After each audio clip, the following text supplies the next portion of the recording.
Our resource person, Dr. Virendra Pal, has also joined. And the chief guest, Dr. Ashok Kumar Kundu, is also about to join.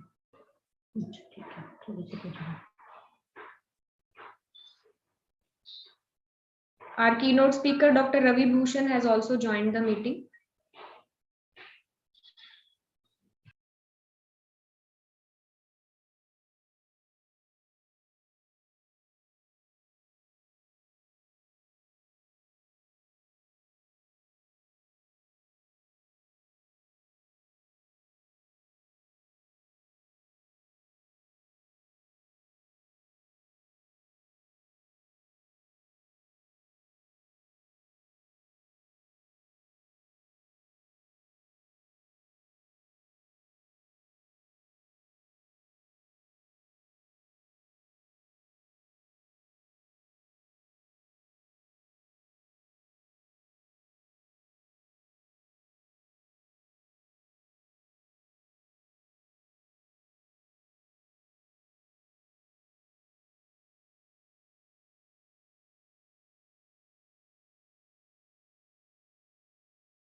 Dear participants and paper presenters, our chief guest Dr. Ashok Kumar Kundu has also joined. So now we will be starting the program. So I invite Dr. Anuradha, the convener of the seminar, for the formal welcome address, and she will also be reading the concept note of the seminar.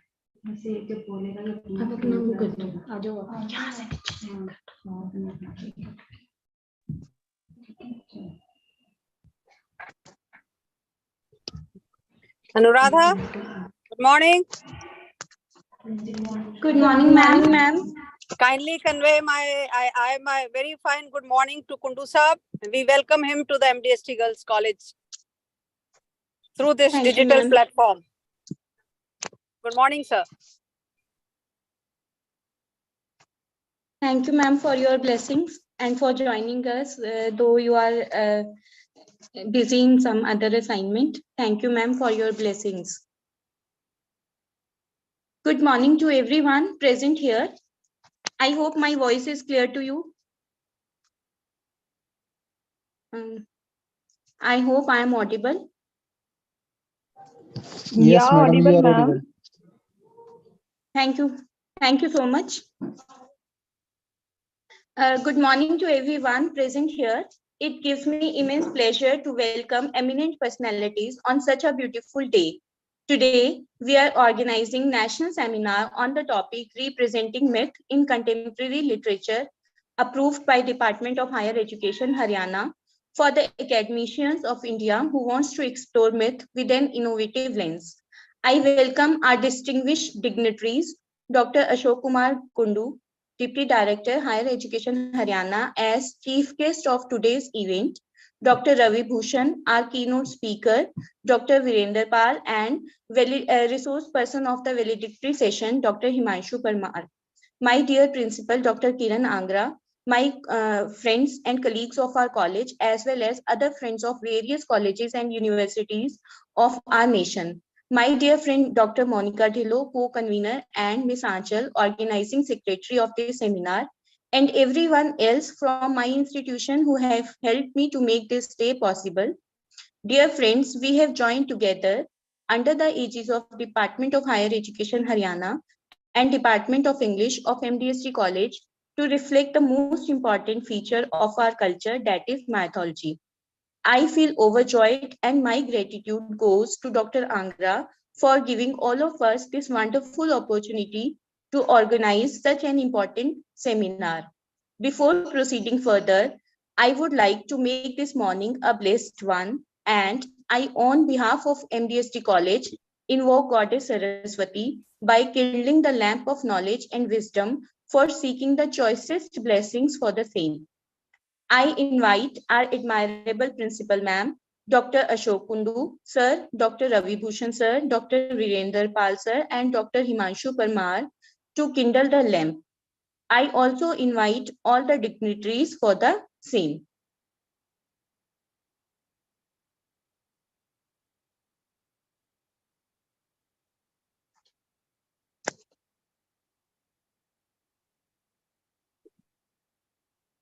Om Shubham Karoti Kalyanam, Arogyam Dhan Pasan Shatru Buddhi Vinashaya Deep Jyoti Namostute. I would also like to request our principal, Dr. Kiran Angra, to present flowers to respected Ashok Kundu sir.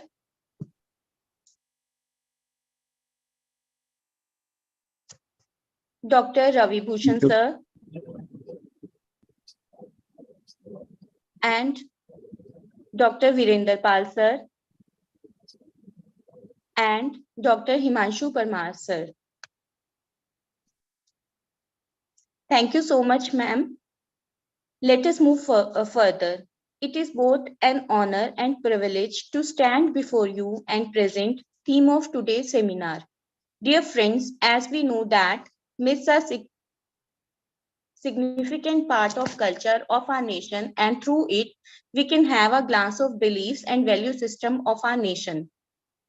Literature of our nation, that is India, is full of mythological narratives which tells the stories of love, bravery, vengeance of male as well as female protagonists. Myths, legends, folklores, and fairy tales have progressed over time and have been narrated in multiple ways by diverse authors in different genres. The prevalence and retellings of myths in contemporary literature has carved a special niche in the colorful yet perplexing world of contemporary literature. As we know that in recent years, popular fiction has seen a rising trend of retellings of classical myths. Myths remain the means by which humans interpret their world, their purpose, as well as their place in the world. Thus, through this seminar, the college aims to provide a platform to the participants to present their views on various aspects of mythology in contemporary literature. In an increasingly globalized and urbanized landscape, myth continue to be central to the imagination and lives of people. Thus, ethnic myths have emerged as a powerful theme in the writings of various authors. This seminar will explore myth as a theme and metaphor to inspire a new kind of collective imagining of self-discovery, rerouting, and eco-spiritual ethics. So, not taking much time, I would like to introduce chief guest of today's event, Dr. Ashok Kundu, who is here to share his deliberations on various kinds of myths. Dear participants, we are very lucky that the seminar is approved by Department of Higher Education, and Deputy Director of Department Higher Education is our chief guest today. He has spared some time for us from his busy schedule. Dr. Kundu is presently working as Deputy Director at Director General Higher Education, Haryana. He is having 21 years of teaching experience as a college professor in the subject of English. He has done his master's from Punjab University and obtained PhD degree from the same university. Dear participants, I would like to mention here that he has guided a number of students, 75 MBS students and 7 PhD students under his supervision, they have been awarded degree as well. He is alumni member of English Department, University of Central London, United Kingdom. He has published 10 books on various areas of public interest. He has deliberated as resource person and presented many papers at various national as well as international seminars and conferences. 7 reviews has been published in Times Literary Supplement. Sir, you have done a lot for the scholars as well as society, and we are really thankful as well as grateful to you for being here with us and share your views with our participants. Dais is yours, sir, now.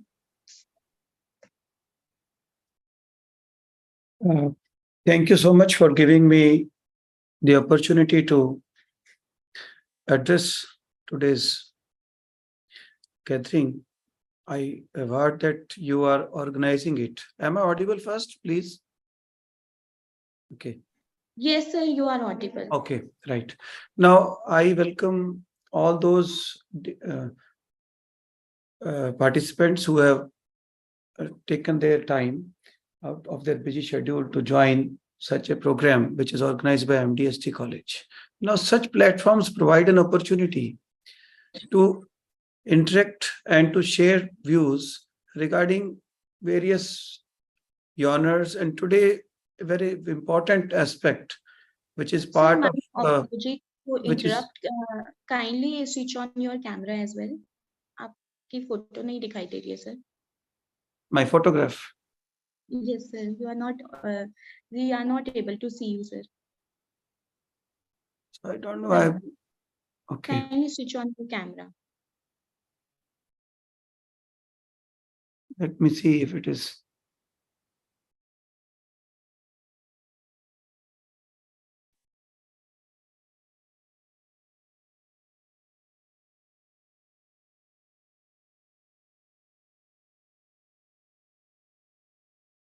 I think it's still not.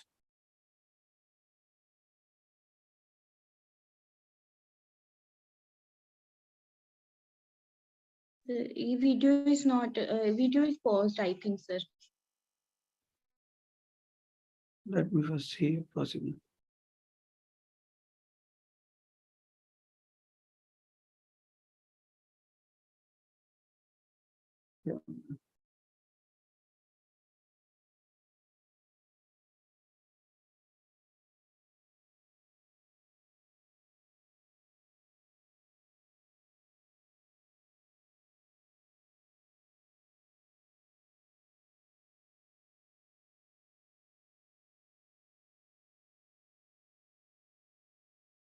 There may be some problem, I think.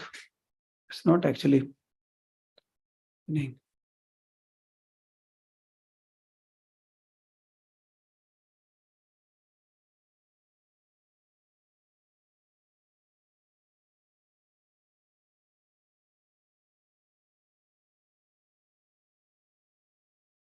Now you can see me. Yes, sir. Now Okay. you are visible, sir. Okay, right. Now, such platforms provide an opportunity to different academicians to gather together and share their views on various aspects of different genres of literature. Now, myths basically have their origin way back to Greek mythology and other classical traditions. Why these are so important? People from different sections of society have traditions and customs which form part of their thinking and psyche. Now, there are various aspects of myth. One aspect is that when such beliefs, which are popular among people, when they continue for a longer period of time, they form a kind of beliefs which are known as myths. Now, myths basically are so important for the welfare and for the healthy thinking among the individuals and society. Now, in older traditions, we find myths in different Greek mythological examples are there. And today, in today's scenario, these form part of modern thinking and through different genres, like modern, you may say, modern types of dramas and different series, modern series, in which, like Frankenstein, they appear as an example of earlier traditions. We can take an example of Harry Potter, in which we see these kind of things portray themselves. Now, these myths, these are nothing but portrayal of our thinking, which originate from those traditions which form part in Greek and other periods. Classical Greek goddess and gods are there, which form part of different cultural leanings. Now, I personally feel that what is the importance of why these are so important? Now, let me take one example from Ted Hughes, because I personally feel that our society is passing today through a phase where there is lack of religion, there is lack of thinking, and less motivation is there because of our busy schedule. Now, people, when they remain busy in today's life, there are certain kind of, you can say, vacuum in their lives. Now, these myths, they basically what they do, they show us how we can cope with such a situation. Now, there are religious myths also, and in Ted Hughes' writings, I have seen that he has shown us the path towards redemption. Now, what is that? Now, he portrays different animal figures. Through those figures, he just wants to show us how we can attain a kind of redemption which is not part of this life. Now, people lack vitality, vivacity, and other things which are so important for the healthy living and healthy state of mind.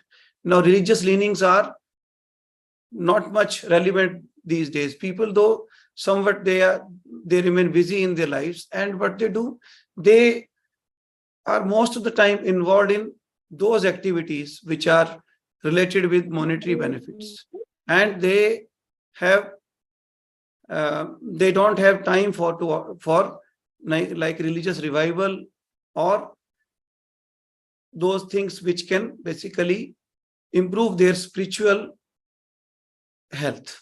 Now, in Ted Hughes' poetry, I have personally seen that there is mythology weaved through the character of Crow. One example is we can take of Crow. Crow basically what he does. Crow shows us that how he can challenge the Almighty God. Now, what the poet wants to depict through his challenging the Almighty God. The crow basically tries to build a world of its own. Now, what kind of world a crow can build? Now, crow is nothing but symbolic of monstrous thought. Now, crow tries to build a world of his own. He tries to build a palace. Once God is not available, and crow in the meantime tries to do such type of acts which are not permissible. Now, through those acts, crow tries to show that he has superiority over God. He tries to prove that. And because of that, what happens? Whatever crow builds is crumbled later on. Now, crow tries to do such acts. He tries to build a palace. But the palace also fell down because of his acts. Now, later on, when the crow realizes that he cannot build a world, he accepts that it is the authority of God because he is interfering in his area. That is why Ted Hughes shows this through his poetry, that how you cannot challenge the system which already exists. In similar manner, different areas, different writers have shown that myths play a popular role to keep a balance towards our inner equilibrium of health. Now, such things are more popular in today's world. Now, Gandhian philosophy is also there. Now, symbols of Gandhi we can see in different writings in today's world. In R.K. Narayan's Waiting for Mahatma, we see there is the depiction of Gandhi through the hero. He shows us how Gandhian philosophy is always there. Now, Gandhi, the appearance of Gandhi shows that simplicity, how simplicity can play an important role in our lives. Now, such things are so important in today's world that these are weaved by different writers, and some of the examples of myths are always there to find. Now, in Jessie Fawcett and Petrie's work also, there are some characters which are more popular, and we see those characters now to show us how, when we are in a dilemma, we turn towards those myths and mythical figures which can show us the path towards salvation, happiness, and those kind of leanings which are missing in today's world. And similar situations appear in everyone's life. Now, myths play an important role, and these myths basically are so important for us. Like Richard Riordan's work also, we find Percy Jackson's series, and in such series, different characters appear which challenge the authority of the prevailing world. And similarly, in Harry Potter, there are mythical monsters and such characters appear which show us that how those olden sirens in Greek mythology which are available, such things are comparable, but modern tradition basically imbibe over those thoughts which were earlier prevailed by those you can say those myths which were popular in those times. Now, Oedipus complex, people say that when there is an attachment with the mother, such things happen. Philomela myth is there in earlier tradition. And such things, basically what they do, they give us a lesson that if we do such acts, we are going to become a sufferer. Now, myths play a very important role for the healthy equilibrium of our mind.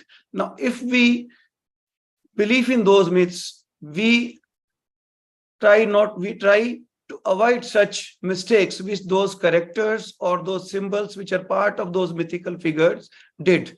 Now, these show us that there is a, you can say, there is a clear lining between what is right and what is wrong. And these myths basically show us that we have to keep ourselves under check, because if we cross that limit, then we are going to have different kind of troubles.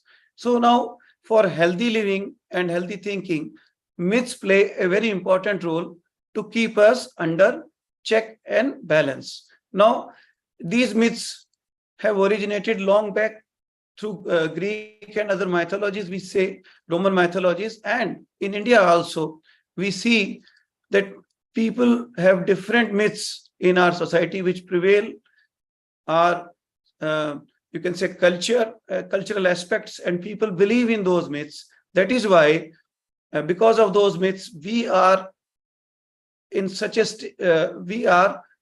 you can say, we experience such, you can say, such kind of feelings which form part of our belief that myths play a very important role. Now we have to really honor such things.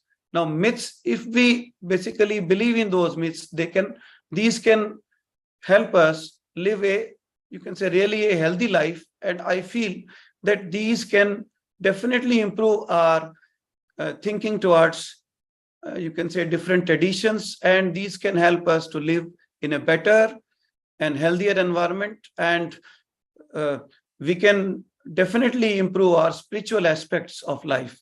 Now, because spiritual aspect is lacking in these days, we need to turn towards myths. Now, philosophy, different type of philosophy through different genres play an important role. But philosophy also contain myths through different periods of human history, and these can play a very important role to improve our healthy living. Now, today's seminar, which is organized by M.D.S.D College, different academicians are participating from different universities of across India. I hope they will share their thoughts regarding different myths. And the principal of this college, Dr. Kiran, and other host of the college, who have given me this opportunity to participate, to listen to those views. I thank all of them, and I especially thank the organizers to organize such an event so that we can improve our perspectives regarding myths. So I thank Madam and all. Now, introduce करेगी ना keynote speaker वगैरह. Thank you, Dr. Kundu, for your wonderful dedication. And as we are running short of time, so we will not be devoting time to discussion of queries. You can mail your queries and we can send them to the resource persons, and then they will send their answers to us. Now I invite Achal for a brief introduction of our keynote speaker, Dr. Ravi Bhushan.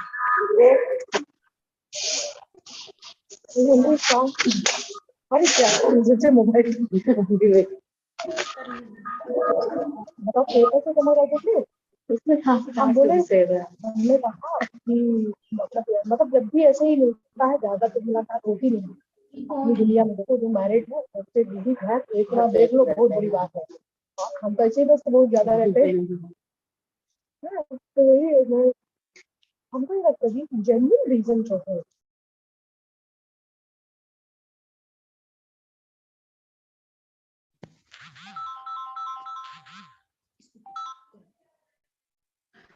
Thank you, Dr. Monica ma'am, for inviting me. It's my privilege and honor to introduce today's speaker, Dr. Ravi Bhushan. Dear participants, Dr. Ravi Bhushan is an alumnus of Madras University. He teaches English language and literature at Bhagat Phul Singh Mahila Vishwavidyalaya, Khanpur Kala, Sonipat, Haryana. Dr. Bhushan has authored a reference book on William Golding and co-edited two books, Affinities India and Korea, Past and Present, and Neoking Ganga Axis. He has also co-translated a book on languages of Haryana titled Bharatiya Bhasha Lok Sarvekshan, Haryana Ki Bhashaएं, Volume 10, Part 1, published by Orient Black Swan. His areas of interest are English language teaching, cognitive semantics, communication theories, oral literature, and comparative literature. I welcome you, sir, and I acknowledge your presence. Over to you, sir. Thank you so much for introducing me to this August gathering. Respected Dr. Ashok Kumar Kunduji, Deputy Director at Higher Education Department, Dr. Anuradha, who is coordinating the entire event, Dr. Kiran Angraji, the Principal of the college, my dear friend and colleague, Dr. Himanshu, who will be delivering the valedictory address, and also dear Dr. Sanjeevji, who is from Government College Narayangarh. In fact, he was instrumental in introducing me to this college. Dr. Virendra Pal, who will be chairing a session, and learned fellow teachers present in the meeting. A very good morning to all of you.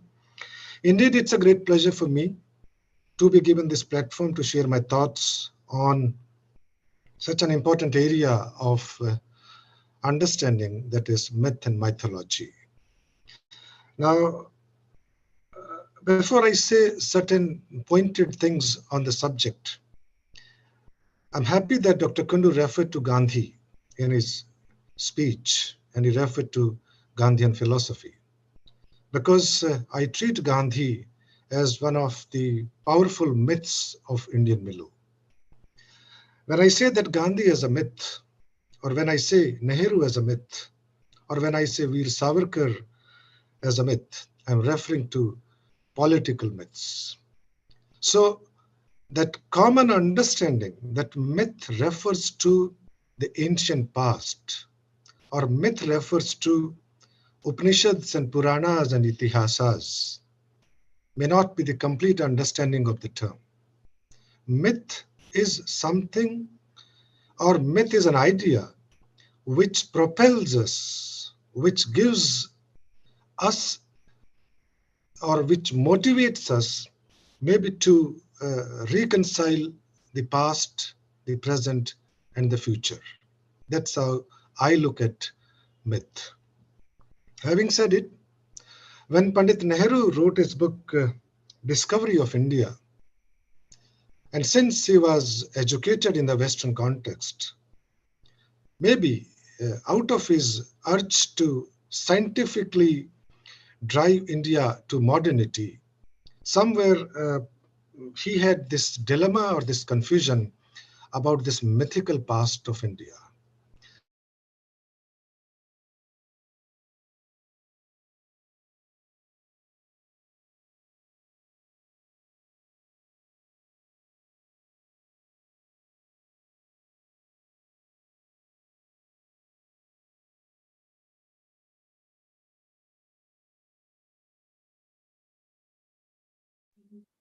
Your voice is not there now. Connecting to.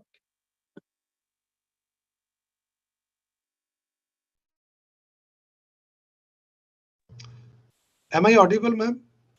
Yes, sir, you are audible now. Sorry, it suddenly went off. So I was referring to Nehru's book, Discovery of India, where out of his temperament of having a scientific temper for Indian masses at large, so a different or a disagreeing notion was propounded as far as Indian myths are concerned. But when he came across masses at large, and when he understood Indian Milu in the right context and at the grassroots level, He said, I'm quoting him, "Who am I to break the chain of continuity and vitality of the past? Who am I to break the chain and continuity and vitality of the past?" That means he was in a way forced to accept the importance of this so-called mythical past in Indian life, or you can say as far as understanding of life through Indian perspective is concerned. So by invoking this book by Nehru, or by invoking his idea of myth, because Nehru is one of the figures to be reckoned with as far as understanding of India and probably the modern India is concerned. Two words come up. It's a binary of history and myth. And people do confuse history with myth most of the time.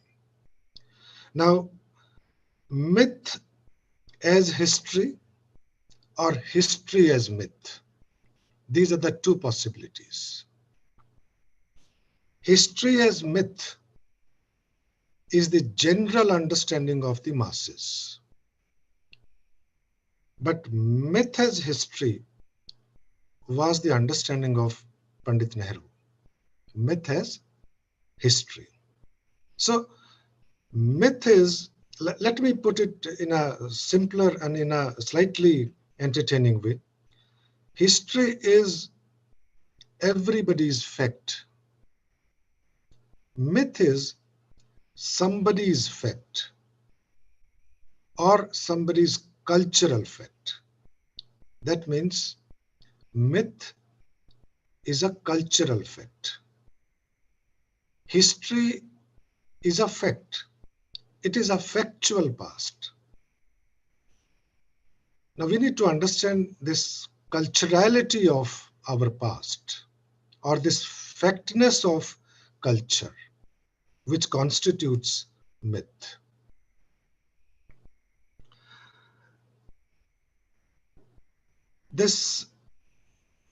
Now myth, when I said in the beginning, for me Gandhi is a myth, Nehru for me is a myth, Savarkar for me is a myth. What I'm trying to say is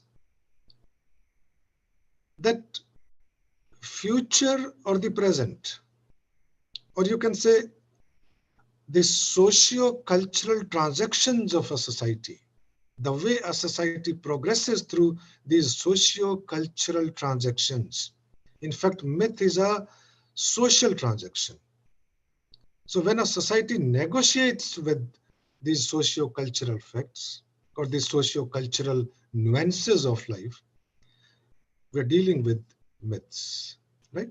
So that's one aspect because I thought, let me say something on this keyword myth.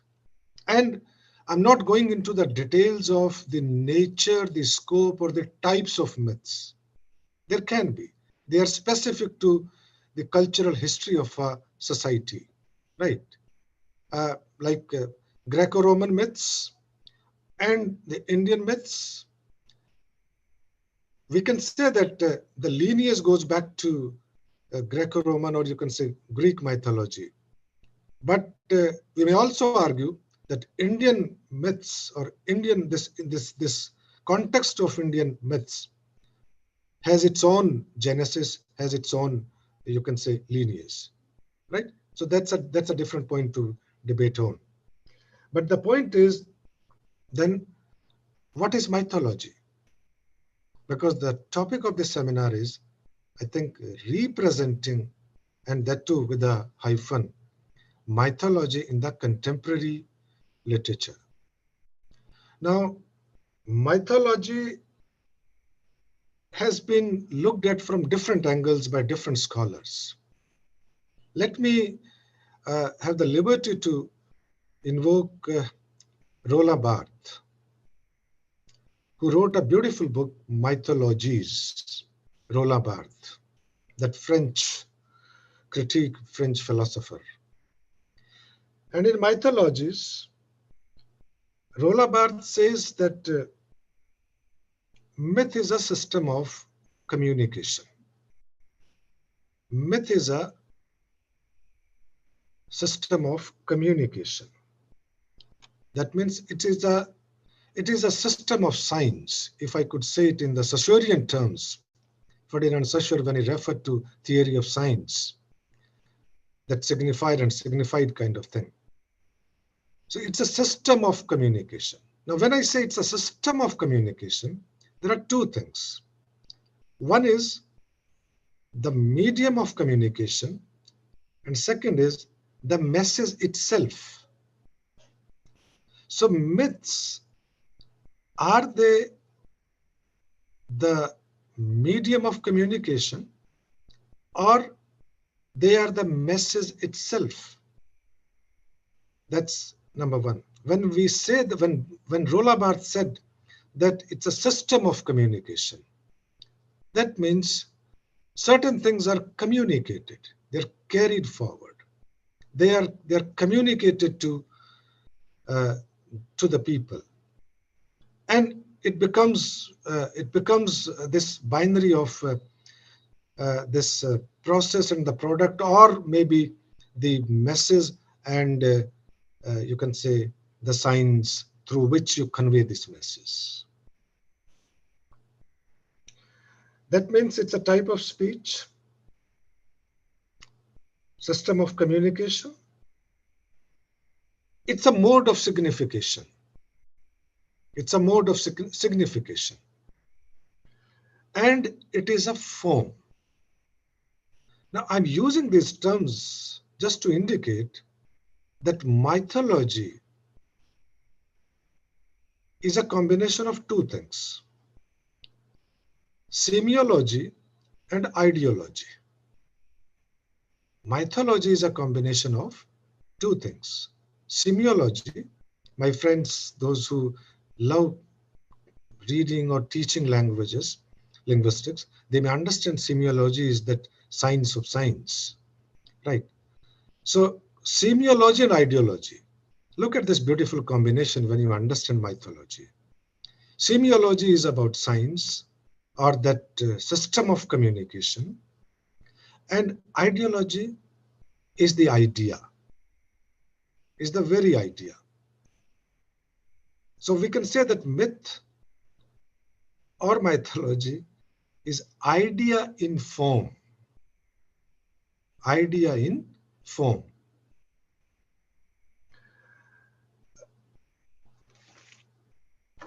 On the other hand, if you slightly go away from this semiology aspect of mythology,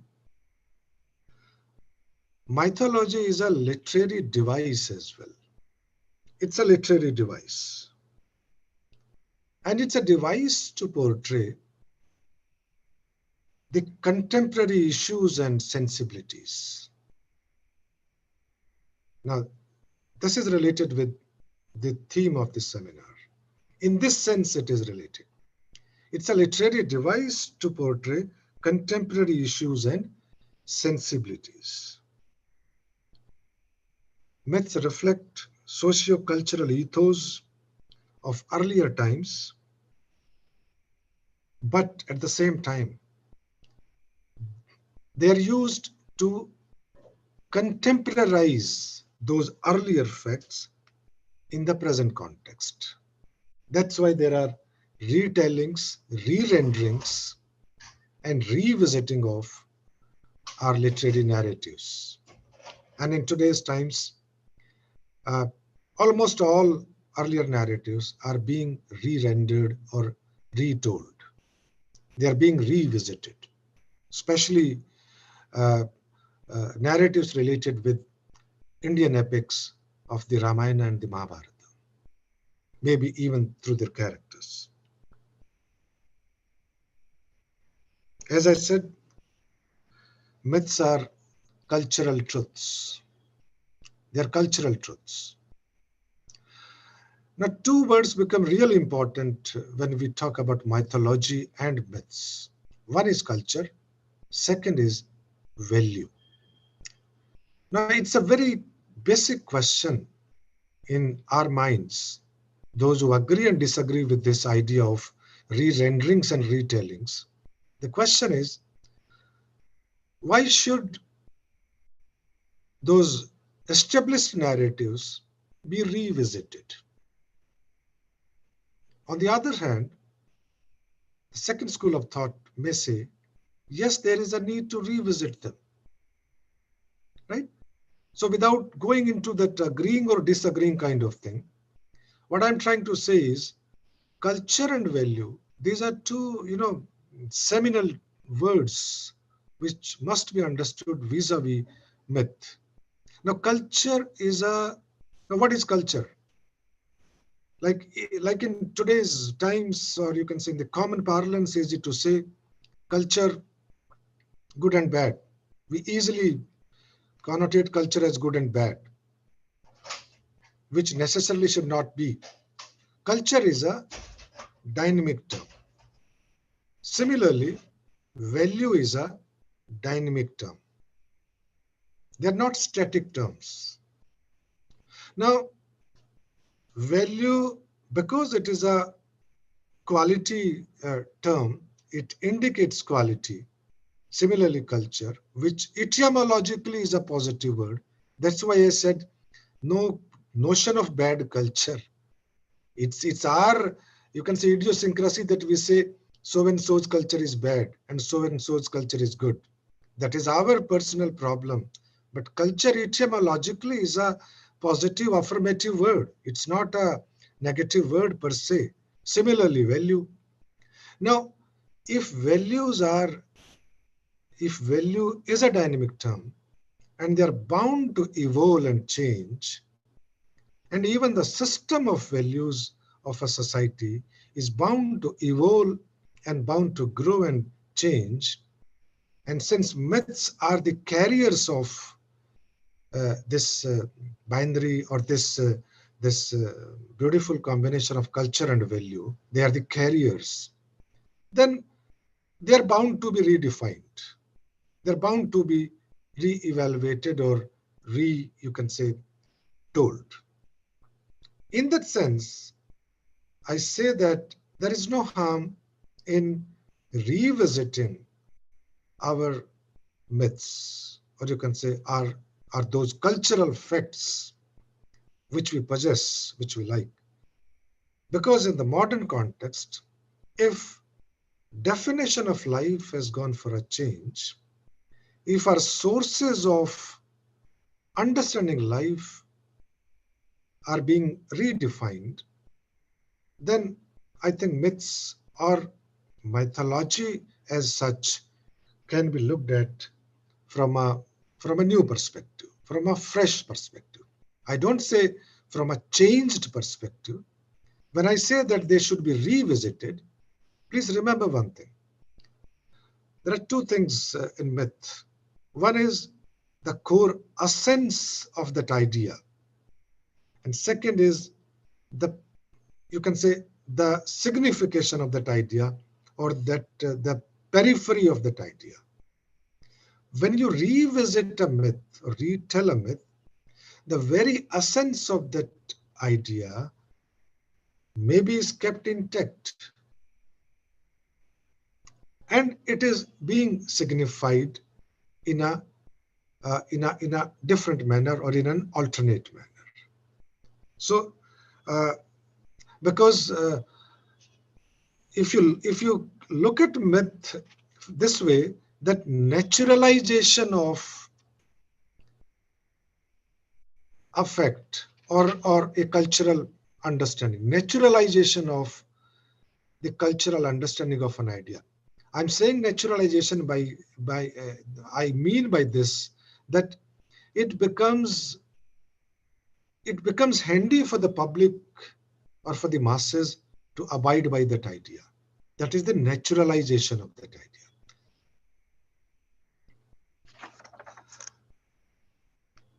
So when I say that mythology is semiology plus ideology, and ideology is at times is a problematic word in the modern context. In fact, it has been, because ideology gives you identity as a person. It gives you a reason to be part of the society.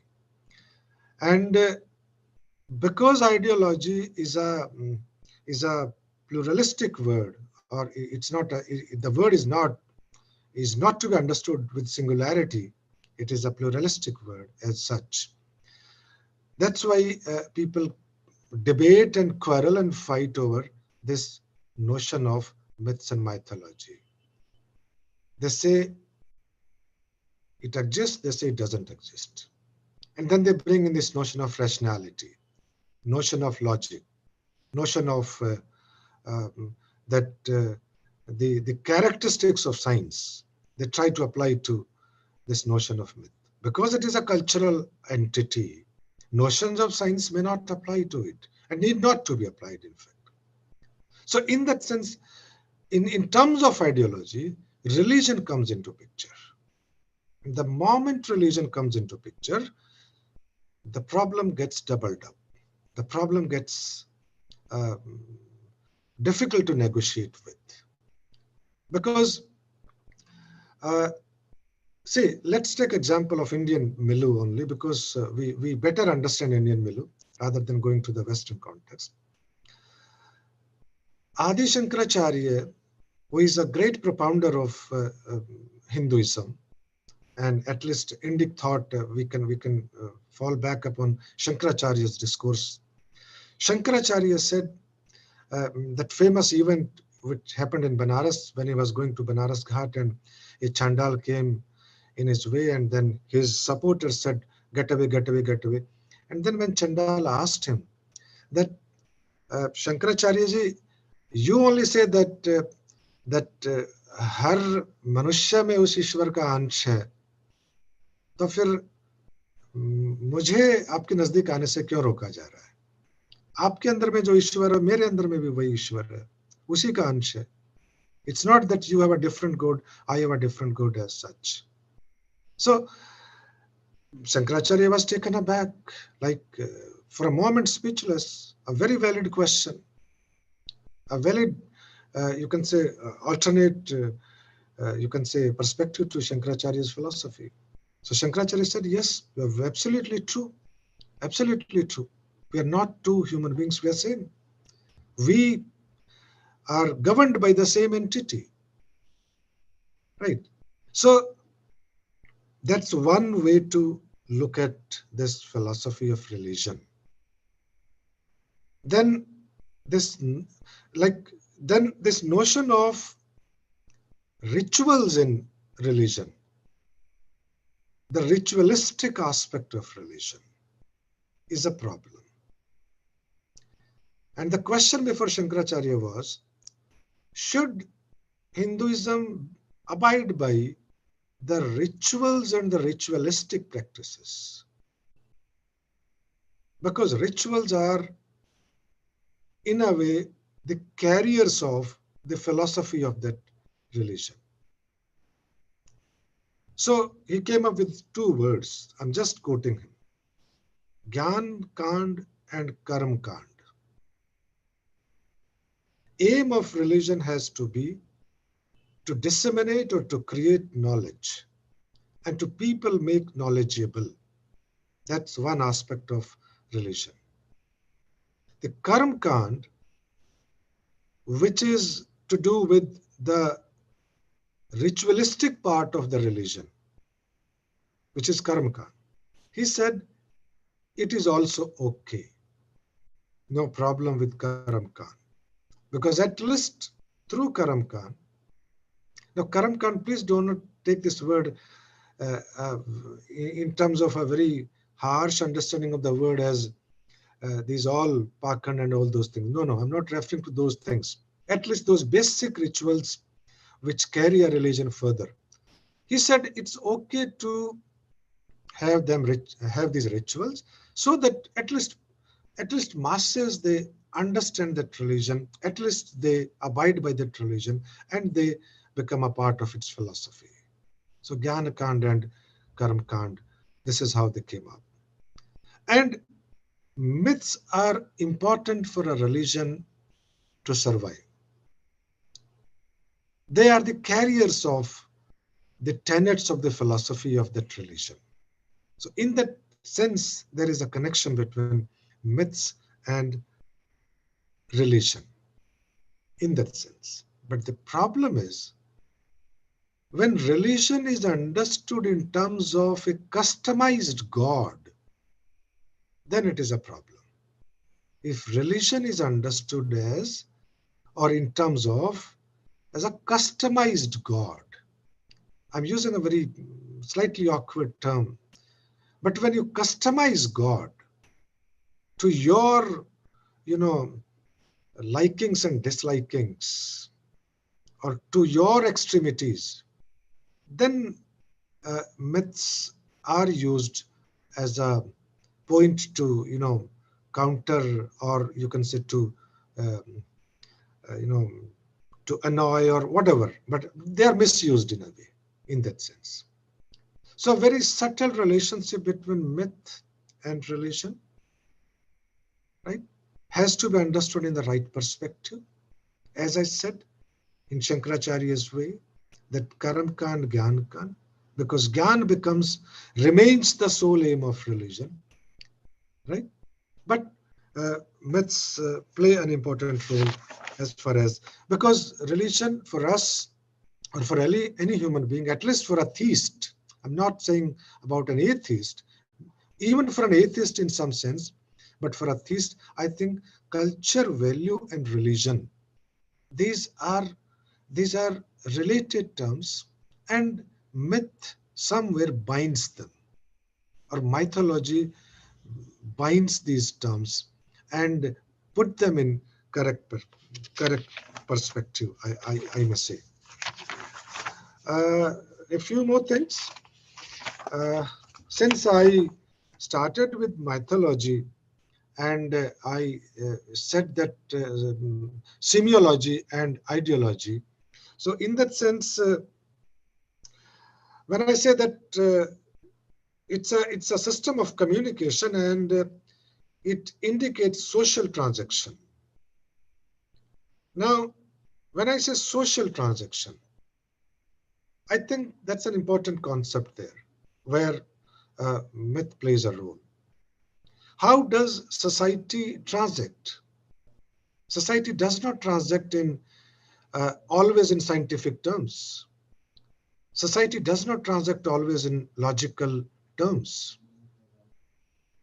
It does not transact always in like in the sense of if I use linguistic notion there, always in terms of profit and loss as such. No.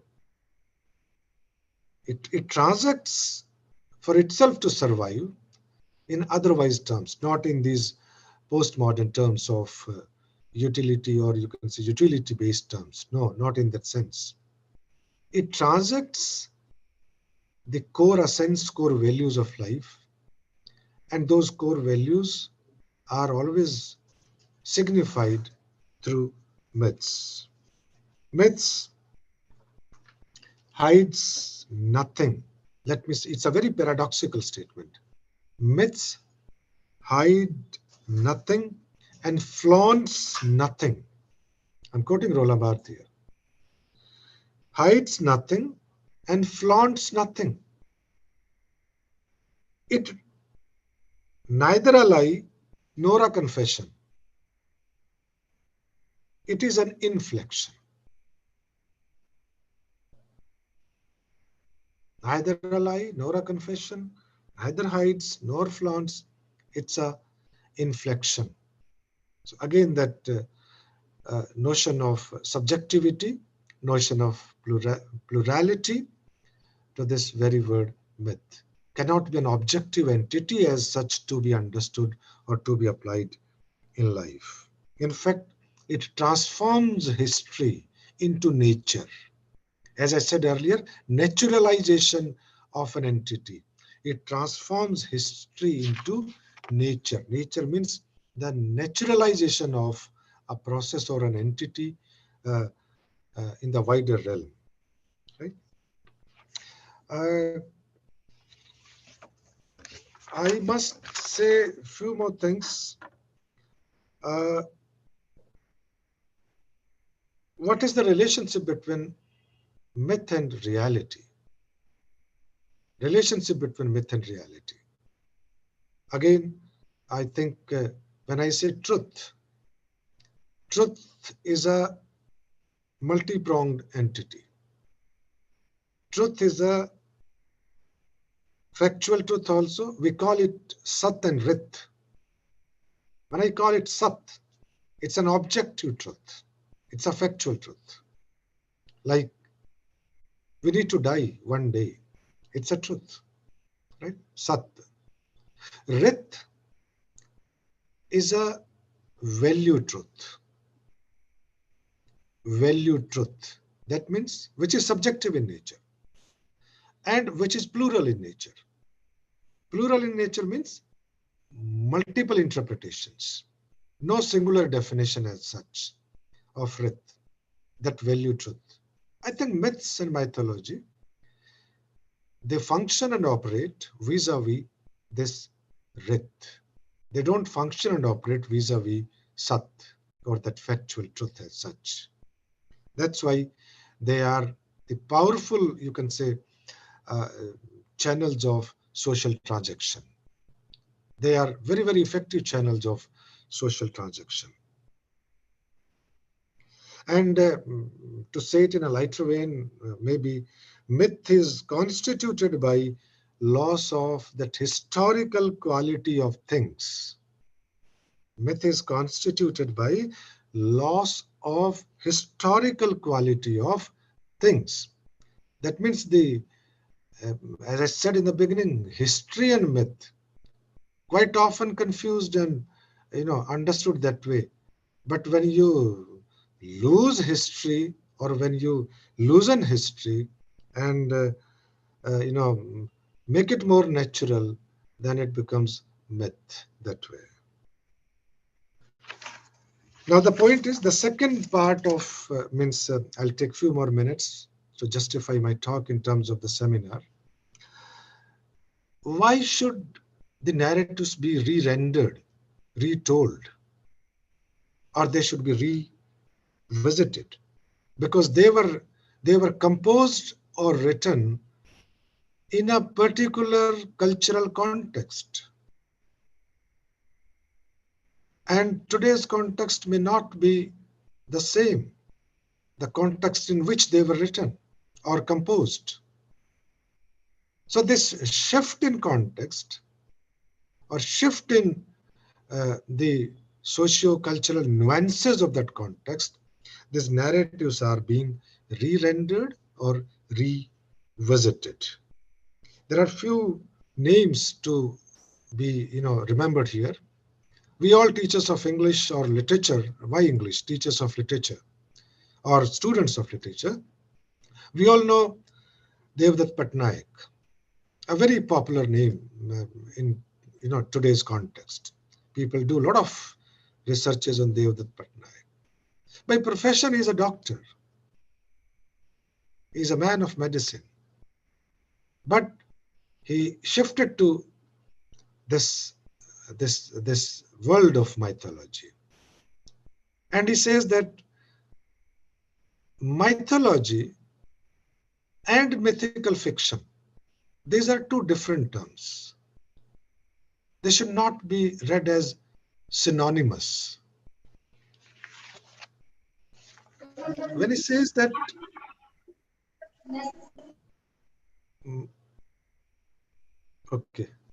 mythology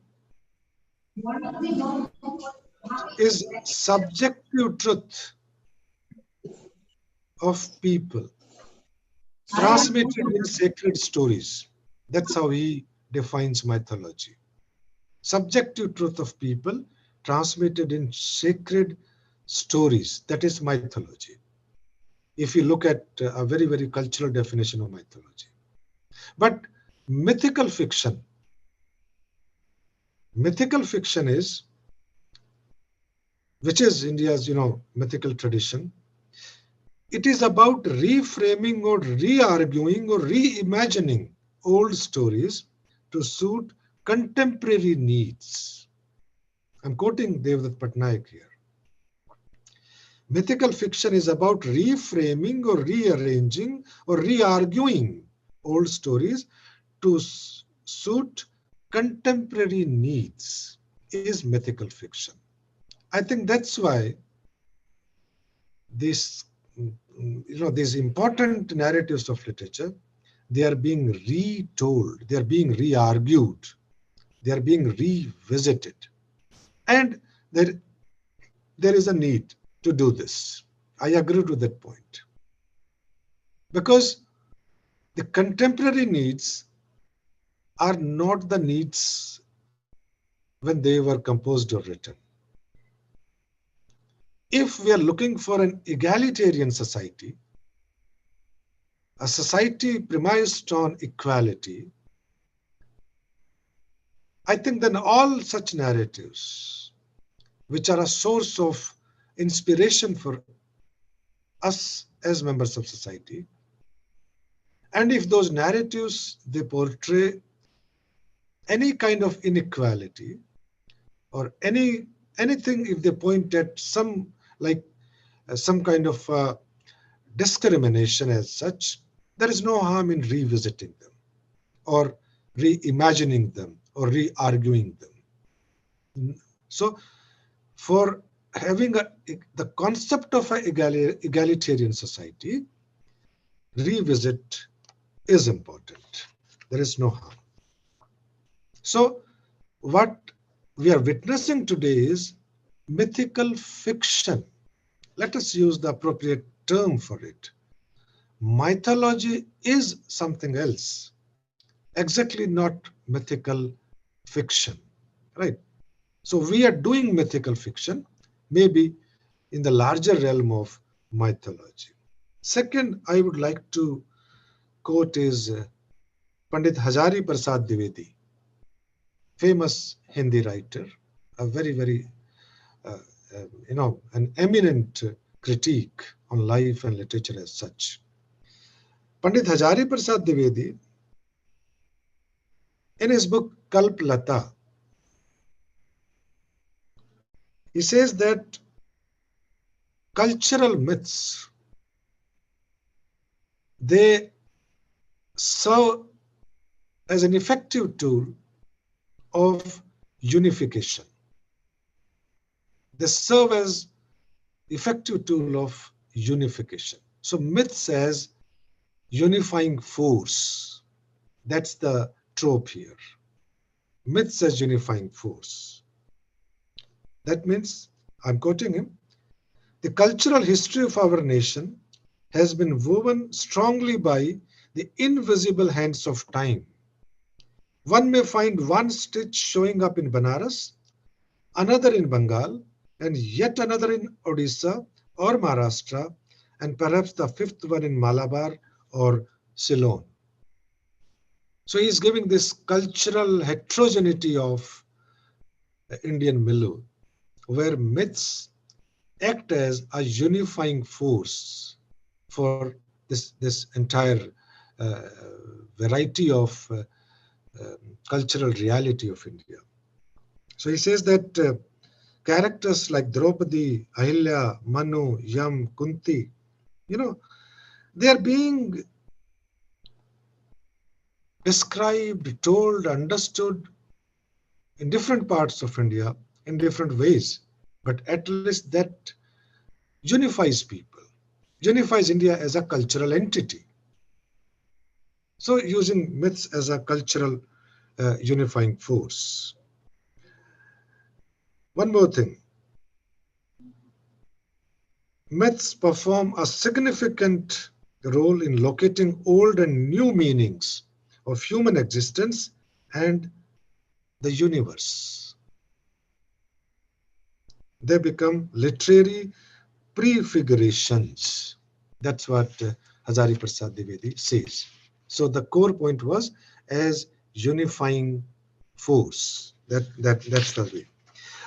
Without naming, we have n number of stories, novels, serials, or movies coming up in terms of redefining myths and mythology. So no point in naming all such narratives. few more things and then I'll stop. There is a term, chaotic realities. And we all are witnessing chaotic realities in modern context. Now, can myths be used to understand these chaotic realities of modern times? I think they can. They can be used.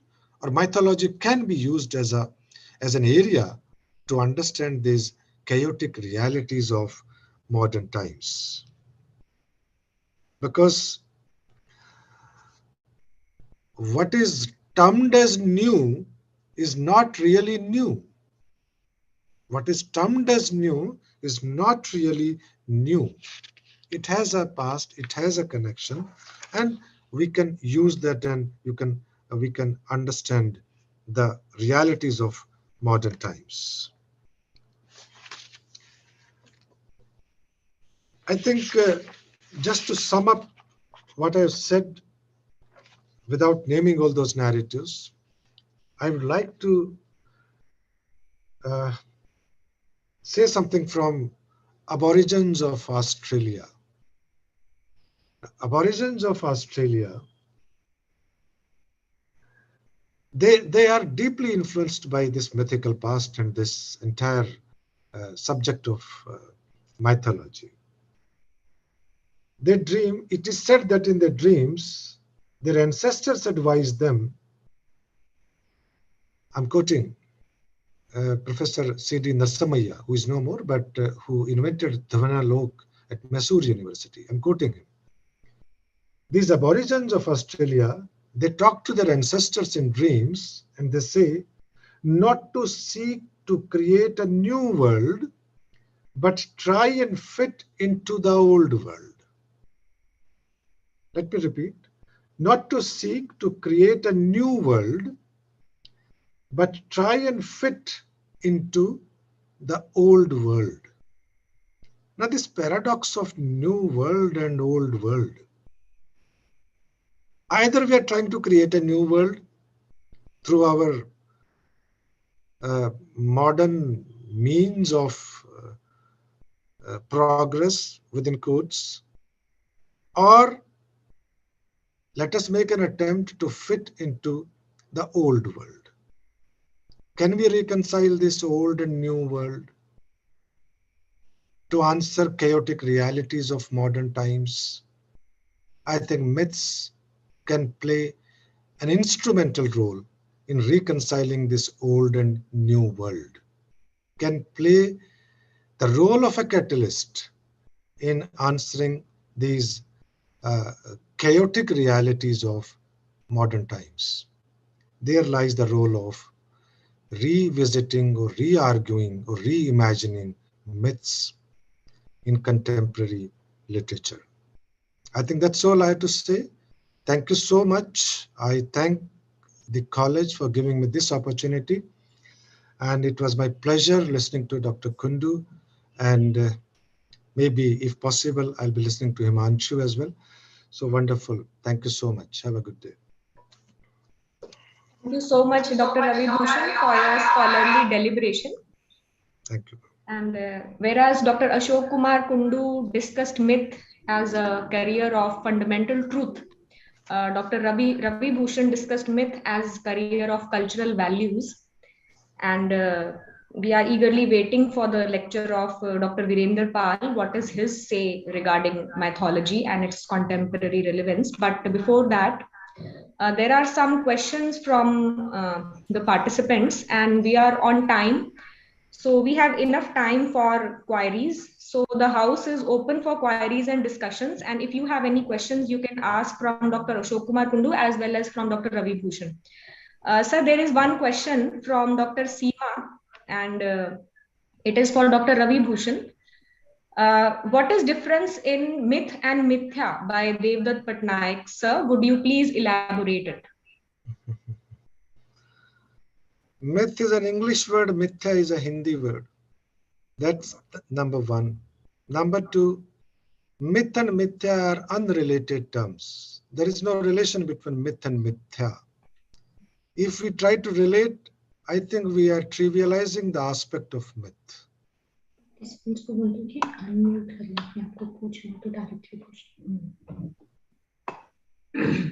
I think I answered. That's all. Participants can unmute themselves and they can also ask their queries directly from Dr. Ravi Bhushan or from Dr. Ashok Kumar Kundu, or they may write in the chat box, whatever suits to them.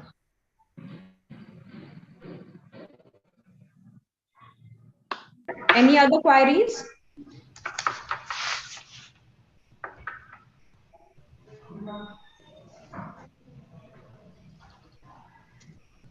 So there is another question from Atul Chaudhary.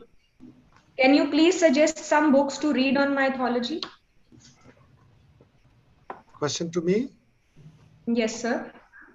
Okay. And also, I think it is a general question also to Ashok Kumar Kundu, sir.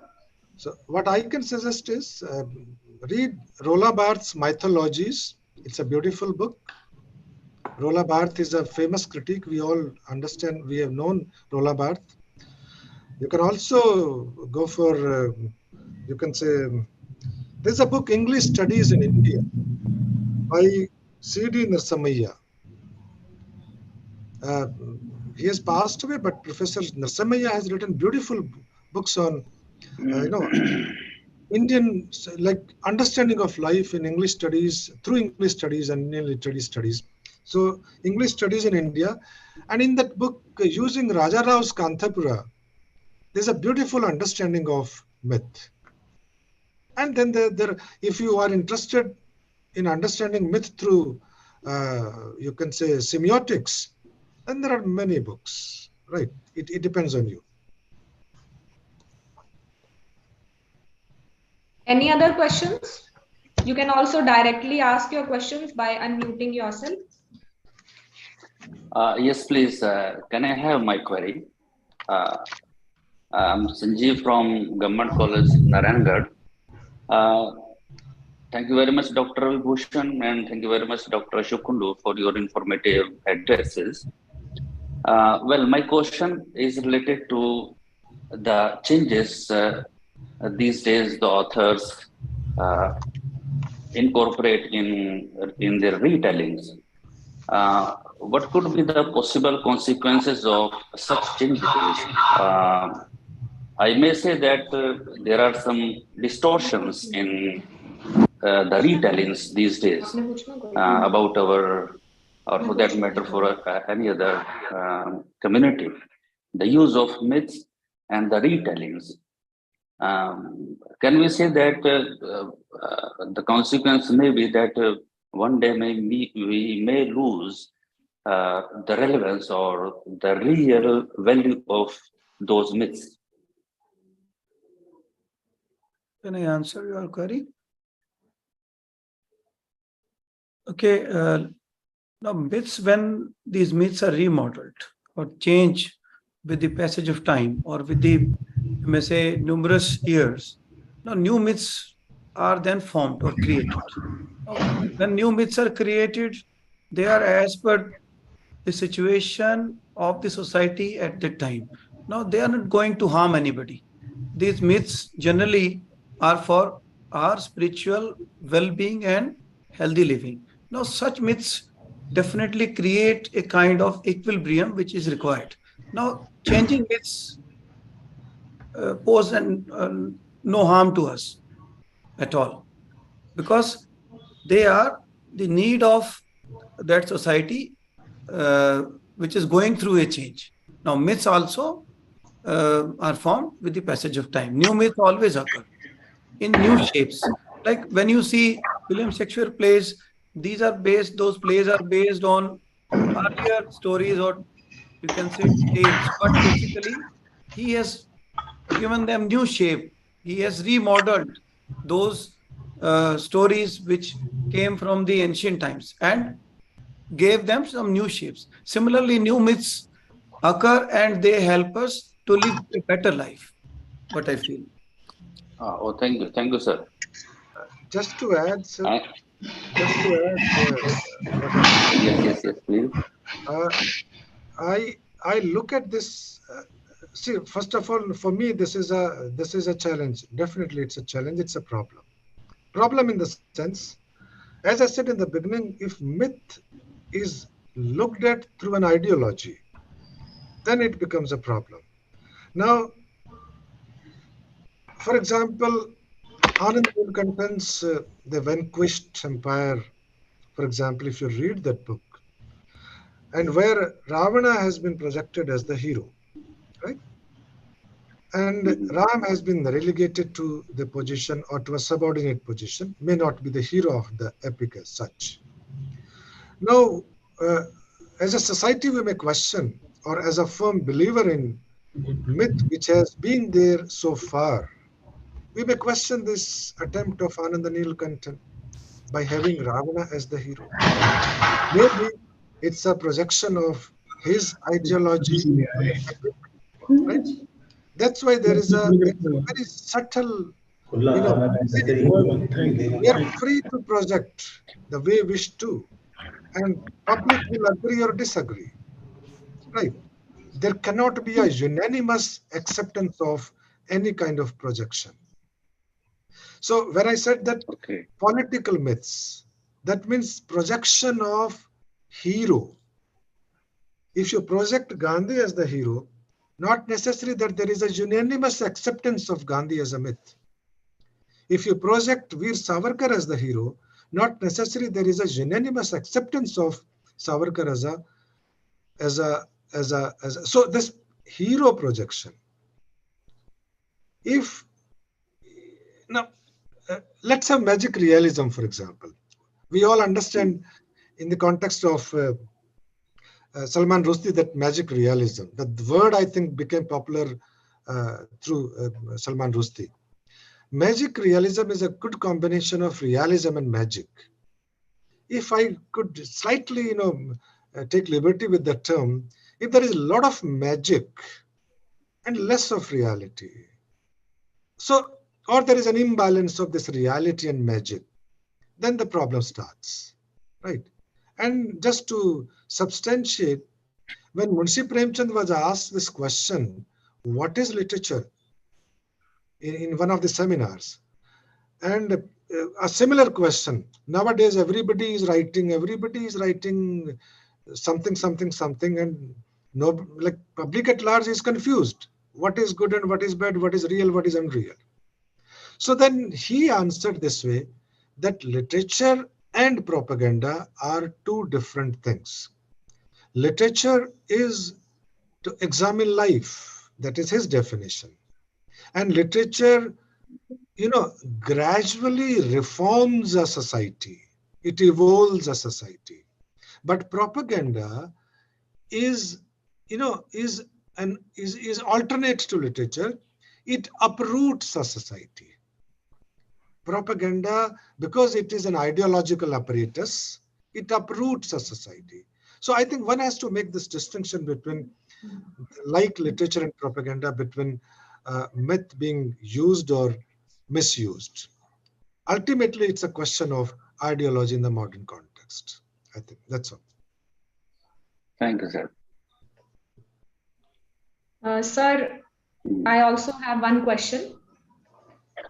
I want to ask, am I audible? Yes.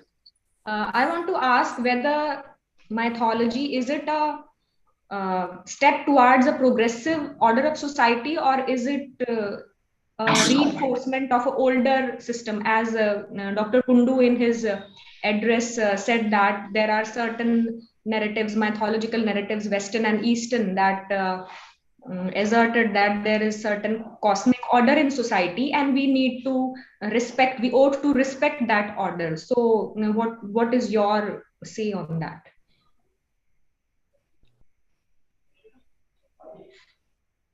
You want to ask me this question? Yes, sir. Now, as far as order is concerned, every society passed through a phase where these orders are always challenged. Now, see, in Milton's poems, you may say, we see that the order is challenged by Satan. Now he tries to uproot that system which is there already in God's empire. Now, what he does, he tries to challenge God. But now, in every society, the similar thing happens with the passage of time. Like in modern society also, the change of values are there, new thoughts come in, and the olden thoughts are always there. There is a exchange of those, you can say, thoughts. And sometimes new thoughts, which are superior, they come in, and if they are not accepted, the old thoughts continue. But there is a mixing of or interchanging of values also in society.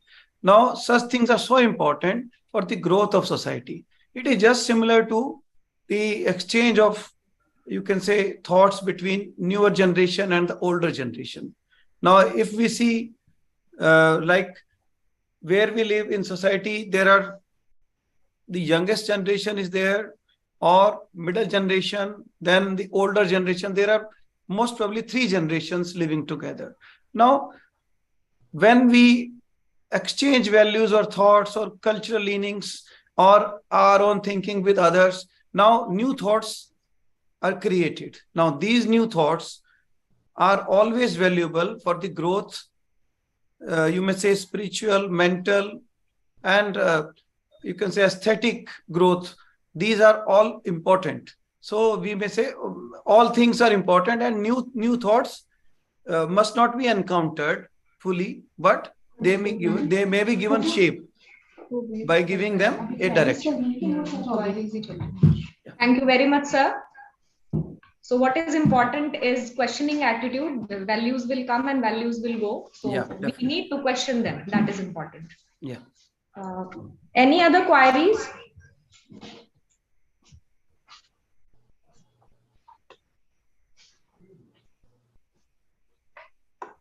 So I think there are no further queries.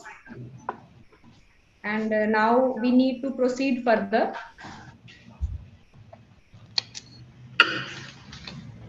So now I would like to invite Dr. Virender Pal for his scholarly address. And before his address, I would like to give a brief introduction of Dr. Virender Pal.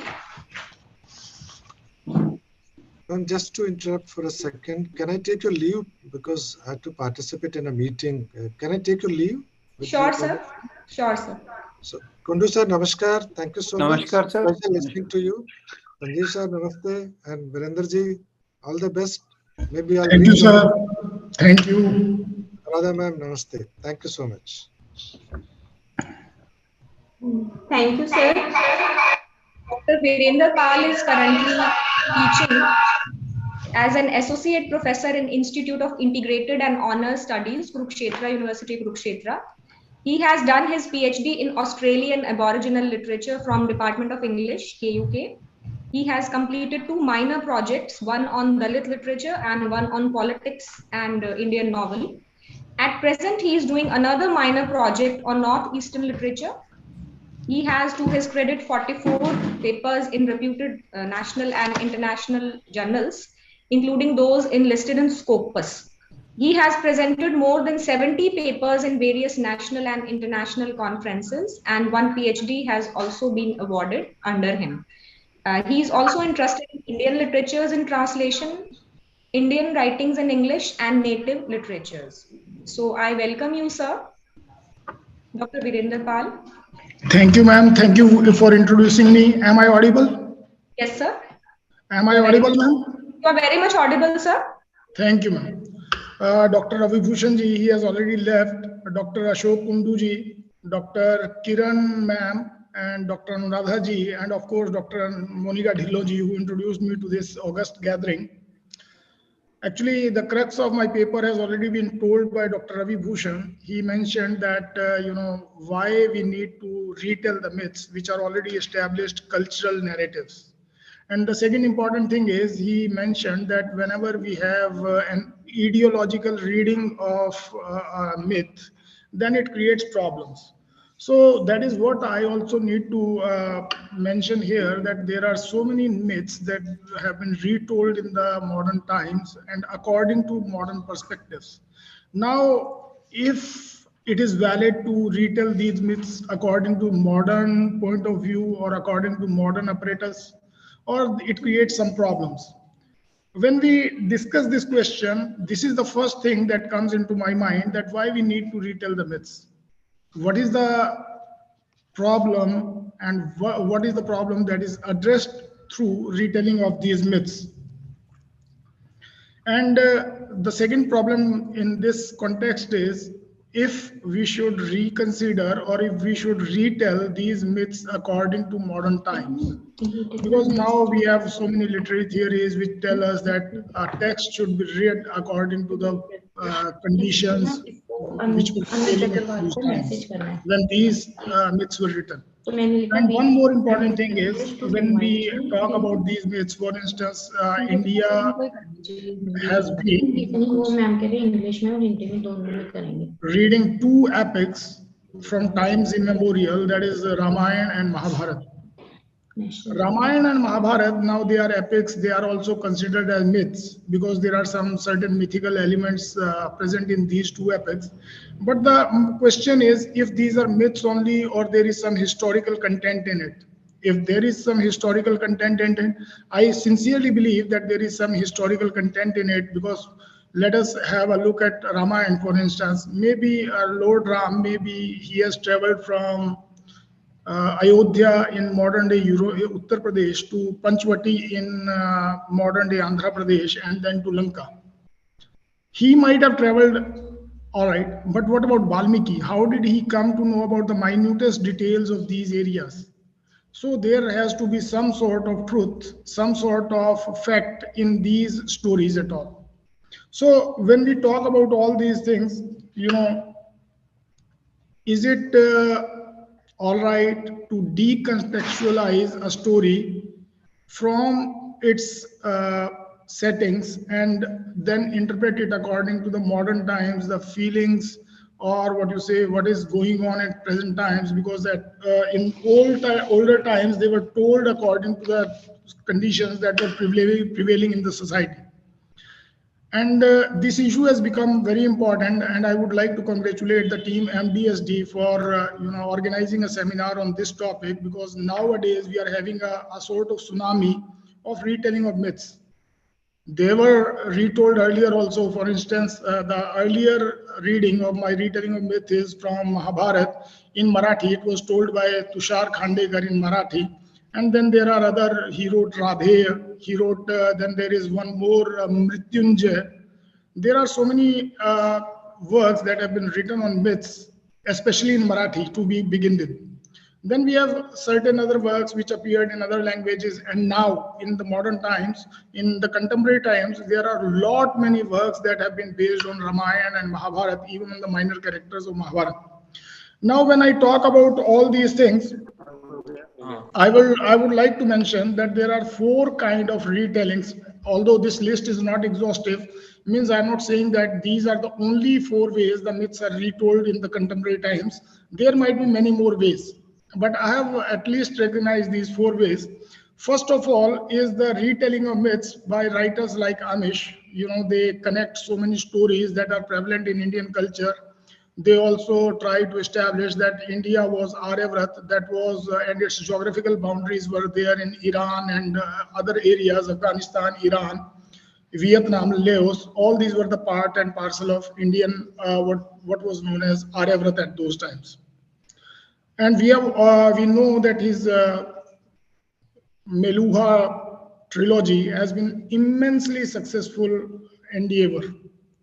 So this is one thing. He has written all the stories. He has connected all the stories through his imagination, and reconnected the characters as well through his story of Meluha. The Immortals of Meluha is the first book that he wrote, and all these embedded stories, they became what do you say, a coherent narrative in his hands. This is the first kind of retelling of myths. Another aspect of retelling of myths is found in works of R.K. Narayan. I hope all of us have read some of the works by R.K. Narayan. If we have read The Man-Eater of Malgudi, Man-Eater of Malgudi is a retelling of myth of Bhasmasur. we all know the Bhasmasur story. He took a boon. He was granted a boon by Lord Shiva that anybody he will put his hand on forehead, anybody's forehead, he will die. And the man, the Bhasmasur, the demon, he got enamored with Ma Parvati, and he started running after Lord Shiva to burn him. And then Lord Vishnu has to come in Mohini avatar and made him dance.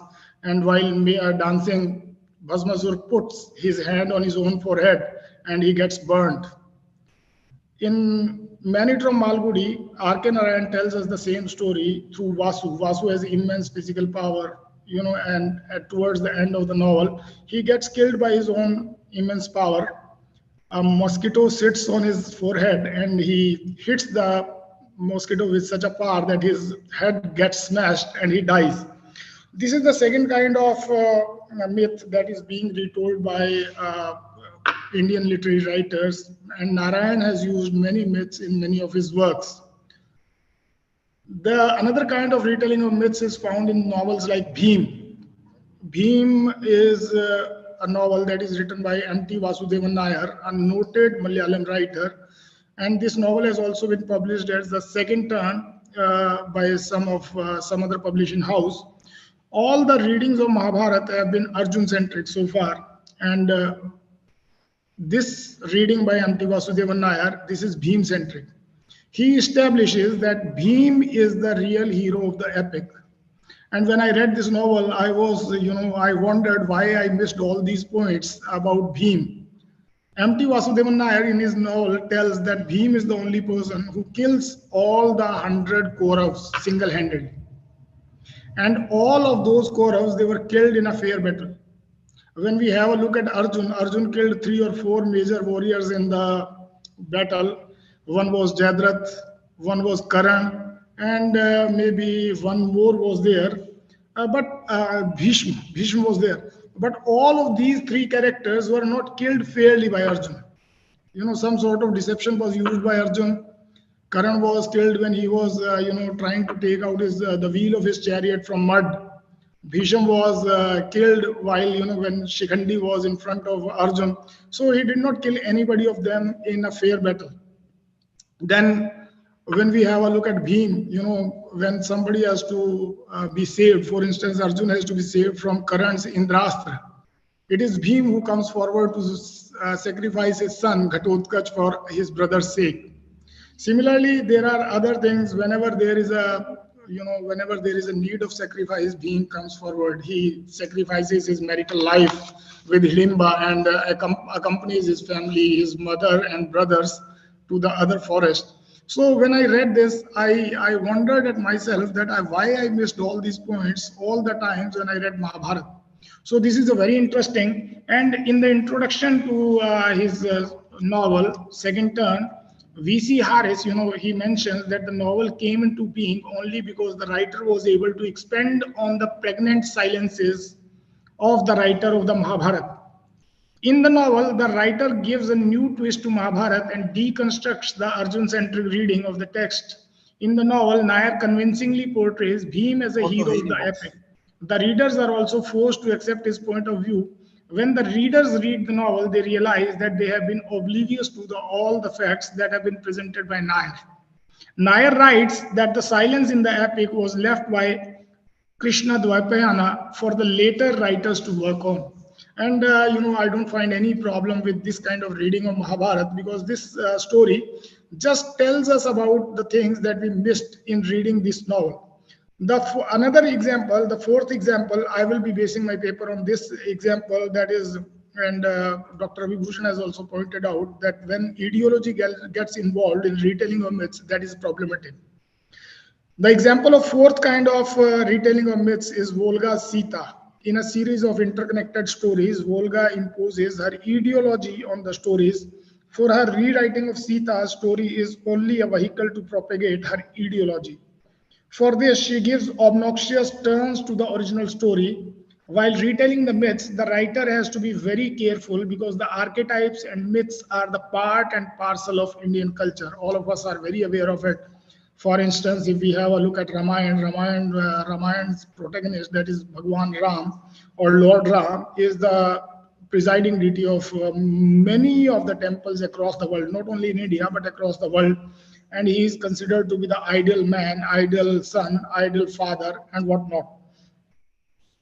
And these mythical stories, they also contain Indian wisdom and make what India is.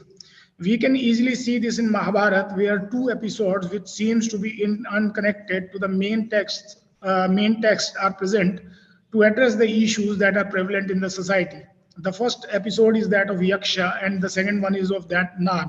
If all of us remember, Yaksha asks some questions, he kills all the Pandavas except Yudhishthira, and then Yudhishthira is left behind to answer his questions, and all his brothers are revived by the Yaksha because he is able to answer all the questions. Similar is, this is one episode that has been overshadowed by this Yaksha episode, that is of Nag, involving Nag, where the Vasuki Nag, it entangles Bhim and all the other Pandavas, and Yudhishthira has to answer the questions imposed by Nag. So these are the two, although I would like to mention here that Yudhishthira's intellectual development is shown through these two incidents.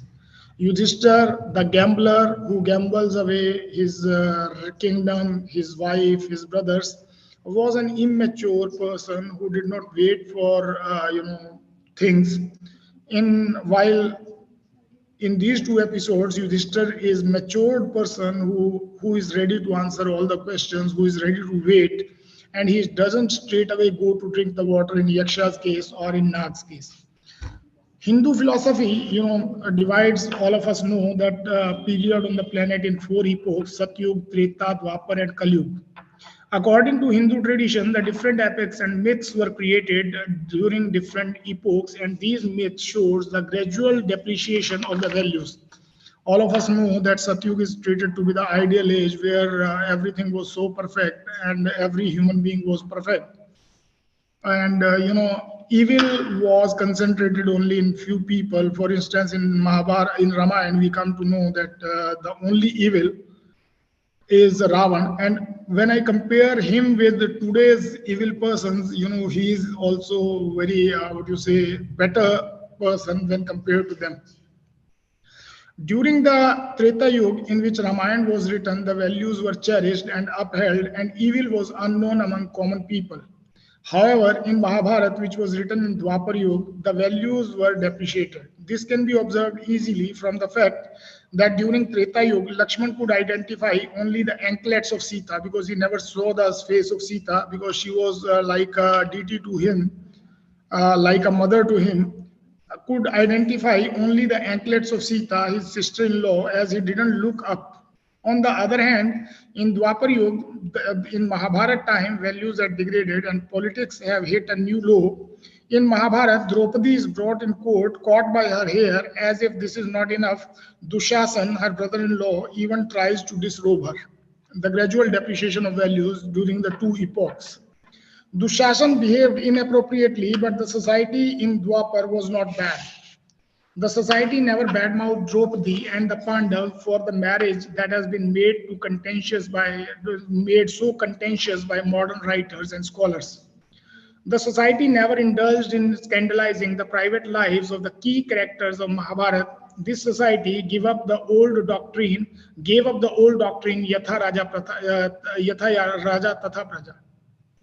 That is, as is the king, so are the subjects. Now in Mahabharata, we see that king is, is not an idle one. Duryodhan, Dhritarashtra, they are not idle people.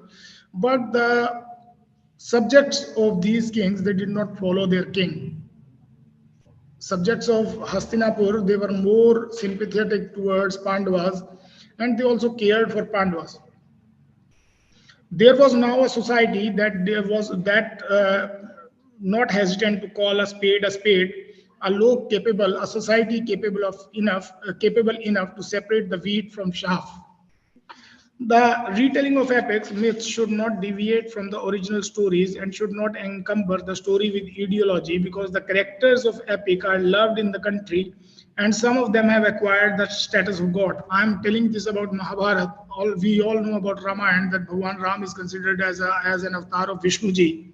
But there are some tradition in the country where some of the characters of Mahabharata are treated as demigods.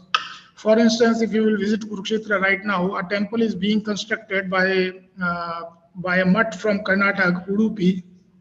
The temple is known as Bhim Temple, and Bhim will be the presiding deity in this temple.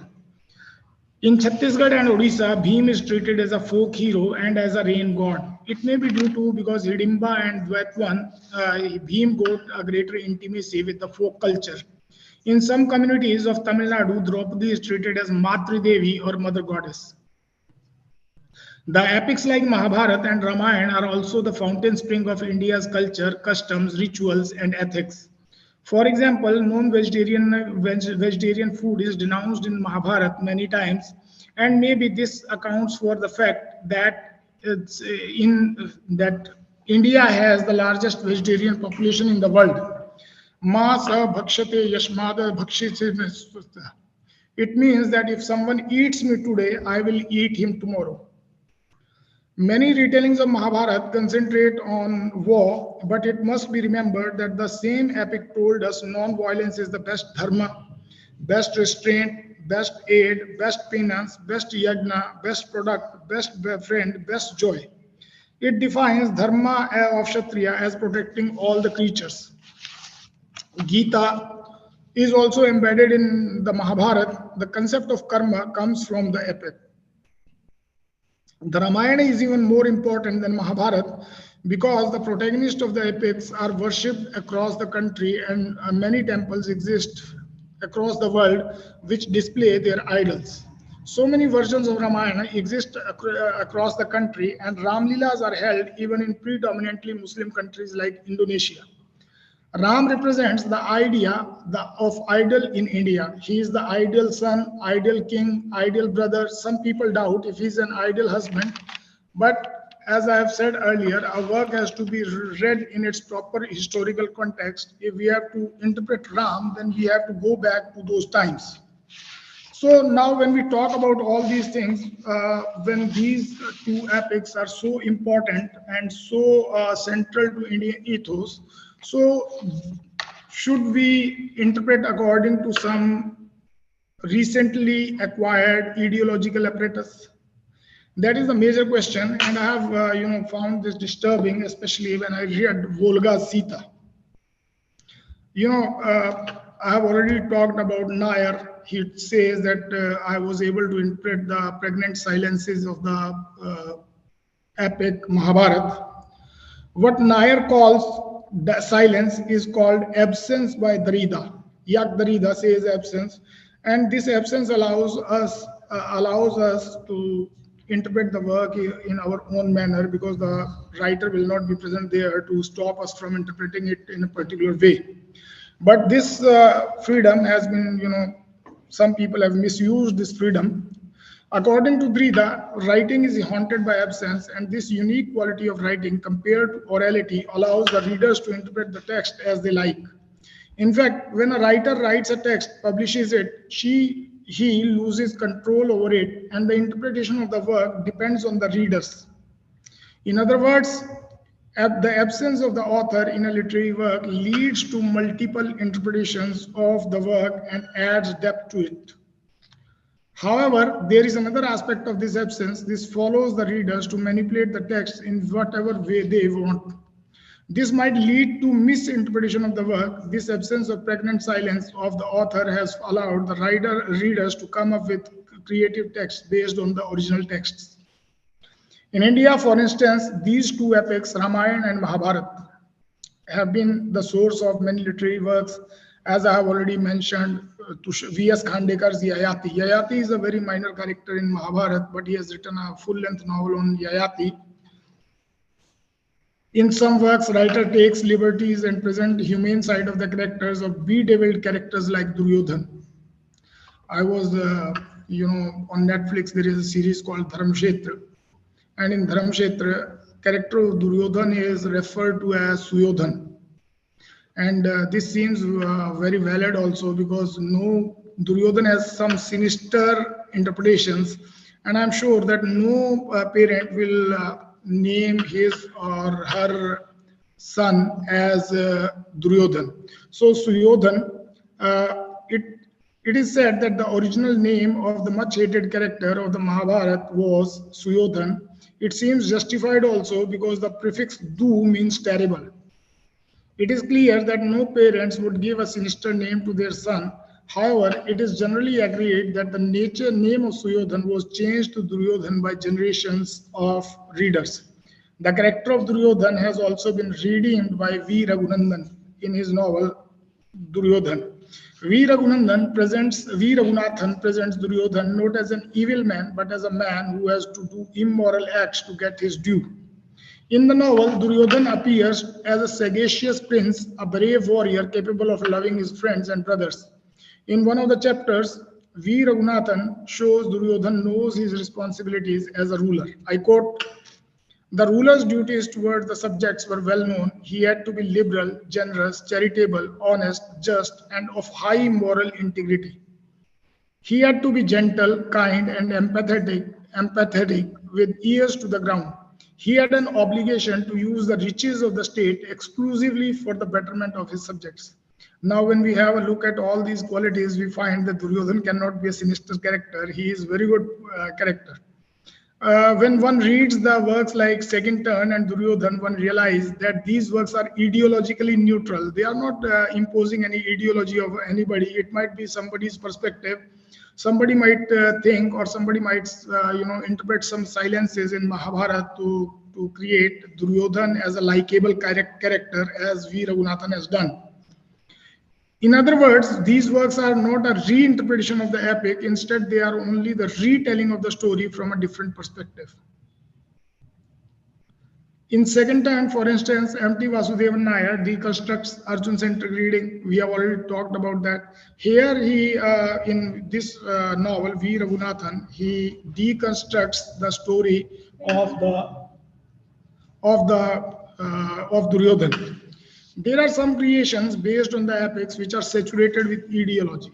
Now, that is one important point, as Dr. Ravi Bhushan has already talked about, that when ideology gets involved in retelling of epics, then there is a problem, because it can be a misinterpretation of the text, and we cannot misinterpret, or we cannot interpret a story that is prevalent in India or prevalent in a country and that has acquired the status of sacred from somebody else's perspective. So there are some creations based on the epics which are saturated with ideology. Althusser argues that great works of literature do not express an ideology. This statement of Althusser may be true for the original epics, but ideology has certainly colored the works of writers like Iravati Karve and Volga. Iravati Karve has written one important book on Mahabharata that is known as Yugant. Yugant, it is a feministic reading of the text. According to her, it is a feministic reading of a text. And she asserts that the kingdom of Kuruvansh was destroyed because of the maltreatment of the woman. Gandhari was forced to blindfold her eyes. Draupadi was forced to marry 5 brothers. And Kunti also suffered a lot due to the customs of that era. Althusser may be true about the epics, and that these epics, they don't project any ideology, but there are some interpretations of these texts which are ideologically saturated. In fact, ideology provides them with the ground to reinterpret the epics according to the convenience of ideology. In Yugant, as I have already told, Iravati Karve depicts that the tragedy of Mahabharata occurs only because of the treatment meted out to the woman like Kunti, Gandhari, Draupadi. Volga, on the other hand, is very vocal about the role of her ideology in writing. Now, this is Volga.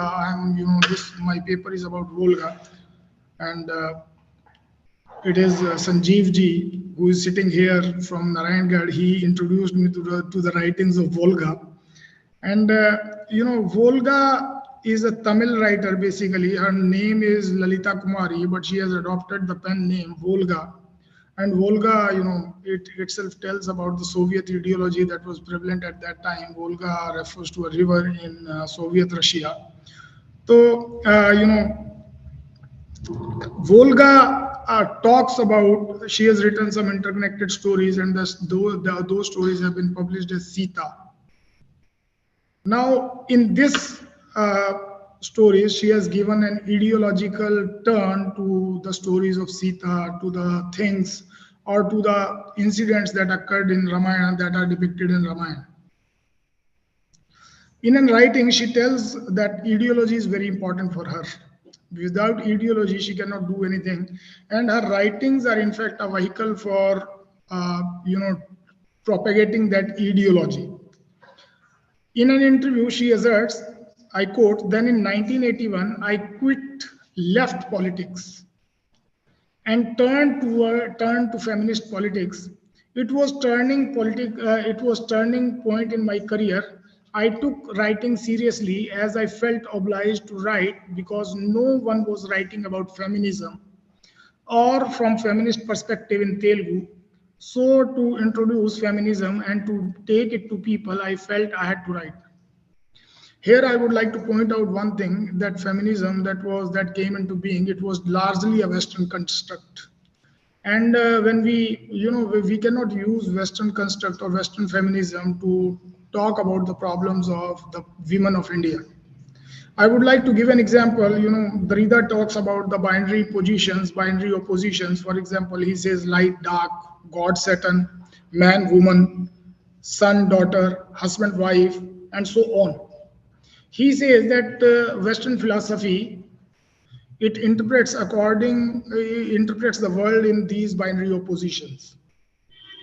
And whatever comes first in these binary oppositions, they have privileged status. For example, man, woman, man is privileged. Light, dark, light is privileged.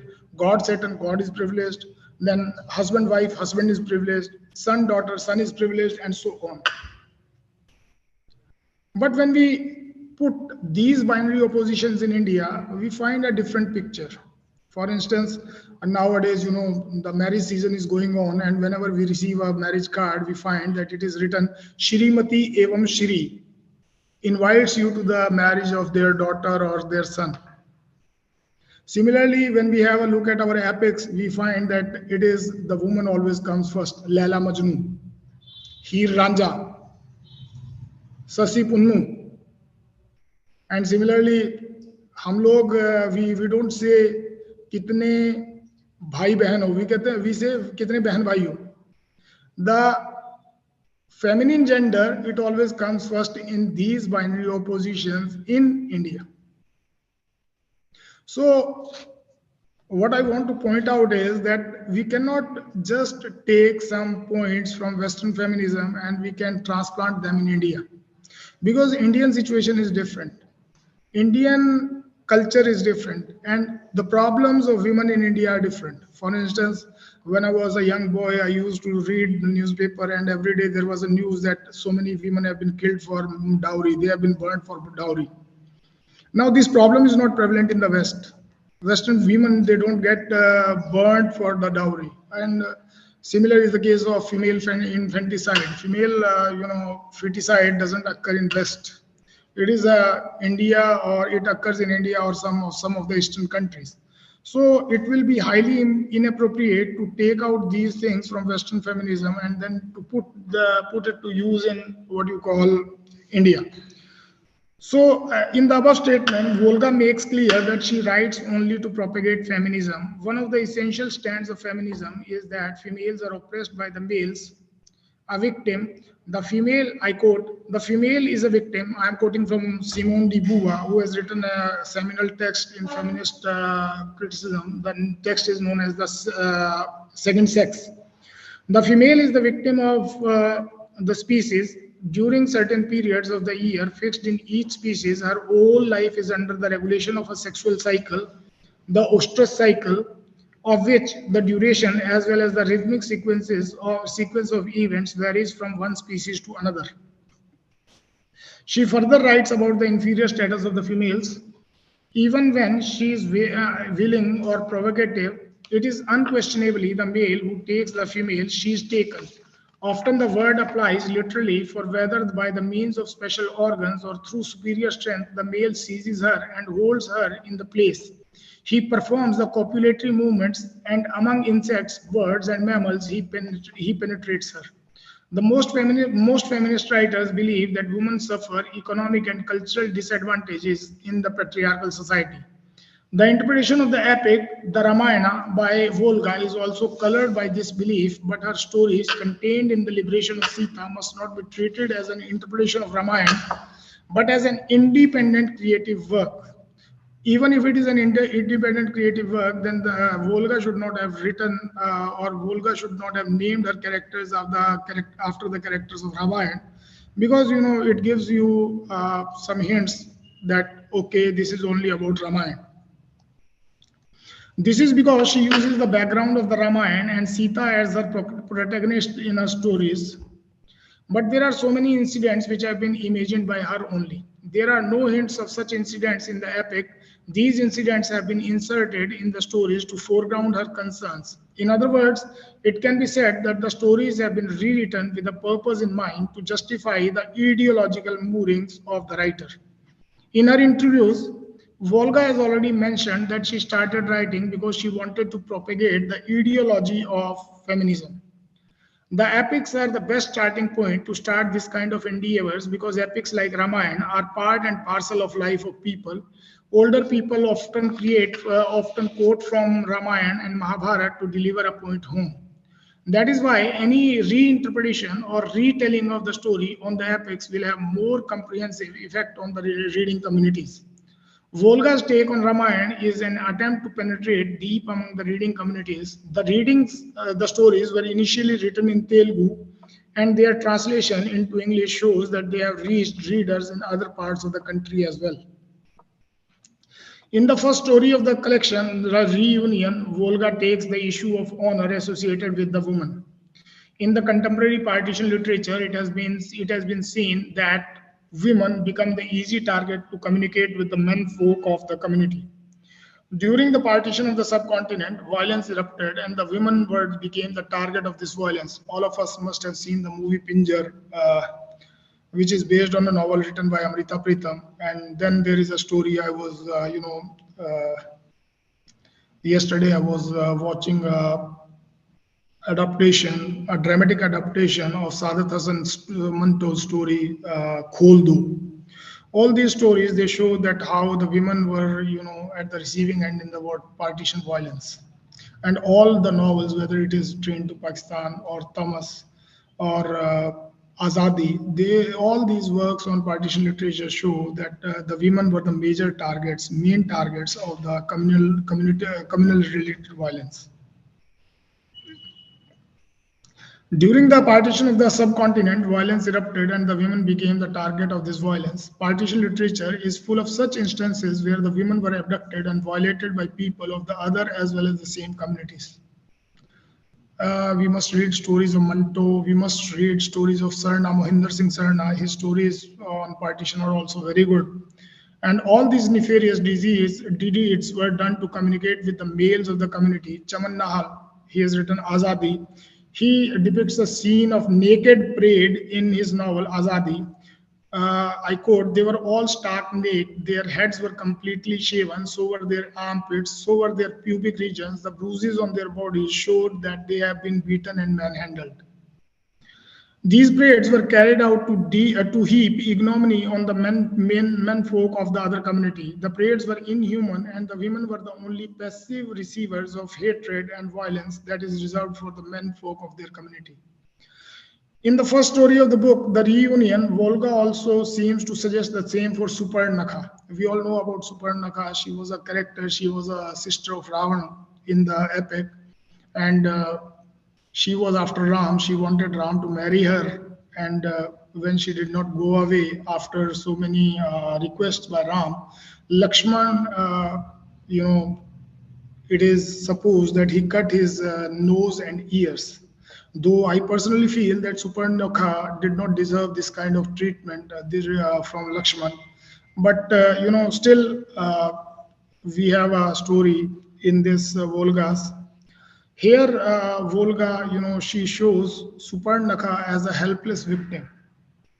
And here she constructs another binary opposition, that is civilized versus tribal. Suparnaka is tribal, while Ram is presented as a civilized folk. Ram and Lakshman and Sita, they are civilized people from Ayodhya. So there is a whatever she then in other stories she also constructs another binary opposition, that is Aryan versus Dravidian. I'll come to that. In the original epic, Suparnaka was presented as a vamp who irritates Ram and Lakshman beyond the limit. In Volga story, she is a victim, and her adversary is in the original epic seems to sympathize with her, that is Sita. For Volga, the disfiguring of Suparnaka was not a simple event, rather it was done with a purpose. The motive behind the disfigurement of Suparnaka was to provoke her brother, the mighty King Ravan. Now, this thing is not there in original epic Ramayana. In Ramayana, Ram did not know that she's a sister of Ravan, and all these things like the war with Ravan was not pre-planned in Ramayana. I quote, "Do women exist only to be used by men to settle their score? Ram and Lakshman would not have done this to Suparnaka if they did not know that she was Ravan's sister.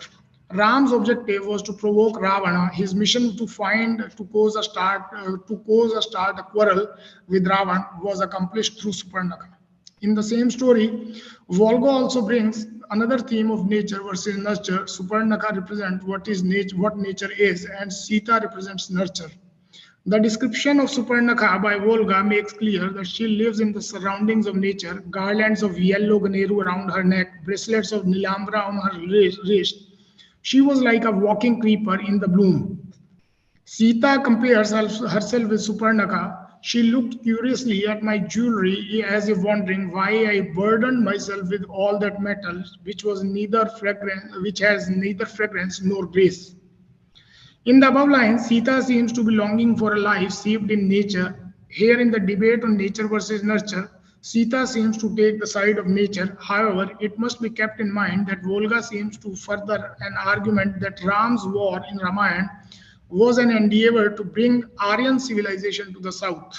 Sita's ornaments represent the craftsmanship that was developed by the civilization of the north. Volga herself, belonging to a southern state, seems to have fallen to the Aryan invasion theory. The theory propounded by the British and white historians maintain that Dravidian race was the original inhabitants of the subcontinents, and they were pushed towards south by invading Aryans.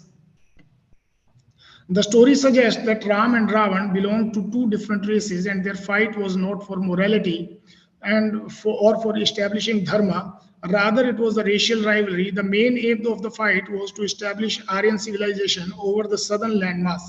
In the story, Volga suggests that the physical feature of both the races are different. Suparnaka tells Sita, "I was so proud of my beauty. You don't know how much I adorned my nose. The sharp nose of you Aryans looked strange to me. And there was a beauty in strangeness too. Of course, my nose was neither sharp nor flat. It was, I thought, exactly how Ishwar must have conceived the perfect nose in the beginning of the creation." The above passage seems to suggest a marked difference between the shapes of the nose of the Aryans and the Dravidians. However, when readers critically think about the story written by Volga, they realize there are many loopholes in her story. In the story, Suparnaka represents the people living in the forest. Then what about Ravan, who lived in a grand mansion made of gold? Of course, an Adivasi could not build a mansion like that. And moreover, when I look at all these things, I find that Ravan was not a Dravidian in the real sense of the word, if there is a Dravidian-Aryan divide. We all know Ravan was a Brahmin, and there are so many, stories about Ravan doing Brahmin dharma at different sort of time. Even before the start of the war, Ram invites Ravan to perform yajna for him, and Ravan does that as his duty as a Brahmin. And Brahmin, according to what you say, Aryan Dravidian story, Aryan Dravidian divide, Brahmins are Aryans. And if Ravan was Aryan, then where does this divide comes from? Volga fails to answer all these things, which shows that her stories they are just an ideological vehicle, but they don't have any coherence. So the craftsmanship of Lanka was more outstanding than the jewelers who had made jewelry for Sita. When one looks at this proposition, one realizes that Supernakha as a forest dweller cannot be pitched against Sita, who lived in a royal palace, because Ravan's palace was grander, more prosperous, and more ornate. Similarly, Volga's story ignores the role of Hanuman, Sugriv, and Jamwant in the original story. Going by the descriptions in the original epic, these were the real forest dwellers who helped Ram in conquering Lanka. Volga seems to have missed the technical details of the original epic in propounding her ideology. Moreover, science and scientific studies of different populations have found that the influence of Central Asia on the pre-existing gene pool was minor. Similarly, another research paper carried out by Estonian Biocenter and University of Delhi concludes our high resolution analysis portraying the three ancient tribal populations strongly rejects any incoming genetic signal of large scale recent migration either of the present to the subcontinent. In the second story of the book, this is one important topic, and this is very contentious because there are some people among us, the academicians, who still believe that there is a divide between Aryans and Dravidians, and they believe that Aryans are different. They came from Central Asia, and that has largely been. I have studied that divide extensively, and I have come to know that one of the why this theory emanated was because of the absence of river Saraswati in India. Ved and all the other sacred literature of India talks about a mighty river that was Saraswati, on which even the ships used to move. And when the British people, they came to India, they did not find any such river. So they adumbrated that these people, the Aryans, they came from somewhere in Central Asia. But when giving this, the theory, Aryan Dravidian theory, they forget one thing, that Ved also mentions sea and ocean many times. And when Central Asia is largely landlocked landmass, so if they were Aryans, they came from Central Asia, then there should not be any mention of this sea and ocean in the Vedas. So, this theory has not been supported by any archaeological findings, and largely there are very less takers of this theory in the contemporary academic circles. So, in the second story of the book, Music of Earth, readers are introduced to Ram, which the readers are unaccustomed to. The Ram in Volga story appears to be a firm believer and upholder of patriarchy. The attitude of Ram is made clear through his comments on Ahalya. She smiled graciously like the goddess. Sage Vishwamitra reinterrupted then, and leading me away told me her story. My heart turned bitter. I was sad to know that there was no character behind the beauty, yet I could not forget her. In the above passage, readers are told that the character of Ahalya is not good. The story conveys that sage Vishwamitra also believed the same about Ahalya. However, Kaushalya, Sita's mother-in-law, and Rama's mother gave contradictory thoughts about Ahalya. She tells Sita, the wife of Maharishi Gautam, child, an exceptional beauty with a noble character befitting her beauty. Unfortunately, she was accursed. Kaushalya further tells her, as you know, men consider women objects of enjoyment. The narrative of Volga makes Rama a toy in the hand of patriarchy. Rama is a deity for millions of people, a man par excellence, a warrior, a statesman. But here in the story, Volga turns him into an ordinary human being. In the story, he appears not as a benevolent warrior, but as a man out to kill the aboriginals in the neighborhood. As I told you, this description of Volga deconstruct her own stories because, Ravan cannot be termed as an aboriginal because he lived in a large mansion, an opulent mansion, which was, made of gold. So he was definitely not a tribal or what Volga tries to portray him as. It is clear that Volga is not satisfied with propagating feminism only, rather she also plays the theme of Aryan versus Dravidians. In this story, Rama is presented as an Aryan hero who espouses Brahminical virtue. Ironically, Ravan was a Brahmin. So if he espoused Brahminical virtues, Ravan was, one of the Brahmins who would have been his friend. One of the Brahminical virtues was to treat women as property. Ahalya tells Sita, his property, even if temporarily, had fallen into the hands of other, it was polluted, pollution, cleanliness, purity, impurity, honor, dishonor. Brahmin men have invested these words with such power that there is no scope in them for truth and untruth, no distinction. Volga twists the story to reassert her end. In the stories of Volga, the war between Rama and Ravana is not decided at the time of Ram's marriage with Sita. Even Ram's stay of 14 years in the forest was according to plan. Volga makes clear distinction between people residing in the north and south while trying to create awareness among the females about feminism. She seems to create a rift and tries to divide the people on racial lines in India. A writer has to be very conscious while writing, especially while writing about the epics that are read throughout this country. In the story, Volga writes that war between Ram and Ravan was not really about the abduction of Sita. She mentions that even Suparnaka's nose and ears were cut with planning. This was done to provoke Ravan. Ravan abducted Sita as a retaliation measure and gave Ram a chance to fight against Rama. If the readers go according to Volga, then Ravan was the most important significant obstruction to the spread of Arya Dharma in the south. Ravan was a mighty saint warrior, a devotee of Lord Shiva, who lived in an opulent palace made of gold. Ram's Ayodhya was not a match for the city he lived in. In southern India, Lord Shiva was known as Ishwar, as called by Suparnaka.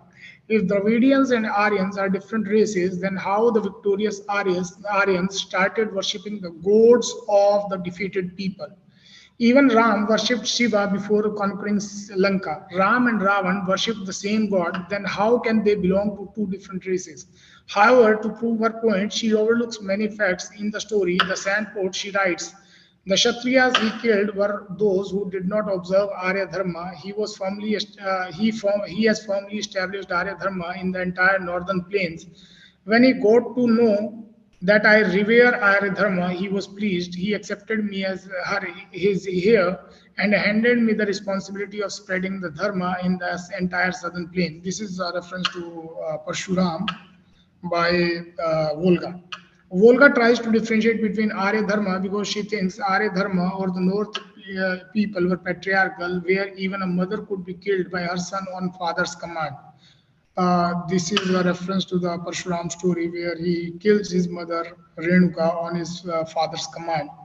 That too is part of Arya Dharma, to know, I know, to blindly carry out a father's wish without thinking about justice or injustice.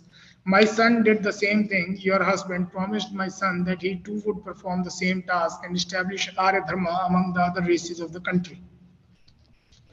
Volga, in her enthusiasm to spread one particular ideology, indeed ignores many points in her stories. She suggests that all the relations and bonds have been devised to oppress women. She even suggests that marriage was also an oppressive institution. When Sita asks Renuka, but won't creation come to an end if there is no bond of marriage? Renuka seems to suggest that there is no need for marriage among human beings. Renuka replies, why would it come to an end, Sita? Many creatures take birth and grow in this forest. They have no marital bonds, do they? There are people of different tribes whose customs are different from yours. Here, Volga again reconstructs her own arguments. In the first story, readers observe that Suparnaka wanted to marry Ram. Even Ravan was married to Mandodari. In pursuit of the ideology, she forgets that if marriage were an oppressive system where man oppressed the wife, then Ram would never have gone to forest. It must be kept in mind that it was Kekai who overpowered Dashrath, Ram's father, in sending him to forest for 14 years. In many cases, marriage may be oppressive, but it cannot be generalized as recommended by Volga. In twisting the incidents of the like, describing a meeting between Suparnaka and Sita, she uses her artistic liberty but there are places where she seems to contradict herself. For instance, Sita is a warrior and has been trained in the use of arms. This again indicates no difference between the sons and daughters in the society.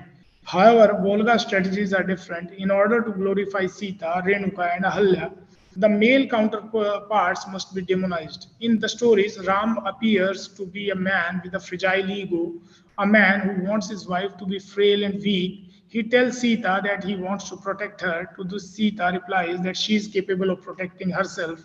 Hearing this, Ram's face falls, and he tells Sita, as long as I am alive, you will never have to protect yourself. Such a situation must not arise. You must look towards me for protection.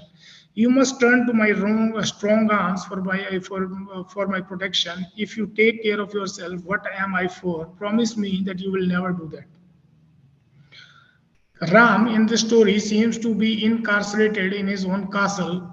Volga seems to suggest that he is incarcerated by Arya Dharma. However, one of the most significant problems that remains with this collection of stories is that the differentiation between Arya Dharma and other Dharma is not clear. If Arya Dharma was patriarchal, was there any other alternative culture available? If yes, then was it matriarchal? Volga writes about Aryan Dharma but does not give any opinion or any options to the readers. The stories also sometimes seem implausible when Ram tells Sita that she should not protect herself and depend on him for her protection. Does he mean that Sita should not do anything? Even Sita could get killed to satisfy Ram's male ego. Volga has written or rewritten the stories from Ramayana to propound a particular ideology, but ultimately the ideology remains and the story lose themselves in the ideology. If Ram wanted a frail, weak wife, then why did he marry Sita at all? While writing these stories, Volga fails to answer so many questions. Instead of intertwining her ideology in the story, she lets the ideology overpower the stories, and ultimately bland ideology remains. When the readers look at other stories like The Second Turn, they realize that such stories have not been written to propound an ideology. Instead, they offer alternative readings of the epics and foreground the episodes which were otherwise ignored by the reading communities. The stories of Volga are different in this sense. For her, stories are only vehicles for forwarding her ideology. In other words, for her, end is essential, the medium is not. So this is one important point that I wanted to mention, that when we are retelling or when we are rewriting the myths, there are so many books which are available now. There are books on Ashwatthama, there are books on Bhim, there are books on Nakul Sahdev, and there are many books on Karan. Then there are books on Dushyasan, Duryodhan, Ravan, as Sir Ravi Bhushan sir was talking about a book on Ravan, where Ravan is presented as a hero and Ram is, degraded, and he is presented as a frail or weak man. Now the important thing is, should we read these books or should these books be rewritten at all? Uh, of course, when we have a look at all these books, we find that all these books like Volga Sita, they are not known to many people. They are not known to many academicians. They are not known to many people, except a few who are, followers, or who follow that ideology, that particular ideology. In Volga's case, she's a left-leaning female feminist, and that is why she must be known better among the left-reading academicians or left-leaning academicians. But when I read all these things, and when I read all these obnoxious retellings of the stories, I find that these stories, they don't do justice to the original epics. Moreover, this kind of misinterpretation should not be done. What if these epics, they are a part and parcel of historical events of India? There are so many there is so much research going on these epics, where the people are trying to establish if they are we have recently seen a movie that is Ram Setu on this epic only. And we all know that the floating stones in Rameshwaram, near Rameshwaram, are not a myth, they exist. Now there might be so many scientific reasons behind those scientific stones, but the important thing is, do we have to play with the emotions of so many people who believe that Ramayana is the original story? That is the question I want to end my presentation with, because we have to think about these things, because our epics, our myths, they deliver some sort of message to the masses. And this happens with all the oral cultures. Definitely, we are not an oral culture right now. But when these myths, when these epics were created, of course, we know that Vedas, they are known as Shruti literature, because they were conveyed, or they were oral literature. They were memorized by people, and through generation, across the generations, and then they were written in book form by Ved Vyas. That was at a later stage when Mahabharata was being written. So India was not an oral culture from the beginning. India and all these myths, they were created to derive home some lesson. As we have a rich tradition in India, we have already seen there was one sage, Vishnu Sharma. He undertook a duty that, okay, I'll teach the son of the king. I will made him an expert, and he created Panchatantra stories to make him learn the things. That is information through entertainment. India has a rich tradition of things like this. Can we distort all these things? Can we allow people to distort these things? That is a question that we must ponder on, and that is a question we must look for answers. Thank you very much. Thank you so much, sir, for your such an elaborative deliberations on myth, and we are really grateful to hear you on this topic. House is open for queries. You can unmute yourself and ask questions to sir. After that, we'll start with our technical session. Sir, there are questions on YouTube also. So kindly give me 1 minute. I'll share that question. Okay, in the meantime, can I have the query, or can I comment upon what Sure, Dr. sir. Virender has said? Sure, sir. The seminar that we are organizing today is just because of you only, and everything you have guided so well to us. So it will be our honor if you'll speak some words. Oh, thank you very much for such nice words. Actually, my question in the previous session was related to whether one should distort the myths. And the similar question is also raised by Dr. Virender toward the end of his presentation. Thank you very much, Doctor, for such a nice, informative session. I hope the participants would have felt enlightened by your talk. But then the answer which may be there about the distortion of the myths or the retellings of the myths, maybe perhaps the commercialization of literature can be seen as a vehicle for such a distortion, if you agree to that. Actually, I would like to address Sanjeev Bhai Sahab, you are very right. But one thing that is important is, when we have a myth, when we have a retelling of myth, like, for example, Amish, he writes a myth according to the tradition, and his books are very successful. And then there is an obnoxious turn that is given to a myth by, what you say, Volga, writer like Volga, and she is largely unknown to the people. I did not know about Volga till he provided me with that book. So that clears the picture. When you make these myths like this, when you misinterpret these myths, they are not economically profiteering for the writers, because nobody knows these myths then. Nobody knows about their misinterpretation of the works. On the other hand, if you are writing like Amish, they are immensely successful. Even M.T. Vasudevan Nayar's the second turn is immensely successful endeavor. Radhe, Mrityunjay, they are also very, very popular and the best-selling books. Okay, good. Thank you very Any much. questions? If you can unmute yourself and ask directly to sir if you want to ask. Or sir, there is one question in the YouTube that they want to know about Dalit aesthetics, the role of myth in Dalit aesthetics.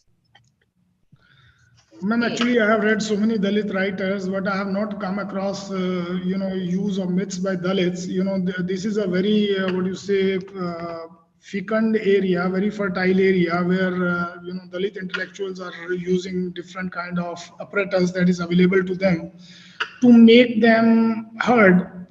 But I have not come across a myth. There have been so many things. Like, for example, there is a one particular incident related to Shambhuk in Ramayana, where his ears were filled with lead. But there are different perspectives to it. I have been hearing to so many things. Ram as a leader, Ram as a king, he would not have done this. And when we read all these books, there are some interpolations that have took place in all these epics throughout the generations, through these myths throughout the generations. Now, when I listen to some of the people, they try to represent that Bhasmasur was really an indigenous man who has been portrayed as a demon. Now, the scientific advancements in the field of genetics, they have disapproved of all these theories. They prove that all the Indians, they belong to one stock. So it is not that Dalits are the indigenous or we are not indigenous. We are all indigenous. But there were some certain sections of society who were, not given the privileges by the society, and society has to be held accountable to them. But definitely myths, there are certain incidents. For instance, there are so many incidents. I would like to tell you about the incident Nag in Mahabharata. One of the questions that is posed by Nag to Yudhishthira is how the caste of a person has to be decided. He says that the caste of according to his father or according to his mother. He says that caste of a person cannot be decided according to the father or according to the mother, because human beings are sexually promiscuous. So we cannot decide according to the birth. It has to be decided according to karma. And then when we have a deeper reading of Mahabharata, we have, there are references in Gita where the Lord Krishna, where the Bhagavan Krishna says that I am in all the human beings. And if he is in all the human beings, then the question of untouchability ends there. This is a problem that has been created by the society, an oppressive system that has been created by the society, by the people themselves. I don't find this as any divine sanction, or it is a part and parcel of myths and all. Right, sir. Very right, sir. Thank you so much, sir. And our chat box is filled with many messages of very informative lecture, such an amazing lecture, elaborated and enlightened lecture, and wonderful deliberation. So, sir, we are really very thankful to you for joining us in time, for staying us for so long with us.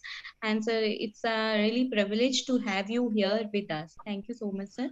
Thank you, ma'am. Thank you very much. Thank you very much for inviting me. I'm thankful to all of you for listening to me. Thank you very much for your kind words. Thank you, ma'am. Thank you, sir. And we hope, sir, that you'll stay with us till vote of thanks. Ma'am, I'm staying. Thank you, sir. Thank you so much. And now the technical session will start. And the technical session will be carried out by moderator Dr. Jaspal and Madam Alka Sharma as session chair. So over to you both, ma'am.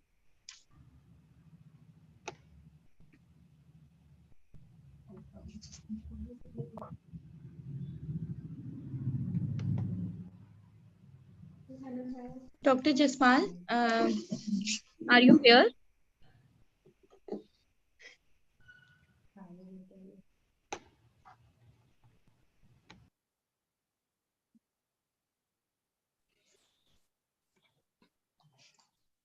Dr. Jaspal and Madam Alka, are you here with us? Hello, Dr. Anuradha. I'm here only. Okay, ma'am. Thank you so much. Dr. Jaspal is there.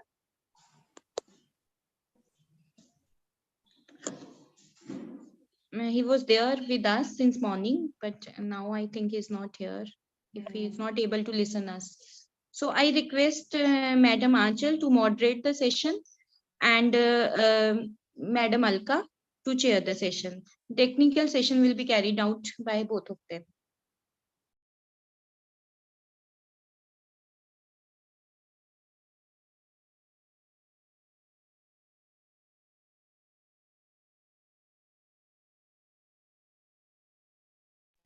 I hope the participants are ready with their presentations.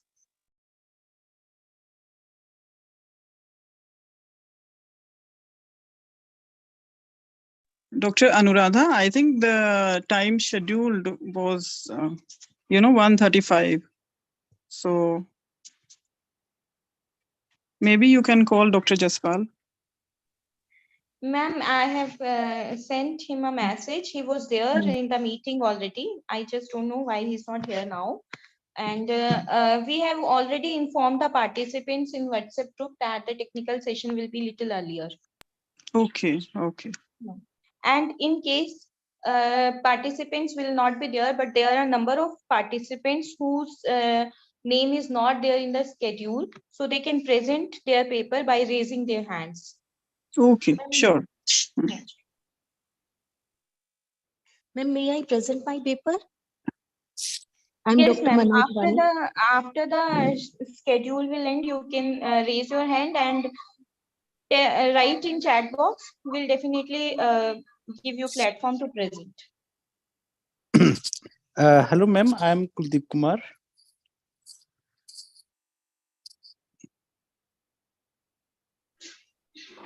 Yes, sir. I am already following in the schedule. If you kindly permit, should I present my paper? It number 8. Ready to present your paper? G.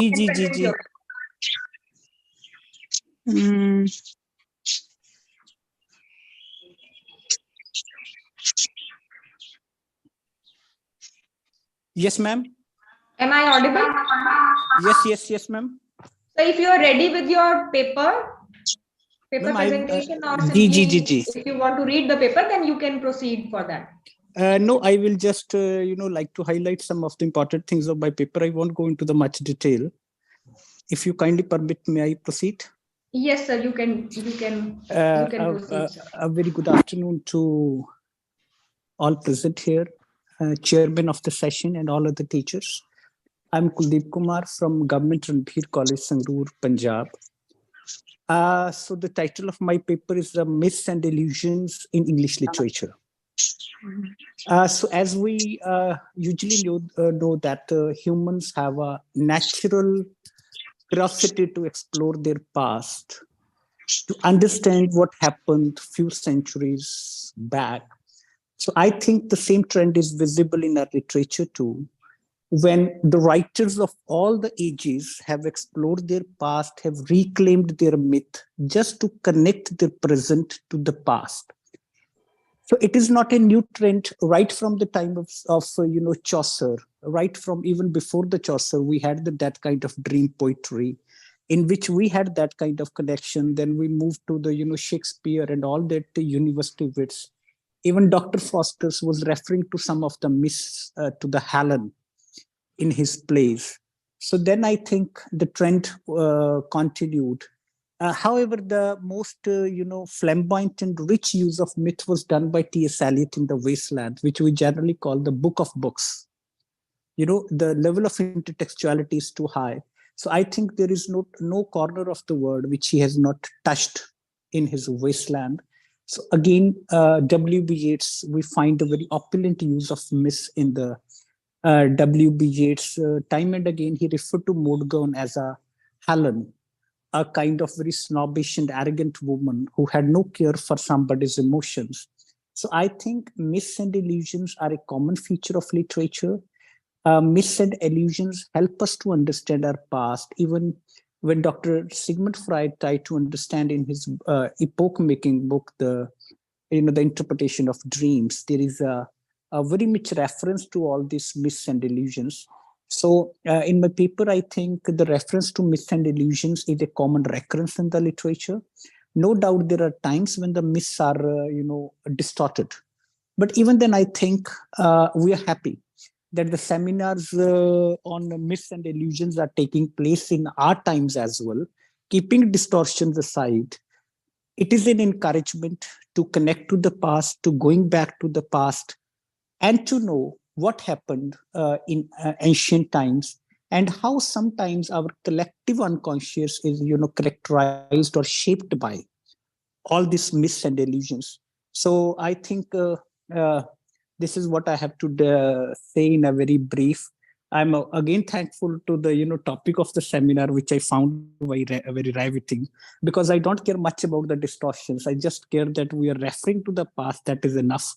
In the age of ultra commercialization, if we are talking and referring to the past, that is a matter of gratification. So I would like to end with a very popular couplet कि दुश्मन को भी सीने से लगाना नहीं भूले, हम अपने बुजुर्गों का जमाना नहीं भूले. So thank you so much. This is all what I have to say. Thank you, everybody.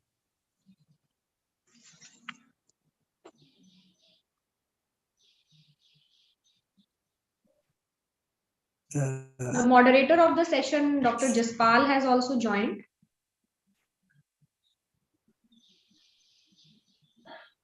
Yes, ma'am. Yes, thanks a lot.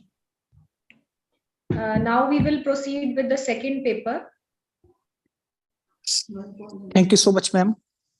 Ma'am, may I present my paper? I'm ready with my paper. Yes, you are the first presenter, Dr. Manoj Rani. Thank you, ma'am. Should I start? Yes, you can start. I'm Dr. Manoj Rani. Sorry, interrupt. I have already presented Kuldeep Kumar. Have you counted? Yes, sir. Thank you so much. Thank you so much for your greatness. Thank you. Yes, ma'am. May I start? I'm Dr. Manoj Rani. Next. Yes, ma'am. May I start? Yeah, you can start, ma'am. You are the first presenter as given in the written schedule. Okay, ma'am. Ma'am, I'm Manoj Rani from MLRS College of Education, Charkhi Dadri. The topic of my presentation is myths are the foundations of beliefs. Now, first of all, I would like to reflect on the concept of myths. Myths are generally regarded as misconceptions, misinformation, or false beliefs. They are also referred to as erroneous claims, and they have existed in almost every culture and society and have deep impact on ancient culture. They are regarded as the basic constituent of every culture and are almost found in every field of our life. First of all, next I would like to discuss the word myth etymologically. Etymologically, it means it is derived from Greek word mythos, and it means a set of beliefs or assumptions. Myths are regarded as the basis of religious beliefs and have a strong impact on shaping our thoughts and act as the strong foundation of beliefs. There are generally two types of beliefs. First, the creation myths. Every culture has creation myth, and it contains a story which explains the origin of the world. And through these stories, it is narrated how this universe is formed and whether it is created by a single god or supreme being or a group of gods. There is monotheistic religion which believes that the world is created by a single supreme being, and on the other hand there is polytheistic religion which believes that the universe is created by a group of gods.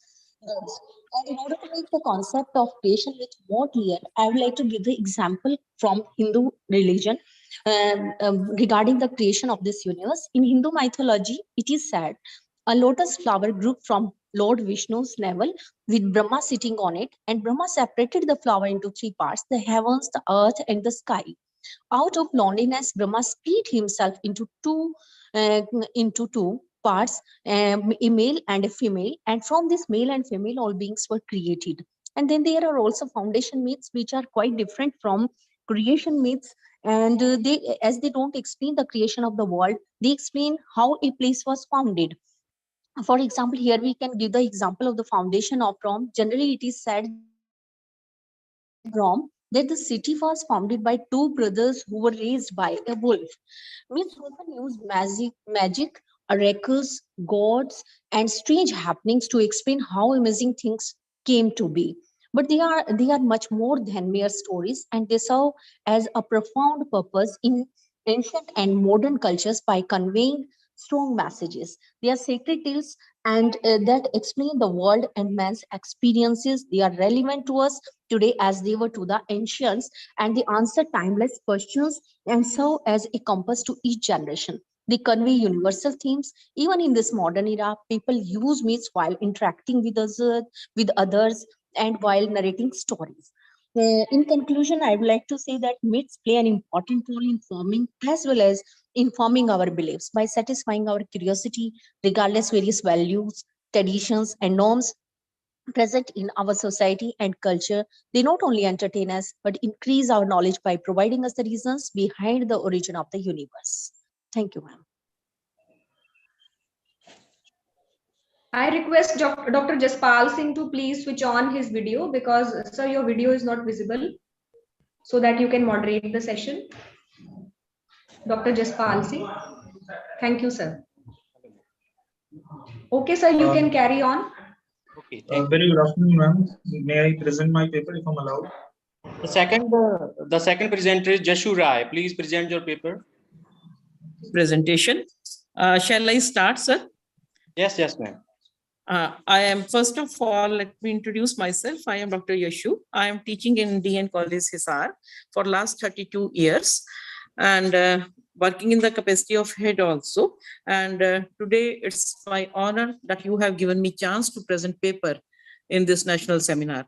My topic is relevance of mythology in literature.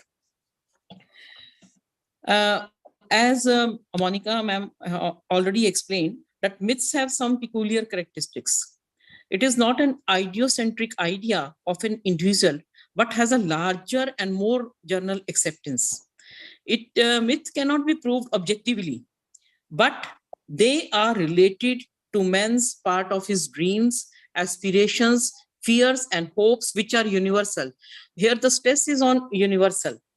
Every myth is truly symbolic, which represents psychic and spiritual reality as against external reality. Myth is believed as a sacred material and a genuine truth. Myth is narrative, and gods are the central characters of myth, men the central figures of legends. Myth is an indispensable part of art and literature. Beautiful as tales, the myths have constituted for modern poets a kind of poetic shorthand of infinite imaginative and emotional value. For the poets, myths still contain valuable materials and symbols, which a poet can charge with new meaning and vitality in his works. So let me quote here some poets. Shelley is one of the greatest myth makers in English literature. His love for liberty awakened in him a passion for Greece and Rome. Adonis, Oedipus, Prometheus Unbound, the witch of Atlas, Eugen, similarly, Hymn to Mercury, are all written on Greek themes. Greek mythology provided kids with a happy medium through which he could express the beauties of nature. Noteworthy fact is that mostly poets and writers have employed this technique. It also became interesting to speculate that for what reason writers have always been drawn towards this employment. Simply, that is due to their quality of timelessness and antiquity. Myths are old, far off distant things. They are purely traditional. And another factor which is responsible for the existence and employment of myths is their literary nature. It may be a point of objection here, but as literature has shown its favor, we can say that poets and writers are attracted towards myths because of their literariness or because they are literary. Myth is ethical, philosophical, religious, and cultural. Indian myths are essential part of the nature and spirit of nature. Hence, it becomes necessary for us to point out that many trends and moments in Indian literature have been derivative in nature. Unfortunately, in the case of Indian English literature, direct derivation is not possible because Indian English writer has to face peculiar difficulties. He can execute the stream of consciousness technique in his work. He can get benefit from the technical experiments of the European literary artists. And this becomes a great difficulty which an Indian writer has to face. It becomes like a more creative challenge to him because he had to turn away to mythology of his own culture to create significant patterns of fiction. It becomes easier because people of India are close to mythologies. Indian people are deeply conscious of their culture, their rich past. They still grew up absorbing the myths and legends of the country.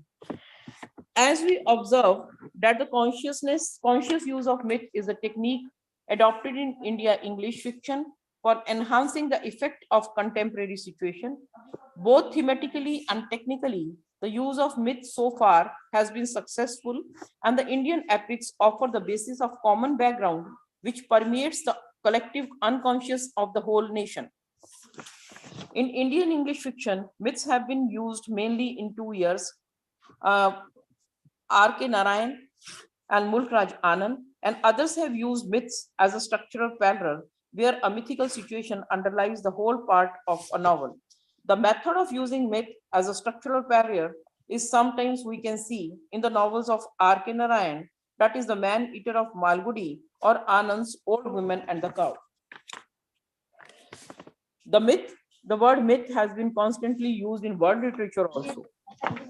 It has used एक बार आने देना भाई मेरे को psychology and in comparative religion. पलक कौन है? There are mainly 2 ways in which myths are अच्छा used. पलक कौन कर रही थी रूपाली तेरे को? Conscious use of myth is concerned. मैंने काट दिया Literary पारुल device. एक बच्चे को इनमें से भेजिए धोने के लिए भेज दे Method is used by T.S. Cup है ना दोनों by James by मेरे पास तो नहीं है किसी का. In the second case, we can say that here is unconscious use of myth. One is conscious use, other is unconscious use of myth. In this technique, we find that writers may not have been using a mythical situation or character, but readers or critics have discovered the unconscious way in which myth have operated in their novels or dreams. For example, Hamlet. Similarly, in Indian English writers, if I talk of Indian English writers, then the story of Ramayana, Mahabharata, Puranas.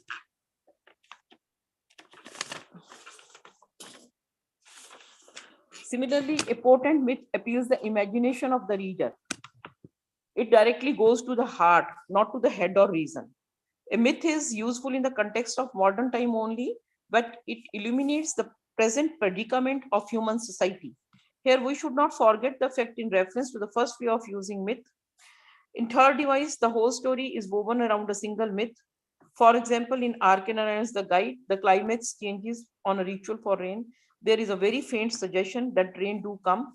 The influence of Mahatma Gandhi gradually crystallized into more of a symbol, even myth for India's culture than a political force. In Raja Rao Kantapura, myth has been very brilliantly and elegantly used. The myth of Ram and Ravan war and the gospel of Lord Krishna are not meant to make an one-to-one correspondence with the winning of freedom of India, but to enhance the experience of the novel and to deepen their readers' awareness of it. India is protected by goddess Kenchama, Kantapura, the village, the microcosm, Murti, the Gandhi man, initiates and gradually plunges the placid village into process of revolution. Murti, electrified by the vision of Mahatma, it thoroughly observed in his message of truth, and there is only one love in life, that is the love in mankind. But is what one God in life, and that is the God of all. Though the village is reduced to stable, but the spirit does not extinguish out, and the hope persists that Mahatma will bring Swaraj. Raja Rao himself intends to be a Sthal Puran, and R.K. Iyengar considers it to be Gandhi Puran. Because I am talking of this Kantapura because we are teaching in our BA courses Kenchama. That's the example has been taken from this. And here I would like to conclude with the words that for prophetic myths, the setting is sometimes in future, and in myths, the deities are not only central figures, but also have highly respected supernatural powers. And myth provides valuable knowledge and guidance. Through stories, it preaches the way to God to men. And myth is believed with profound intensity, and it is the burning conviction of the teller and the listener. So thank you very much for listening to me with patience and giving me this opportunity. Thank you and warm regards to all of you.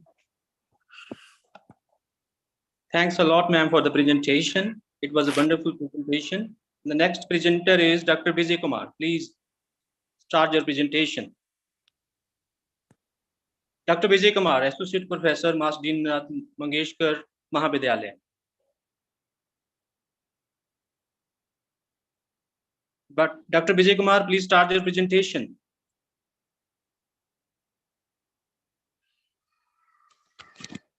Hello, am I audible? Hello? Hello? Yes, Dr. Jaspal, you are audible. Yes.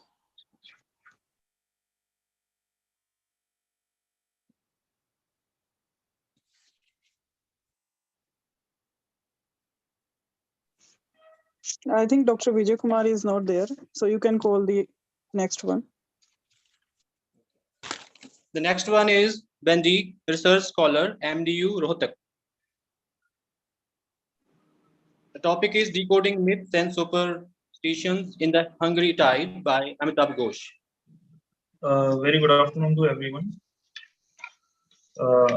Members of the panel and respected members of the seminar. First of all, I'd like to thank all of you for giving me this opportunity to present my paper. I'll be decoding the myths and superstitions in the novel The Hungry Tide, which has been written by Amitabh Ghosh. Introducing the paper, we all know that myths and superstitions have been a part of human culture for thousands of years. They are stories or beliefs that have been passed down through generations and often have a basis in religious or spiritual traditions. Coming to the novel The Hungry Tide, it is a fascinating exploration of superstitious beliefs and its role in the lives of the story's characters. The novel takes place in the Sundarbans, a vast mangrove forest in India's subcontinent, and follows the journey of Pia and Kanai, which are like the two main protagonists of the novel. These two strangers who have come to the region in search for answers.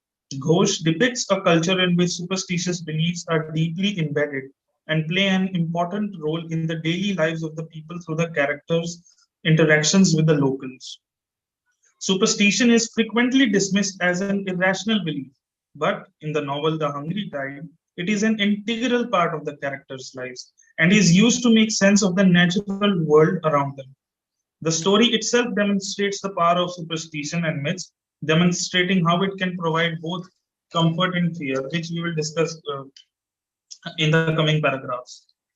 We notice that Pia, who is a marine biologist, she begins her research. She discovers that the dolphins, they are also a character in the novel, and we feel that we notice that the fishermen in the Lucy Bari, the dolphins are the reincarnated souls of drowned sailors, and that they bring good luck to those who see them. By this myth, she is fascinated and she begins to explore the superstitions and rituals that are prevalent in the area. As Pia and Kanai delve deeper into the superstitions and beliefs of the Sundarbans, they begin to understand the deep connection that the people have with the land and the sea. However, their journey of discovery is not without its dangers. They face treacherous waters, fierce storms, and deadly predators as they navigate the wild and untamed landscape of the Sundarbans. One of the most prominent superstitious element in the novel is the belief in ghosts and spirits. The people of the Sundarbans believe that the spirits of the dead can return to the world of the living, and that these spirits can have both positive and negative effects on the living. This belief is illustrated through the character of Fakir, who is a fisherman who believes in the power of the spirits to protect him from danger. Another superstition that we come across in the novel is the belief in omens and signs. The people of the Sundarbans believe that natural events, such as the behavior of animals or the movement of the tides, it can be interpreted as signs of good or bad luck. This belief is reflected in the character of Kanai, who is initially skeptical of the local superstitions, but eventually becomes convinced of their power after witnessing a series of inexplicable events. The novel also explores the role of superstitions in shaping the lives of the people of the Sundarbans. Superstitions are not just a set of beliefs for the people of the Sundarbans, but it is a way of life. They shape the way people interact with the natural environment, influence their decisions and actions. But the main element of the novel, it is the story, the tale of Bon Bibi. Bon Bibi is a Bengali name. That's why the stress is on the B. Otherwise, if we spell it, if we pronounce it in Hindi, it will be one Bibi, which we can translate to Jungle Ki Rani. The story of Bon Bibi is told in various forms throughout the novel, and each version contains its own unique details and variations. In one version, Bon Bibi is said to have been the daughter of a wealthy merchant who was shipwrecked in the Sundarbans.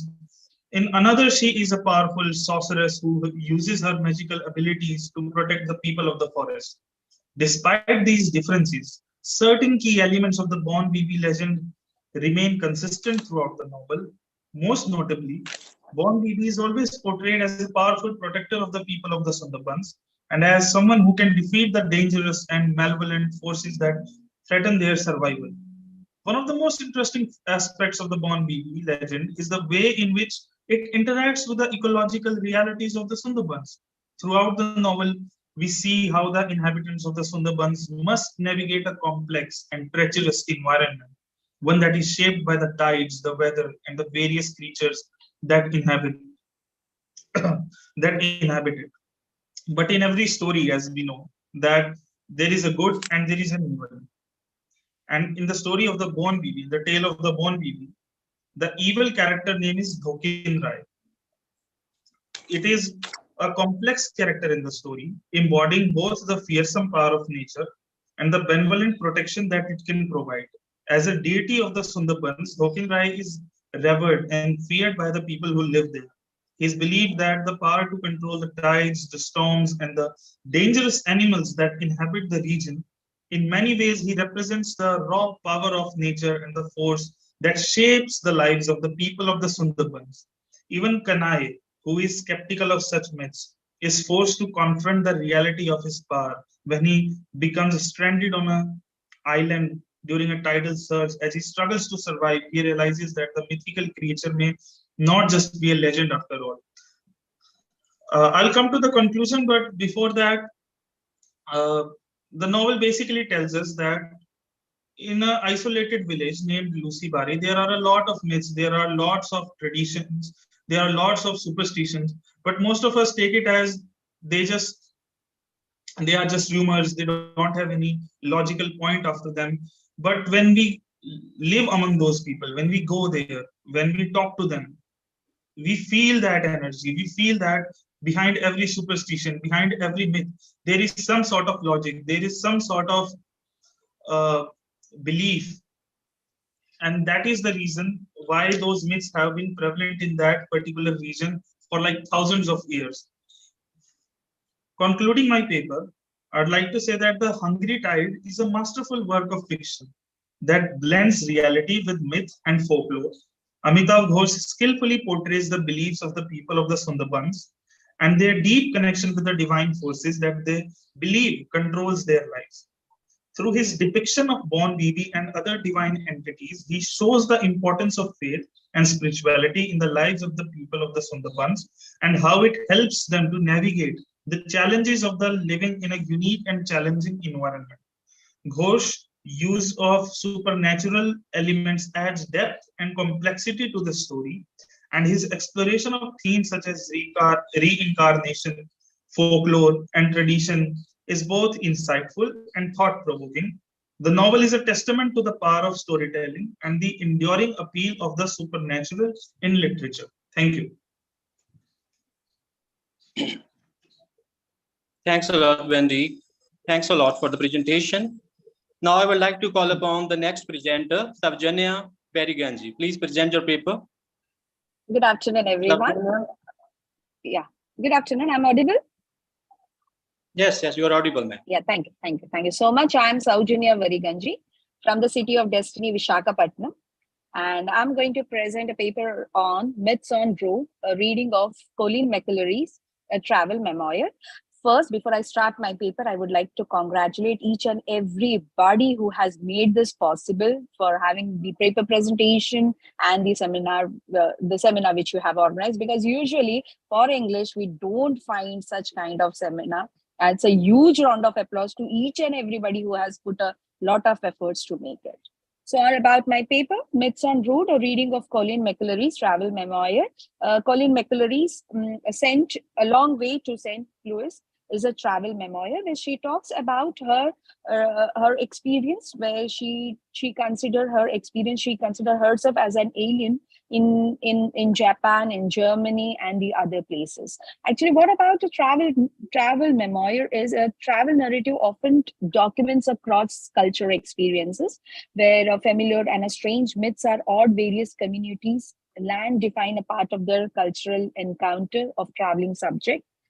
Travel memoir always combines the features of travel writing and a personal memoir, and the memoir, the St. Louis memoir, talks about the tales of God, creation of myths and rituals, where mythological elements were unfolded in the memoir.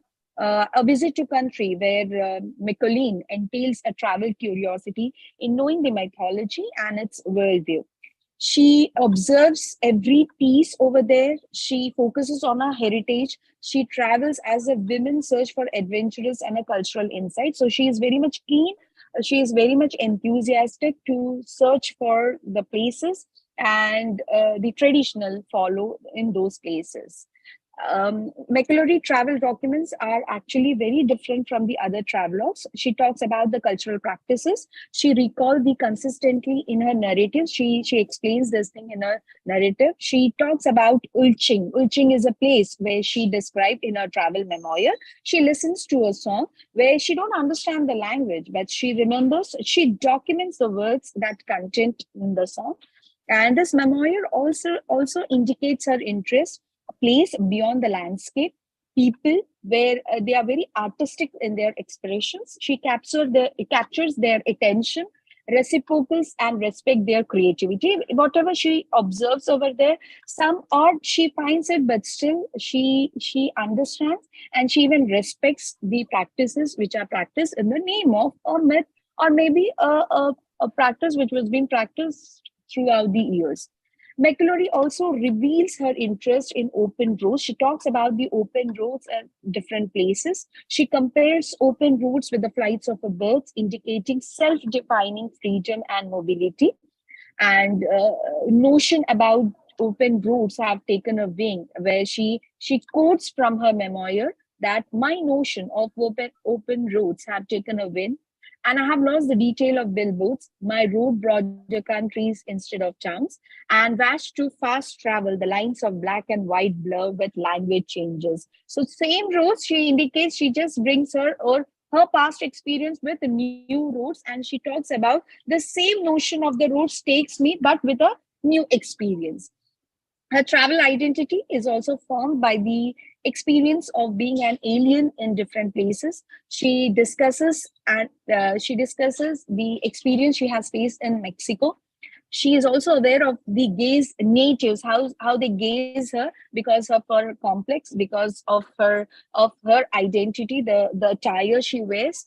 It's hard to focus when you're feeling so very foreign. When we cope up with an attitude, almost you want to show that you're cool, you're okay with whatever practices goes on into that place, but still the natives will always gaze at you. She talks about Germany, which is one country where McCulloch visits. She's actually aware of different language culture in Germany. She talks about it. She has also explained in her memoir how the various cultural practices have been practiced in Germany. She implies that travelers has to negotiate not merely on a social political differences, but also difficulties in using a foreign language. She quotes that my strange maneuvering through foreign language began with the first trip of Europe, where I learned to breathe in the sounds of other languages. All cacophonies and the glides of the human clicks, hisses the unravel. She also talks about her visit to Mexico, where she visits a temple. This visit is a way before she has visited the other temples, and she makes a comparison how temples are also at different places. They indicate the different things. She indicates her relative inexperiencing in visiting such divine places. She talks about the palanquin. She don't compares the sites, but still the traditional which are being practiced in the name of the myth, she highlights that. And she also contextualizes the race relation in a major way while navigating her experience with Malaysia immigrants. She raises her issue of race. She talks about the issues of inconvenience. Inconvenience leads her to face a lot of difficulty in traveling. By narrating this incident, she also makes her travelogue a site of resistance and protest, and not exactly a protest, but a kind of a myth where she feels that which is not correct or which has to be practiced in a different way. She also indicates that her experience as being a Black traveler, her experience as traveling is more likely to be unpleasant than to compare to a white woman. So whenever she is boarding a flight or immigrant officers always creates a problem, or how she has faced those problems and overcame, and she has not given up her travel. Another personal problem where she confesses about her motion sickness, about the bullet train. She explains about the Japan, where the experience also redefines her idea of a speed. She also learns to minimize the impact of motion sickness, and she at the end she talks about Germany, Japan, myths and everything. There are myths, there are different practices, but still for a traveling person this doesn't matter. A traveling person will enjoy his or her traveling, and will always carry a good travel memory. To conclude it, McClory also articulates that she has a lot of travel experience, sometimes on purpose or something inadvertently. She understands that for a Black woman, traveling alone can be awakening, a way to define herself, and she is not dependent on anything. So with this, I conclude. Thank you so much.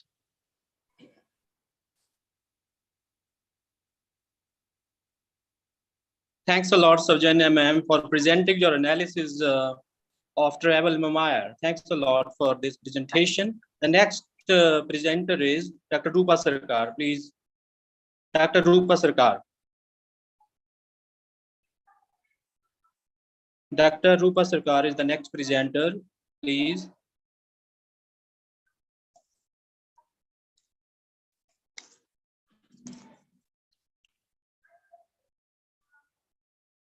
Dr. Rupa Sarkar, please.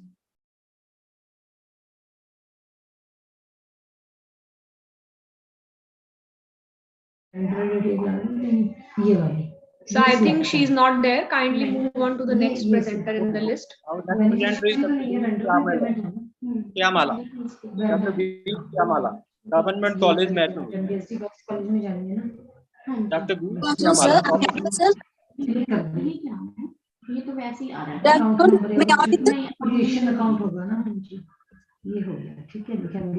Ma'am, am I audible? I'm speaking here.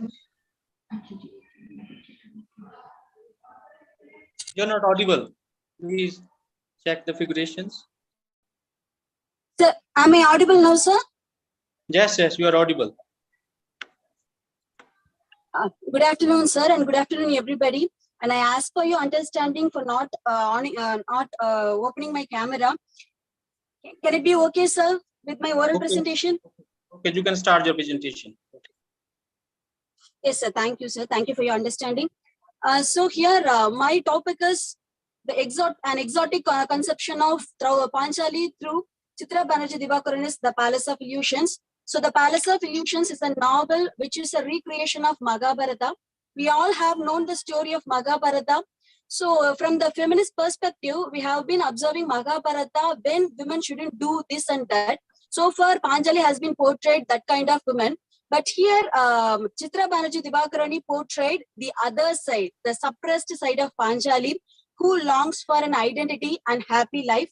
For example, when we are all criticizing Panjali for having five husbands, so from the perspective of Panjali, it is like she feels that she's like a communal cup which has been moving forward from hand to hand without her consideration. So that's how the author portrays the character of Panjali here. So from the beginning of the novel, even Panjali has been suppressed due to parental and societal rejection, and that rejection and that suppression works her to want for the identity more. She wants to prove herself through her healthy challenges, but she got strangled among politics, power, inequality, humiliation, and orders. So she wants to pay them back, but the challenges that she has faced are not a healthy one. She has been disturbed, she has been humiliated, and she has been cursed for the preparator of the Kurukshetra war. So the author portrays Panjali, what was her notion, what was her ideologies about her life. So here the author represents the need of three important qualities for women. One is acute choices, second one is resplendent willpower, and third one is radical transmutation. So as far as acute choices are concerned, the lack of decision-making skills will make us to long for acceptability instead of creating our individuality. So far, we have been following the order notions of society, and there we'll be in the circle of acceptance. So here the author wants us to make our own choices. So that's how she portrayed Panjali, who is out of boundaries, who always thinks out of boundaries and wants to make adventures as men do. And the second one is resplendent willpower. When our desire is leading us towards one path, then the other hand will be taken by the resplendent willpower. Whether to suffer in silence or to thrive towards the arduous journey of life, we need willpower. Here, author employs the thought of using willpower to live her life. The choices of choices of Panjali make her to cry, to have guilt, regrets, and even she thought of suicide. But she has come across all those notions and proved herself a real queen. At the end of the novel, we can see that how Panjali, after being humiliated, after being disturbed and bent everything, she proved herself as a true queen. That is when she cared for all the widows who has been deprived due to the war. Her choice leads her to create identity. The meaning of identity differs from person to person. For her, she wants to need an identity which is not less than as a hero, a man. The Panjali wants to prove her identity as well as to lead a happy life. At the end of the novel, though Panjali couldn't have a happy home like husband, children, and everything, but she proved herself as a crusader who started the war and who destroyed all the evils in the land and became a true queen. Thank you, sir.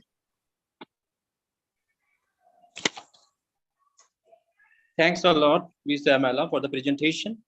And our next presenter is Dr. Jesh Kumar, Associate Professor, Indira Gandhi National College, Ladwa. Dr. Jesh Kumar, please. Yes, I'm audible, sir. Yes, sir. Yes, sir. You can start now. Okay. Thank you, sir. Very good afternoon to Chairperson Ma'am and Dr. Jeshpalji. And I would like to extend my hearty thanks to the organizers of this wonderful seminar.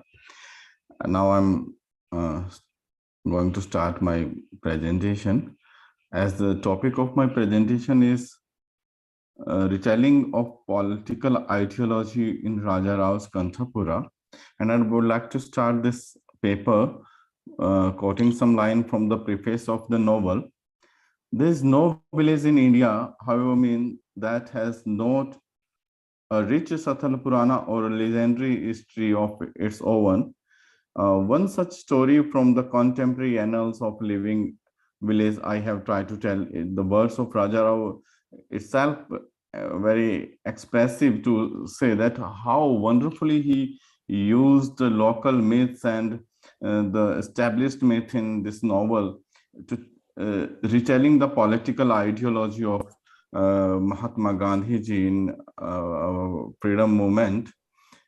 The use of myth is brilliant and as we know, considering that Raja Rao's preoccupations with the Vedanta is well known, and it should be important to know how he has gone about the business of expressing and implying ideas through his fictional technique, and to ascertain as to what those ideas are using the myths, and whether they add up to coherent philosophy.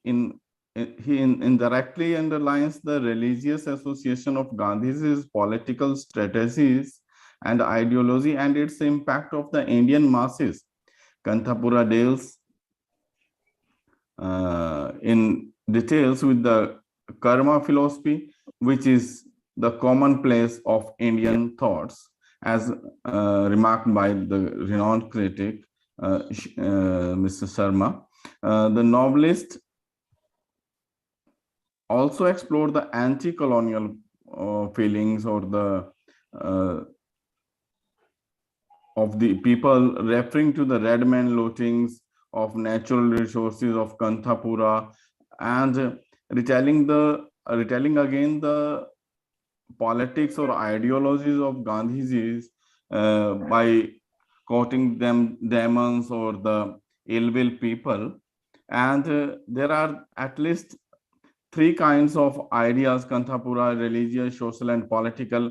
Out of these, three religious ones are presented as most centrally associated with the social regeneration in the village Kanthapura, as quoted by Siv Naranjan, a renowned critic. This is constant with the true tradition in India, where social reformers have invariably been profoundly religious men. And this happened in this novel from beginning to end.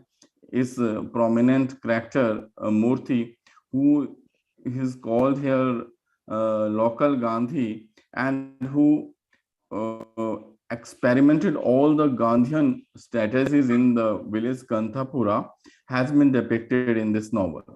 The idea of social regeneration is also linked up with religious rituals like the Hari Katha.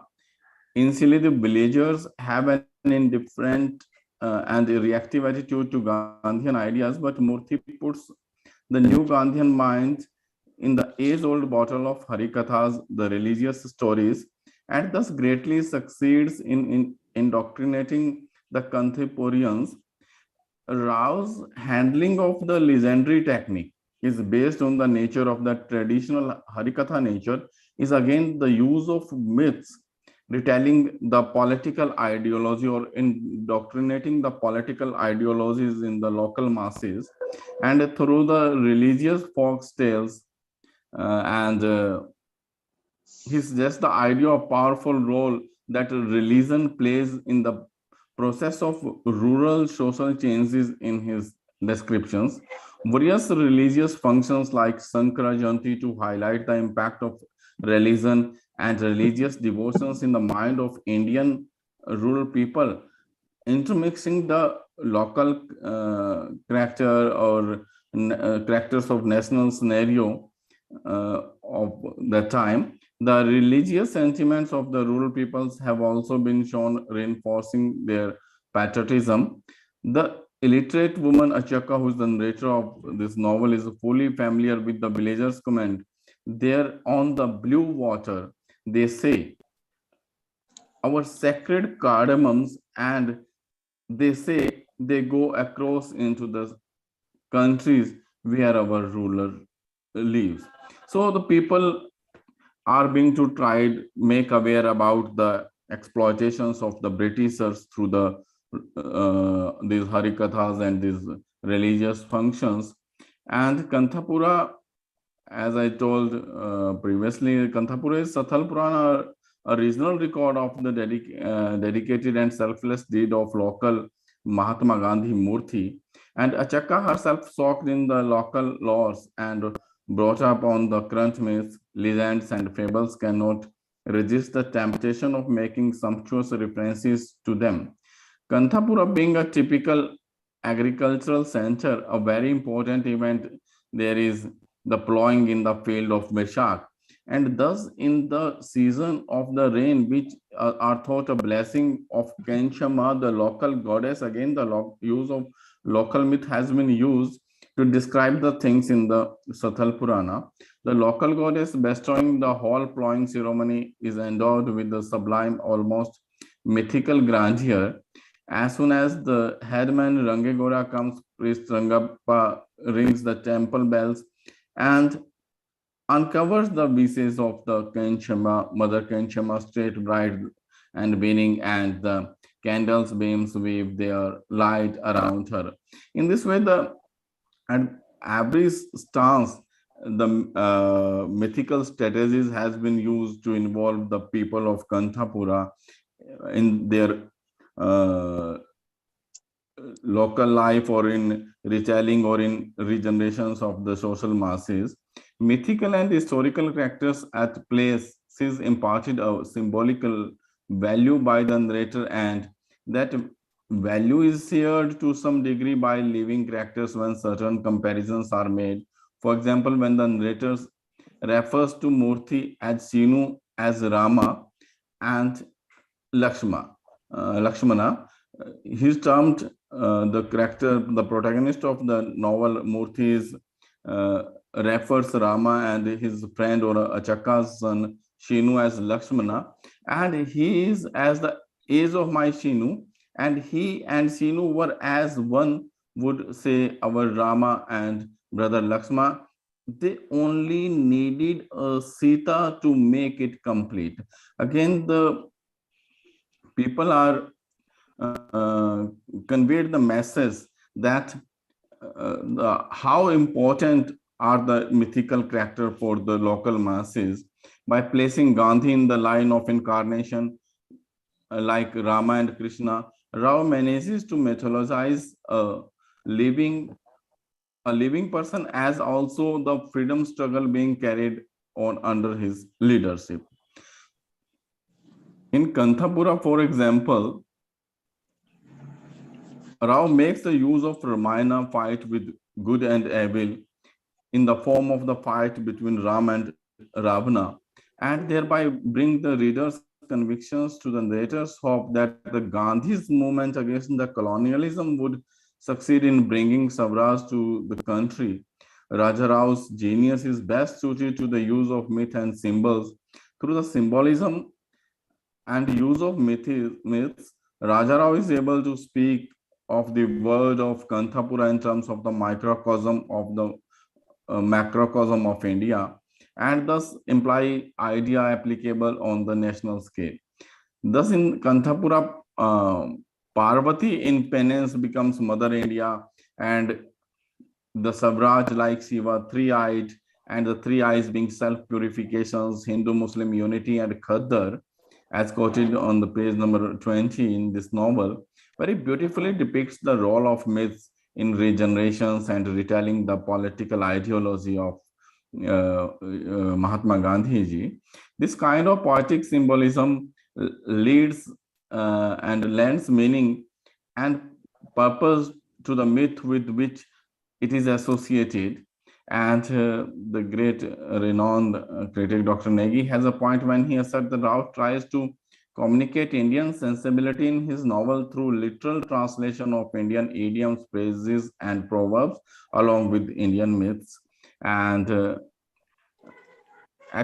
are many stances. I'm skipping some part of my paper and I'm coming to the conclusion. In this path-breaking novel, Raja Rao succeeds in placing his own sympathies and generating ideas in favor of the independence movement in the village. The religious sentiments of the rural people are shown, reinforcing their patriotism. Murthy, the protagonist, knows very well that the real key of the rusting Indian is religion, and he used religious tools and prominently the Indian myths through Harikathas and the religious functions through in the novel. The action is restricted to the village itself. Here, the village is not isolated about the happening in the places in the country or the political scenario of the country or the political ideology which was emerging throughout the country. At a stance, Rao brings in an allegory between Shiva, Parvati, Swaraj, and nation. He uses religion as a powerful source of influential ideas. The novel clearly shows that how religious resources are mobilized for the politizations of the people and arouse patriotic feelings among the masses. The author explores the blending of religion in Indian society and contemporary Indian politics. Religion indeed and religious myths indeed is presented as central force in the story of this novel. In Kanthapura, the role of religion in social regeneration and Gandhian ideology lasts through the novel, and the novelist beautifully, artistically uses the mythology in retelling the Gandhian political ideology in the novel Kanthapura. Thanks, and this is my presentation. Thanks a lot, Dr. Jesh, for the analysis of Kanthapura. Thanks a lot for the presentation. The next presenter is Shivani Dhawan. Please present your paper. Shivani Dhawan.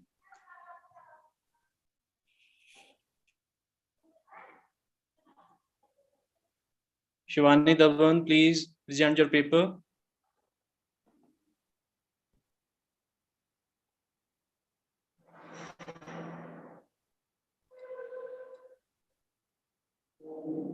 The next presenter, if Shivani Dhawan is not available, is S. Kavita, PhD scholar. S. Kavita, please come. Yes, sir. Am I audible, sir? Yes, yes. Yes, sir. Please start your presentation. Sir, yes, sir. Good afternoon, sir. Good afternoon, everyone. I'm S. Kavita, PhD scholar, M.V. Muthaiya Government Arts College for Women, Dindigul, Tamil Nadu.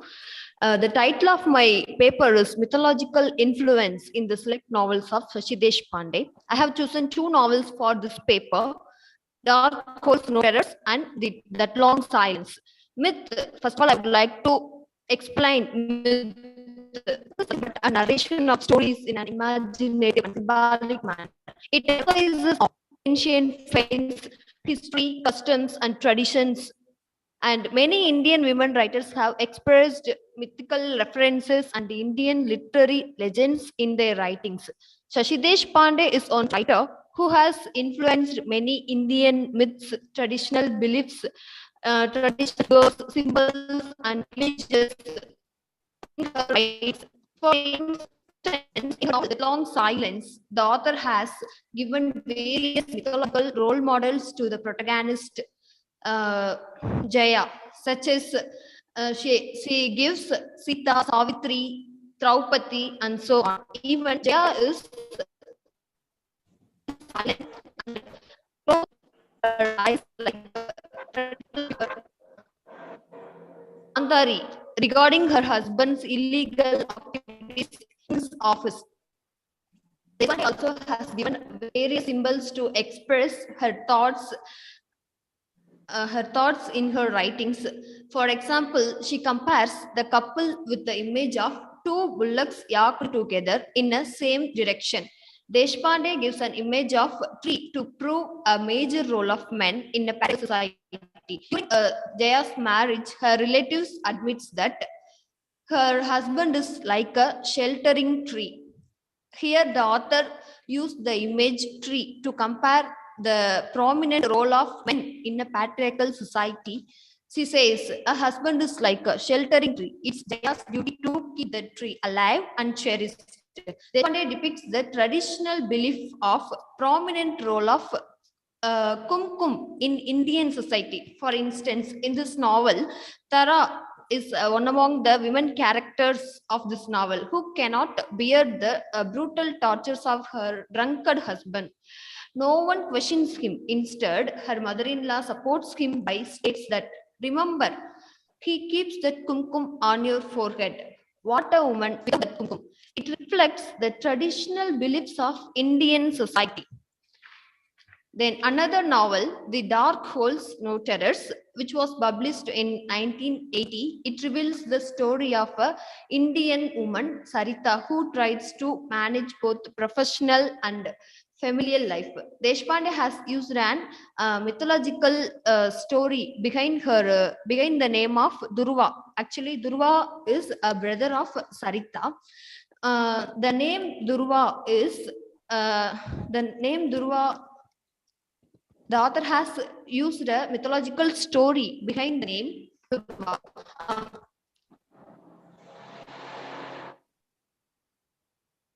She has revealed a mythological story. Actually, Durva is actually a little child who was pushed off from his father's lap by his stepbrother. And after a steadfasting meditation, the child became not a star. This is what the story behind that name Durva. Then it also highlights such events from Indian great epic Mahabharata. At the end of Mahabharata, Duryodhana was waiting in the lake for his enemy to come and kill him. Likewise, in this novel, Sarita's mother, who compares her life with the character of Duryodhana, she admits that she's waiting for her death like Duryodhana. Even she says, this is what all of us have faced at the end of our life. Through this novel, Deshpande has expressed the and its traditional beliefs of the Indian society. And to expose the ideas of the life. Thank you, sir. Thanks, S. Kavita, for the presentation. Our last presenter is Ruby Bansal. Ruby Bansal, please present your paper.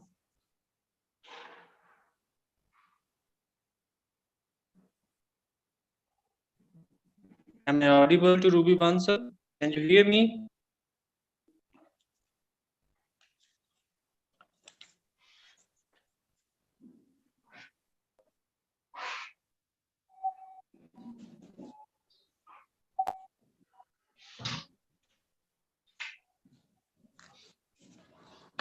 So I think she is not there.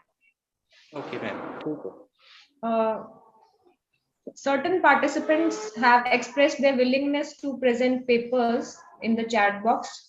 So now I will be calling their names. First is Dr. Satya Paul.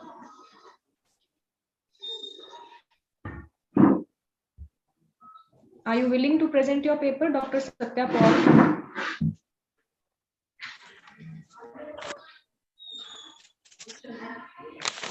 Next is Dr. Rani.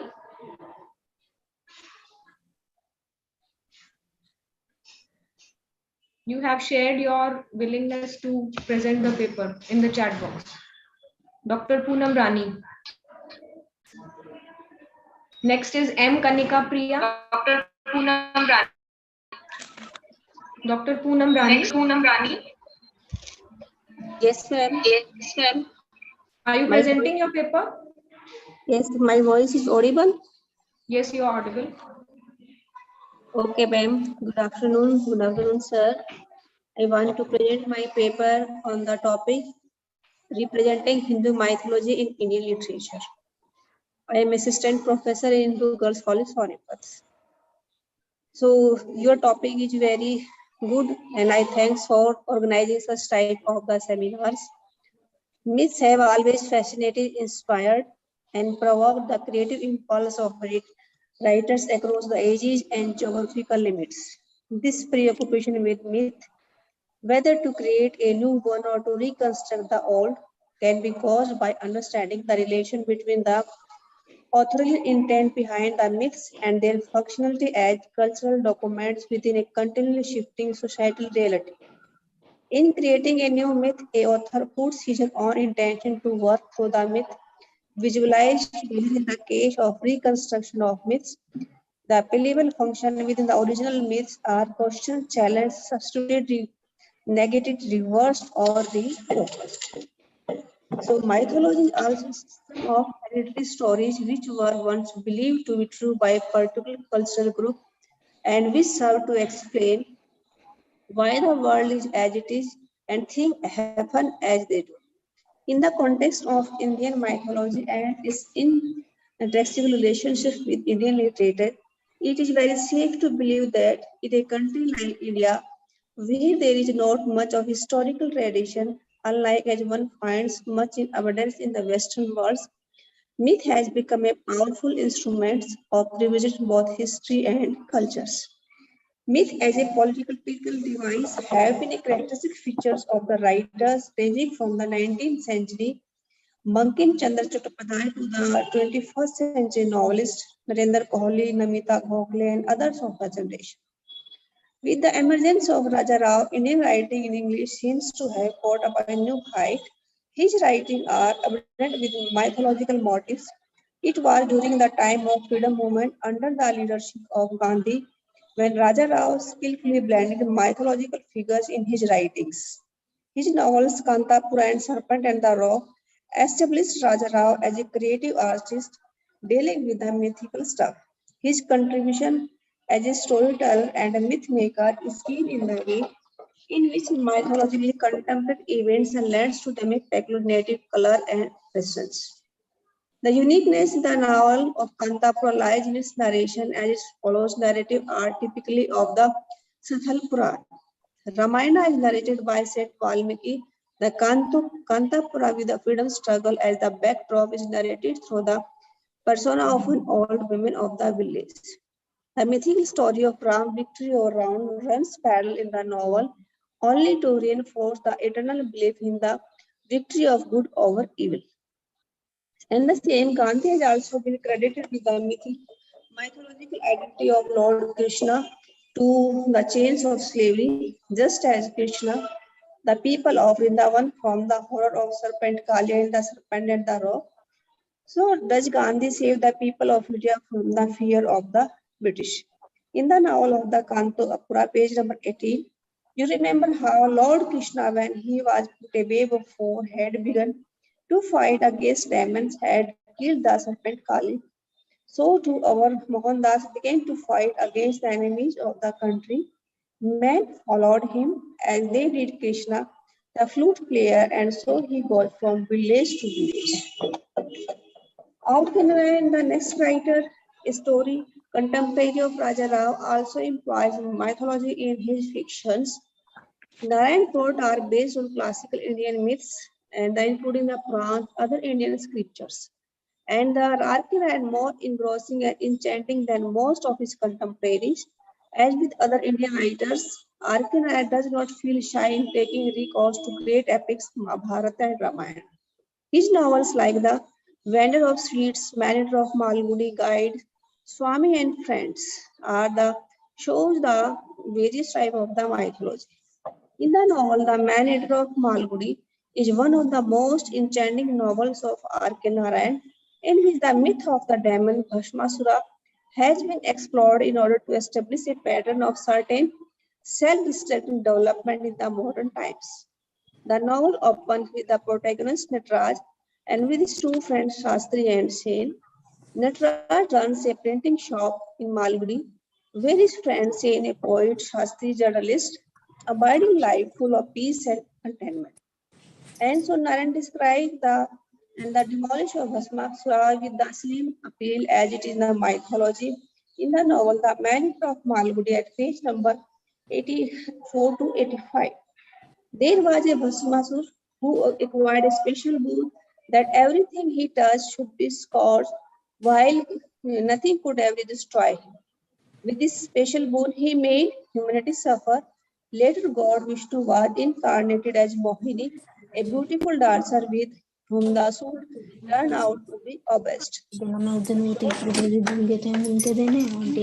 the end of the dance, Mohini put her palms on her cradle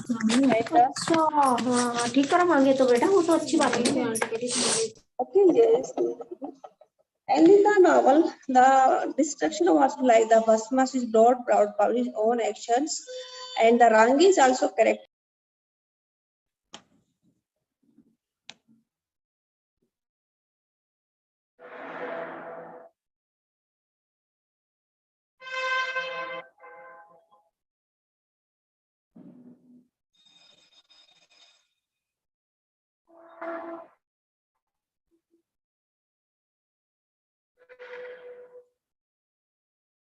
You're not audible, ma'am. Poonam, ma'am, you're not audible.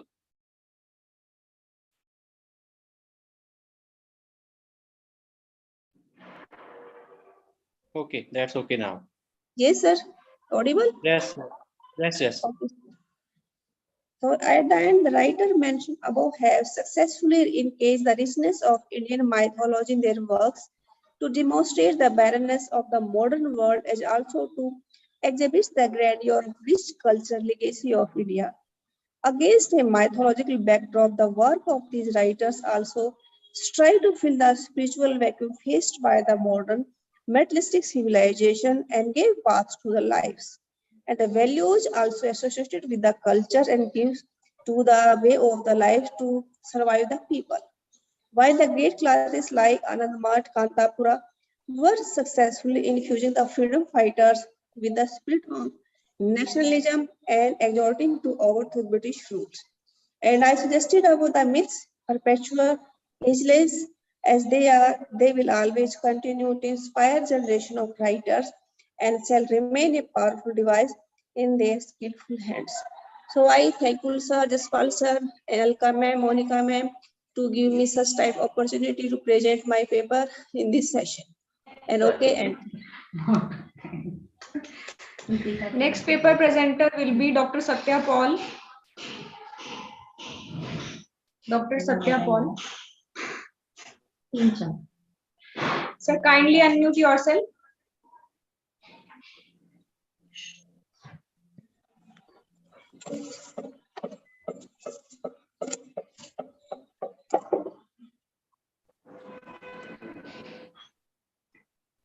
Sir, kindly unmute yourself. Your voice is not audible.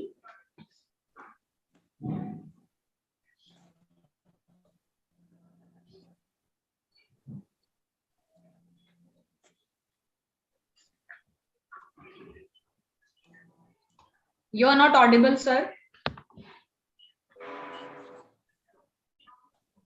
Hello हाँ जी sir, मैं आ जाऊंगी ना सुबह। हाँ जी sir, और बच्चे 2 हैं मेरे साथ ना। Hello, am I audible now? Yeah. Audible, sir, now. You are audible now, sir. You can. Okay, ma'am. Okay, ma'am. Thank you very much. So my topic for today's paper is use of myths and their functions in William Butler Yeats' poetry, a study of selected poems.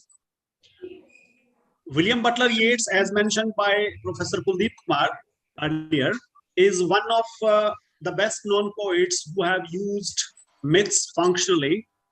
He is one of the most important poetic figures of 20th century and was deeply influenced by the Irish origin, and hence he drew heavily on Irish mythology, folklore for his poetic works. Apart from this, Greek mythology, Christian mythology, Celtic folklore, occult, esoteric traditions, mysticism, and magic were other sources that attracted his imagination. Christ, Virgin Mary, Apollo, Dionysus, and Orpheus, along with figures like Sphinx, Tarot, Jair, occur and reoccur in his over. Use of Christian mythology in poems like The Second Coming and Easter 1916 allows the poet to explore themes such as spirituality, the human condition, and the nature of existence in a symbolic and metaphorical way. Greek mythology works as a source of inspiration, a way to explore traditional subjects, traditional difficult subjects, and a way to establish a sense of continuity with the past in his hands. Yeats also draws upon the rich history and mythology of Ireland to explore themes of love, death, and spirituality. The use of Irish mythology provides a sense of cultural identity, explores the supernatural, and comments on contemporary society. Using of the myth of the Celtic revival, Yeats celebrates the Irish traditional culture, and at the same time he expresses his own aesthetic vision. By using myths and legendary figures, William Butler Yeats explores universal issues including the human condition, the nature of reality, and the link between the individual and the divine. If we look at his work collectively, we find that a progressive pattern is perceptible in the journey of myth in his poems.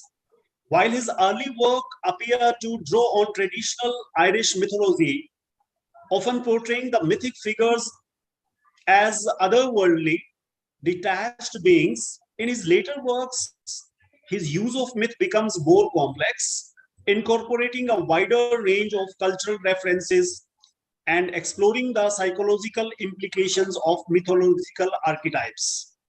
Since other participants are also waiting for their turn, I will not take much time. I want to highlight a few things only, taking least possible time. William Butler Yeats used Christian myths. Most of my scholar friends, they must have read the poem The Second Coming, where he draws on Christian mythology to depict the chaos and uncertainty of the modern world, mentioned by other scholars also. And it is perceptible in Thomas Stern Eliot's poem The Wasteland, one of the prominent works of 20th century. The poem's title, The Second Coming, is a reference to second coming of Christ as prophesied in the Bible.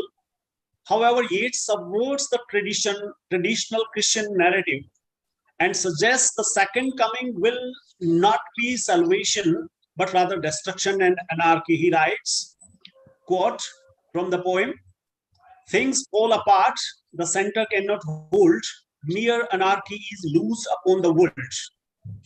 This bleak vision of the future reflects Yeats' disillusionment with the modern world and his belief that humanity is in a state of decline. The poem's first line, "turning and turning in the widening gyre," alludes to history's circular progression and implies that the planet is mired in a cycle of annihilation and rebirth. The Christian belief the end of the world will be followed by a new beginning is based on this cyclical perspective of history. P.K. Nair, in one of his books, says, I quote, "Yeats believed that civilization was cyclical, destroying itself every 2000 years, then it reached its pinnacle." The second coming poem is, in this poem, the vision of Christianity is peak and destruction after 2000 years is imminent. So, myths from Christianity, myths from Bible, myths from various other sources, William Butler Yeats uses, and these myths have been used functionally. He has a function in mind. He has a particular kind of thing in which is inexpressible in ordinary words, for which he uses myths and he expresses the same.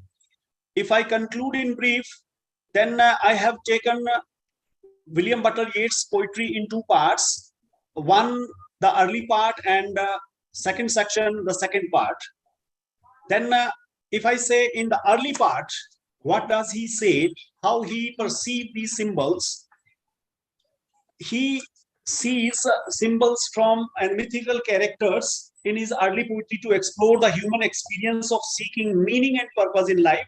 He portrays characters who embark on epic travels in quest of wisdom, love, or enlightenment. For example, the poem The Magi, the Song of Wandering Aengus. And in the later works, he demonstrates his fascination with mythical and esoteric traditions. He belonged to an esoteric group that drew inspiration from a variety of spiritual and intellectual traditions. So my friends have presented beautiful papers on this topic, taking varied writers, and they have added to our knowledge. I also tried to contribute a bit on my behalf. Thank you very much.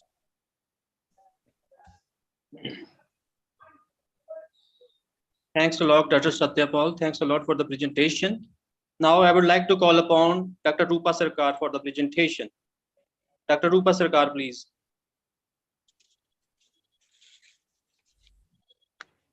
A very good afternoon to everyone here. Thank you for letting me in so late.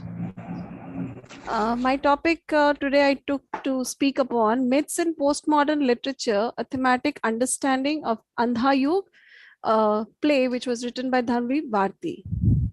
Myths and like I won't go into much of detail what is myth and all because we've been listening since morning. But a little bit from my input, myths in postmodern literature has been a very attractive field of interest for the literary world. There has been a bond set up among the myths and present day writing as fictional and non-fiction, becoming the utmost structure squares of any culture. The generations of readers often found their interest in the presented legendary characters as fascinating.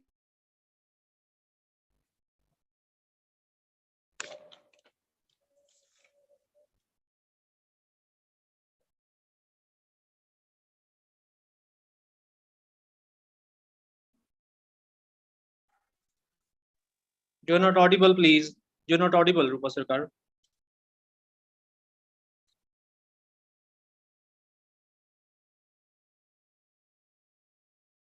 Unmute yourself.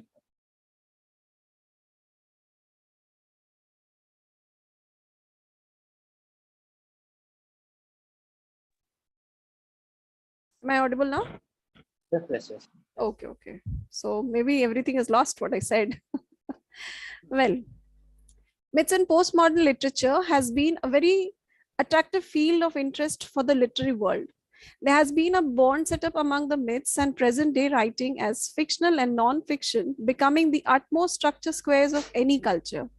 The generations of readers often found their interest in the presented legendary characters as fascinating constantly with the modern minds that turn a blind eye to ethnic detachment in time and space.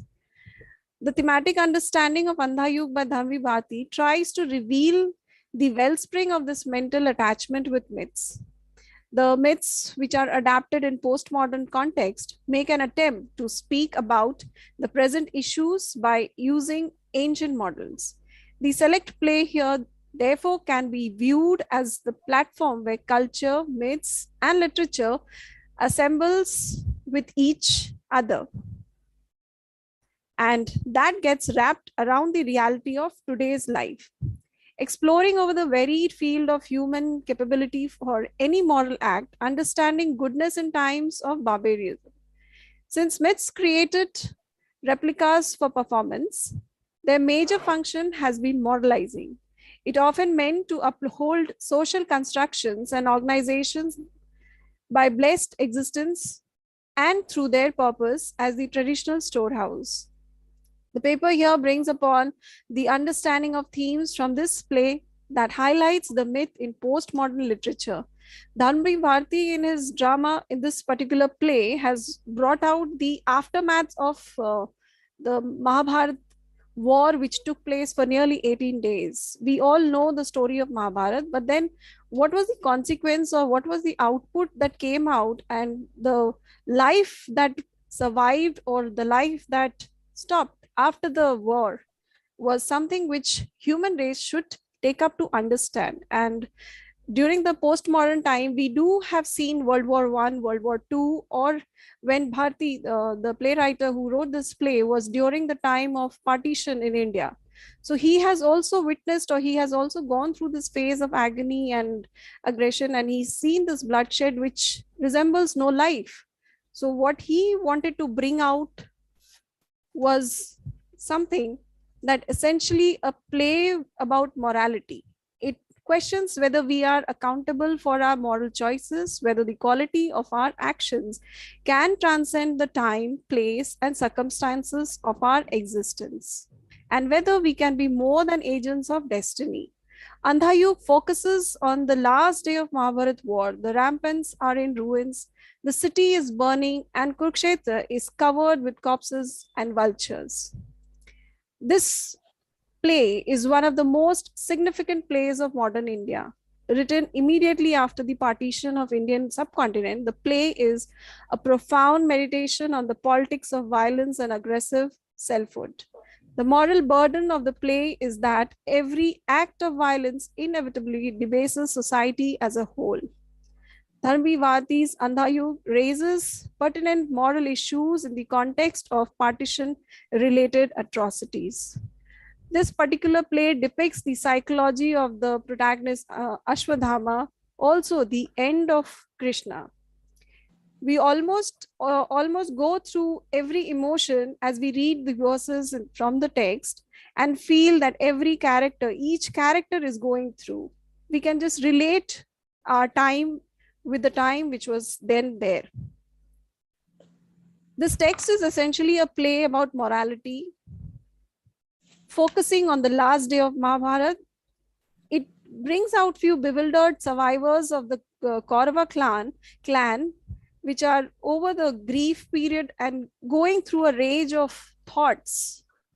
The lesson from the epic is well presented. The age of darkness, the myths does bring out the reality on how life strives and moves on with the losses too. It is interesting to see how past and present connect each other and some events don't change.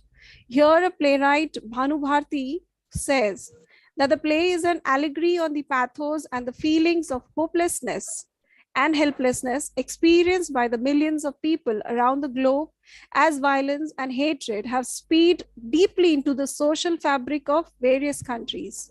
He compared the historical events that occurred during the Mahabharata war. Same in the modern times too.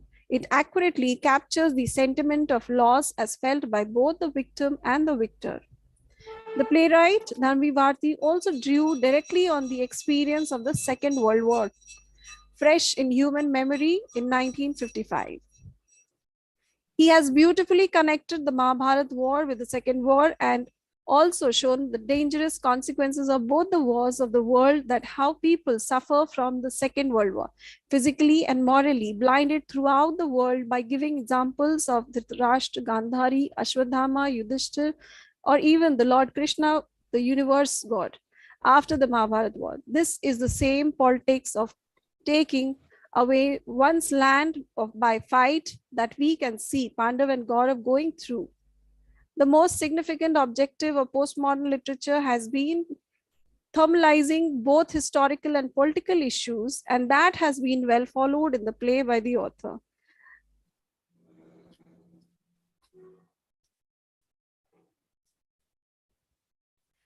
Like what I would like to conclude over here saying that this recreating the myth, Bharti compares and contrasts the Kurukshetra war with the partition of Indian revolution as the promise of peace and prosperity, promoted in either case by destroyed eventually. Though the playwright focuses majorly on the transformation seen in the society after such events of war, which resonate subsequently in the years to come.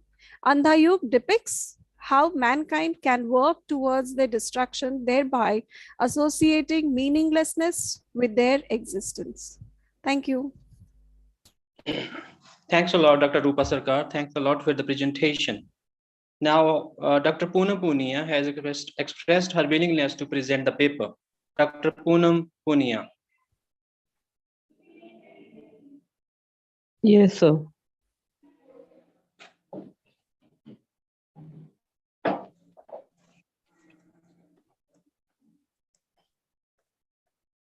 Please start your presentation.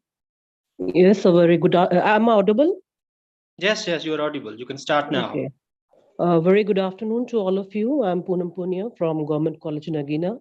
The topic of my paper is Myths and Indian Literature. Myths are the stories which are narrated in an imaginative and symbolic manner, emphasizing on the truth of the cosmos. These complex sagas cannot be explained in terms of ordinary connotation, because myths holds history, customs, ancient faiths, and traditions. Indian mythology is certainly a significant part of Indian culture. Myths often fused with legends, chronicles, and folklores in order to shape belief of the common people. The West maintained the rich tradition of using myth and folklore in literary works. Greek myths and biblical stories are present in every genre of English literature to add profoundness to the meaning of illustrated works. This tradition continued till this modern age. The modern artists, poets, and novelists such as T.S. Eliot, W.B. Yeats, James Joyce, and William Golding, etc., used legends and myths extensively in their works. Particularly in India, we find myths and folklores have its own heritage. Indian writers inherited myths and cultivated it in every form of literature, as Indian myths proved to be a generous background. Indian literature is enriched with stories and themes drawn from Veds, Upanishads, Ramayana, Mahabharata, and various Buddhist scriptures. The truth of Hindu culture are founded by a large number of myths such as Vedic texts, epics, and Puranas. Indian mythology enriches Indian culture and makes it a unique one in the world. From generation to generation, Indian mythology has been passed by the word of mouth, as in the form of stories. The presence of myths is clearly evident in every Indian regional literature. Explaining the importance of myths, Elena Helander Renewal says, I quote, regardless of how we define myths, the myths are available to us. In their daily lives, people often search for explanations for their existence and identity, for the origins of their activities, for the plans of gods, and for certain truths to emerge. Myths are able to give answer that modern knowledge system cannot afford to give. In post-modern times and beyond, myths help to stretch the boundaries of prevailing worldviews and modes of thought. I unquote. In every genre of literature, we find extensive use of Indian myth. Indian mythology served as a muse to writers like A.K. Ramanujan, Raja Rao, R.K. Narayan, and modern writers like Shashi Tharoor, etc., used Indian myth in different contexts in their fictional works. These writers retold the stories and revised them for literary purposes. Indian myths proved to be open texts and a subject for multiple interpretations. Sometimes myths used to evoke nationalism, and sometimes it is used as satire against social norms. Ancient manuscript Bhagavad Gita, used for nationalistic purpose by Swami Vivekanand, Sri Aurobindo, and Gandhiji during Indian freedom movement. Without taking any much more time, I would like to conclude. Indian female writers displayed their reflective interest in employing ethical elements in their works. An interesting use myth can be seen in Kamla Markande's novel Nectarine Sieve, in which a snake is found present everywhere. On a mythological level, it could be associated with the snake in the Garden of Eden to tempt Rukmani to happiness, but Nathan times cuts it into pieces.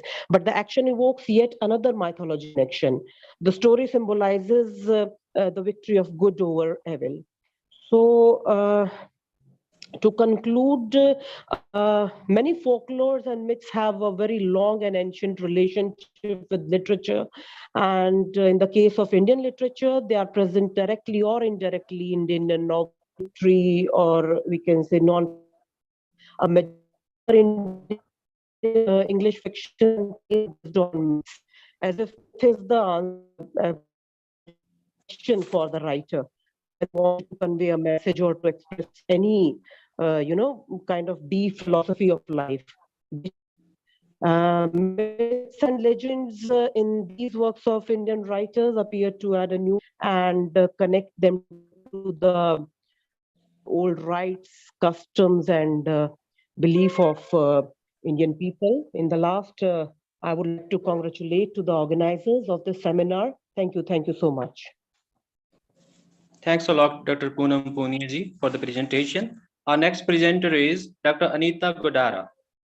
Dr. Anita Godara. Good afternoon, all of you. I'm Dr. Anita Godara from Arya Girls College, Ambala, Kent. And thanks for giving me an opportunity to present my paper. The topic of my paper is Myths as a Reflection of Reclaiming the Past with special reference to Kantapura. And I would like to speak only crux, what I would like to quote here. Raja Rao was well familiar. Raja Rao was well aware of the problem of language and style which the Indian writer were facing while writing in English. Our language new to them, and it was only possible with the help of the myth. And he was able to unify the past with the present by the unifying force with the help of the myths. He can unify the cultural values and religious values and the style of storytelling. It was only possible because of the myths. I would like to, battery is very low, so I will only conclude it by saying that Kantapura is replete with myths. Political events have been shown in the disguise of mythical stories to produce a great impact on the mind of the readers. The parallelism drawn between character is apt. The comparison of Gandhi to Rama, the British government to Ravana, and Bharat to Sita serve the purpose of the author. And the mythical cum symbolic design of this novel, coupled with its political and social outtones, prompts us to believe that the novelist was very serious about the business in commingling facts and fiction and reality and illusion and the concrete and the abstract, and by doing so he added an additional punch and meaning to his utterance, and it was only possible for the mythical framework. Thank you very much. Thank you, sir.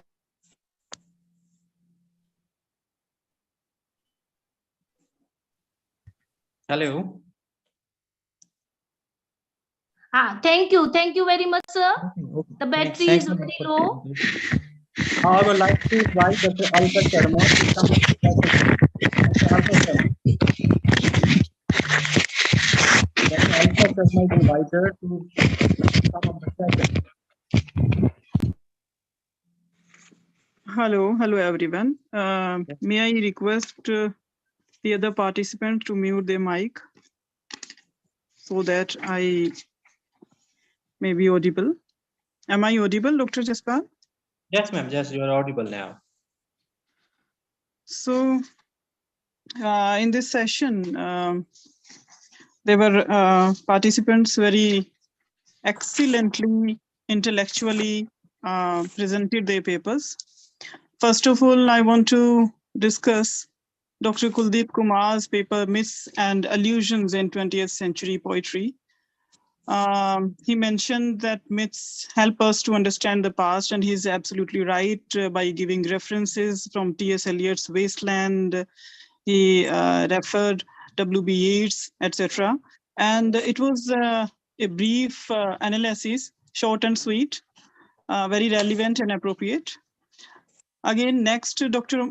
Manoj Rani, whose topic was Myth in Foundation of Beliefs.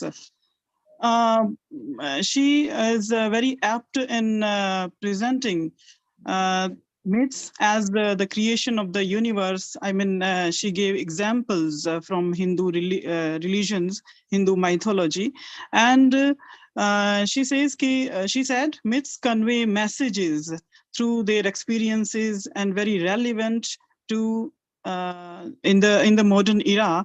People people from present day, they follow and they get information and value their tradition and culture. Again, Dr. Yashu Rani, she presented her paper on relevance of mythology in literature. She's very apt that myths are related to men as part of their dreams and are universal. Myth is a belief, a sacred material and narrative. Myth is a part of culture and art, And it is absolutely right, because without myth, without our tradition, without our culture, our mere existence is a kind of question. She gave many examples from Indian English writers,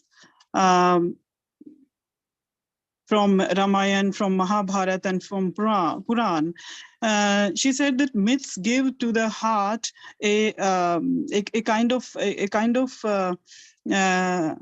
relevant information and knowledge. Again, Vandik has presented his paper, Decoding Myths and Superstitions in the Hungry Tide by Amitav Ghosh. He has presented it very interestingly. He told the story, and it is really a very interesting novel by Amitav Ghosh. Amitav Ghosh has presented fascinating exploration of a superstition beliefs, and the mention of dolphin myths, deep connection between land and sea, and beliefs in ghosts and spirits, and beliefs in omen and signs, etc. It was very well presented.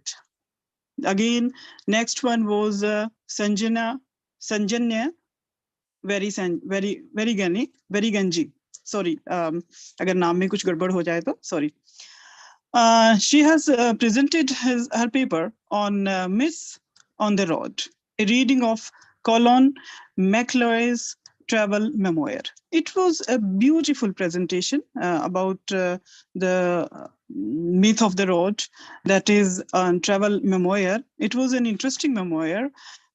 She has told that the writer has experiences from traveling in many countries, and she has represented well the emotions and experiences of the writer.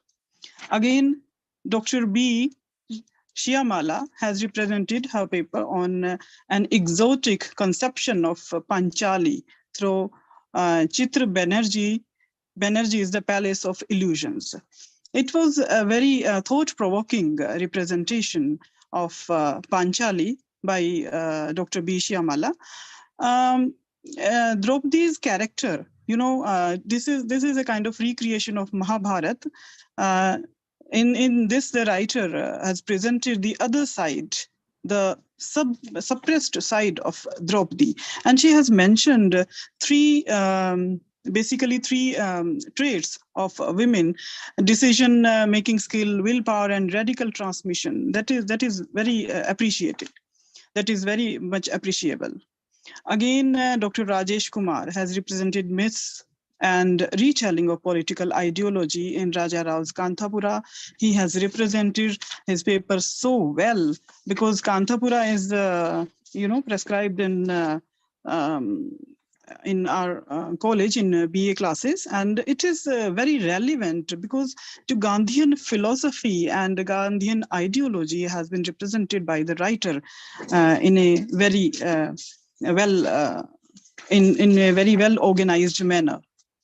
Again, Dr. S. Kavita has represented her paper on mythological influence in selected novels of Shashi Deshpande. She has, although she was not so much audible, but whatever I got from her presentation, that is mythical representations uses many symbols and images which are very relevant. Those images and symbols used by Shashi Deshpande in her two novels. And she has discussed about patriarchal society and traditional society as well. Again, Dr. Poonam Rani, she has presented her paper on Hindu representation of Hindu mythology in Indian literature. She has told us about the powerful instrument. She is of the belief that myths are the powerful instrument of culture and historical events. And she is absolutely right in presenting this point of view.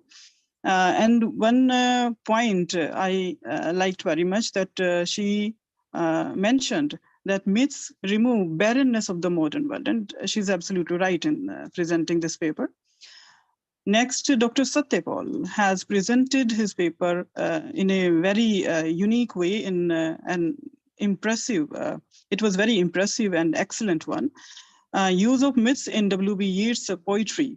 And he has mentioned about the use of Irish mythology, Christian mythology by W.B. Yeats in his poems. And he has mentioned the second coming, and it was a psychological representation of myths, and it was very intellectual presentation. Next one, Dr. Rupa Sarkar. She presented her paper on myths in postmodern literature, a thematic understanding of Andh Yug by Dharmveer Bharti. And I found it very interesting and very appropriate when in today's time, in this modern time, because it was written just after the partition in this play. The writer has mentioned the violence and politics and pain and agony the people faced after Mahabharata, and it was very it is very relevant in today's modern world also. Again, Dr. Poonam Punya has presented her paper on myths in Indian literature. She emphasized on this fact that myths represent the truth, and it maintains the tradition and culture. And she's absolutely right in this. And I appreciate her for giving such a thought-provoking matter. And I also agree with her when she said that myths serves as a muse to the Indian literature, Indian writers. That is very appropriate one. And the last but not the least, Dr. Anita Godara presented her paper on myths as a reflection of the past in Kanthapura. And she is absolutely right in saying that myths unify the past with the present. I congratulate all the participants, and they have presented so well, so expressive, and it was really a very nice session. Thank you. Thank you so much. Thank you, Avalka ma'am, for giving such a wonderful feedback to all the participants and enlightening them with your own experience. Now, moving further towards the valedictory session, I would like to invite Dr. Himanshu Parmar with us. Dr. Himanshu Parmar, he is session chair. He is resource person of the valedictory session, and at present he is associate professor and chairperson at the Department of English, Himachal Pradesh University, Shimla. He has presented 18 research papers and a number of research papers in various national as well as international conferences. His area of interest includes Dalit literature, and he has written a number of work in this area. Apart from academic achievements, he had been a gold medalist in badminton and represented Himachal Pradesh University in national games and in inter-university games. Sir, we are really very grateful to you for joining us in a valedictory session. You are with us since morning, and it's a privilege to hear you again on this platform in national conference. Over to you, sir. Thank you so much, ma'am. Am I audible? Yes, sir, you are audible. All right. Right. So, of course, good afternoon, everyone. And I won't take much of your time because I know it's the valedictory session and sir, it's your kind of a rush. video is not there. Kindly switch on your camera. Here, it's working?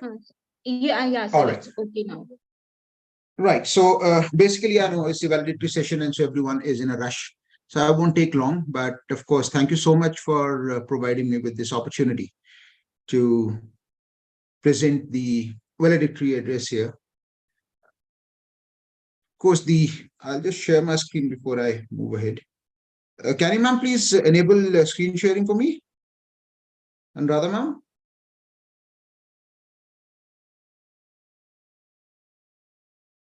Just wanted to share it if possible.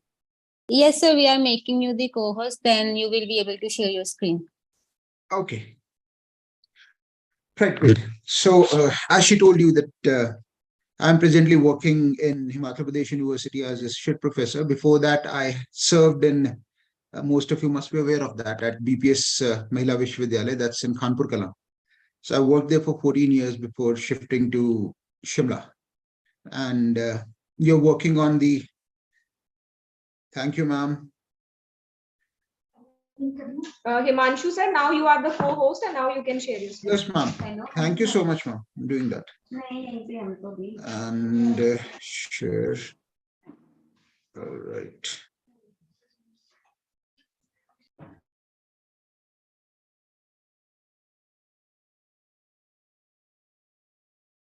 Right. So is the presentation visible? It is visible, sir. Right, great. I've turned off the video so that I can just focus on this. So as I said, I worked at Bhagat Phool Singh Mahila Vishwavidyalaya for a period of 14 years before I shifted to Shimla. And the conference primarily deals with the representations of mythology. That's what this conference works on. And I believe we all have got into the definitions of myths and all those things, but I'm basically from Himachal, and in Himachal, I'm from Kullu, which is considered to be the land of the divine, basically. So we have our whole full-fledged repertoire of you can call them mythologies or folk tales or legends, but I prefer calling them myths itself. But we are very close to that culture where we interact with our gods. It seems a very far-fetched opinion for many people, too many people, but I have experienced it. So I come from a land where there are a lot of myths, and I will come to that section towards the later part of my presentation. Of course, I have a slide on what is happening when myths are intruding in single quotes here, into the cultures of the tribals or the villagers, if I call it that way. So I'll eventually come to that. So this was the general title of my presentation, is Synchronizing Mythology and Culture, because I was going through the brochure, and one of the things that were mentioned, apart from the sub-themes, was that they're trying to see how culture and mythology representations have worked in tandem with each other over a period of time. So I've tried to focus my presentation on that particular aspect. So I think this we all have discussed pretty much throughout this seminar. But just to sum it up, I believe myths are primarily stories which were meant to be delivered by the word of mouth, which basically is orality, as we call it. It's a structure, it's a system where stories travel from one mouth to the other about events which were significant towards the construction or the establishment of a particular order in a society. Now, the stories that define them. And I'll come to the elaboration in a minute, because one of the salient features about myths is that I've written it here, it's against the basic principle of rationality. It's something which works on simple affirmation. And the word that we normally use for it is belief, which I'll counter later on. But myths are something that don't look for proof or evidence for something. And of course, in that way, they stand against the rationale of logos, as we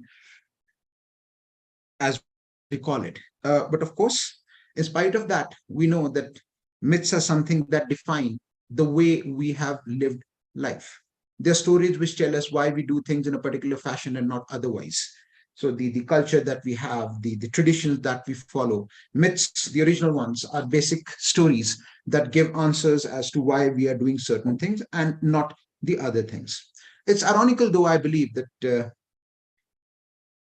rationality, which is considered to be based on logic, is still considered to be a bit abstract. Whereas if you look at myths, on the other hand, which are considered to be hearsay, things that we have heard and don't have any evidence around them, they are concrete in their nature. They're not abstraction. They're concrete stories with characters and all those things in it. So that's what differentiates myth from something we call logos. So its concretization is important. Of course, the last point that I've written here, myths, meta-narrative could be a controversial word here, but I deliberately kept it because myths in tandem, in collection, become a part of, or rather they become mythology. So we have myths, we have the collection of myths which goes closer to the use of word mythology as we call it. Of course, it also means the study of myths, but here I'm using it as a collection of stories. So we have the Indian mythology, we have Greek mythology, in which we have a lot of myths as they go in.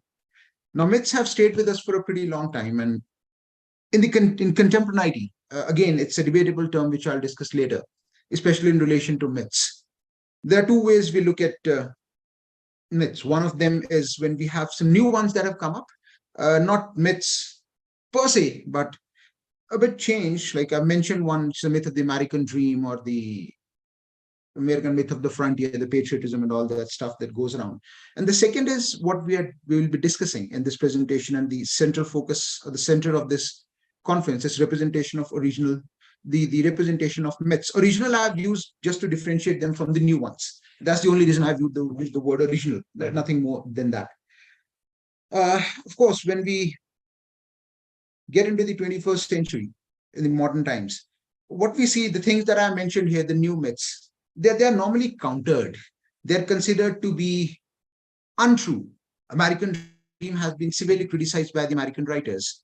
It's almost, if you read somebody like an Arthur Miller, probably, or even the initial writers in American drama, Arthur Miller or Eugene O'Neill for that matter, or Tennessee Williams, or even Edward Albee, if you get into these writers, we realize that the myth of the American dream has been critiqued. Which brings me to one of the new references in today's parlance, as we call myths, as merely false narratives. And there has been a movement counter to that, where we have tried to place the myths, but not the new ones, the original ones, into the domain of history. So, of course, the statement is not mine. Myths are false narratives, just myths. It's by a historian called William Rubinstein. He's the one who gave this statement, that in the contemporary times, myths have come across as something which are not true. And that's how we counter the new myths. Another thing, if we look at these myths, and that I'll also come to as I move to my next slide here, which is, if I look at the new myths in contemporaneity again, the first thing is, if you look at the myths that I gave you, the American dream and all that stuff, they are based on the times we live in. And consequently, they have lost out on the basic idea of being universal. So 21st century is defined by science. And if we remember, in the Victorian age, 1857 or 9, I guess I'm very bad with dates, but Darwin published Evolution of Origin of Species, and that was where religion was sidelined in a big way, because the basic rule was that if the two salient principles of the Bible are incorrect, then probably the rest of it cannot stand the test of science. And those were, one was evolution versus Genesis, and the second was God made us in his own image, or probably we are the descendants of apes. The two things. Similarly, when we get into these new myths, we realize that apart from being very culture specific, not being universal, they are also considered to be things which science does not accept. And we're living in a world where science stands at the center of our life, logos, as we were talking about. So new myths have been countered that ways. And this is a very debatable topic. And this is one of the questions that I will leave you with towards the end of my presentation.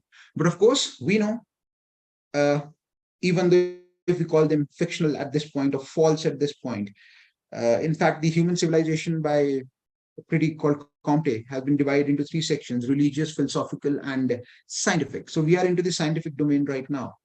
But in spite of that, we realize that these myths are extremely significant to our culture, because they do answer, one, the rituals that we follow. That's something that myths do for us. They are answers to our rituals, the way we do certain things, as I said earlier as well. So the myths that ways are centered around the traditions or the customs that somebody follows in his life.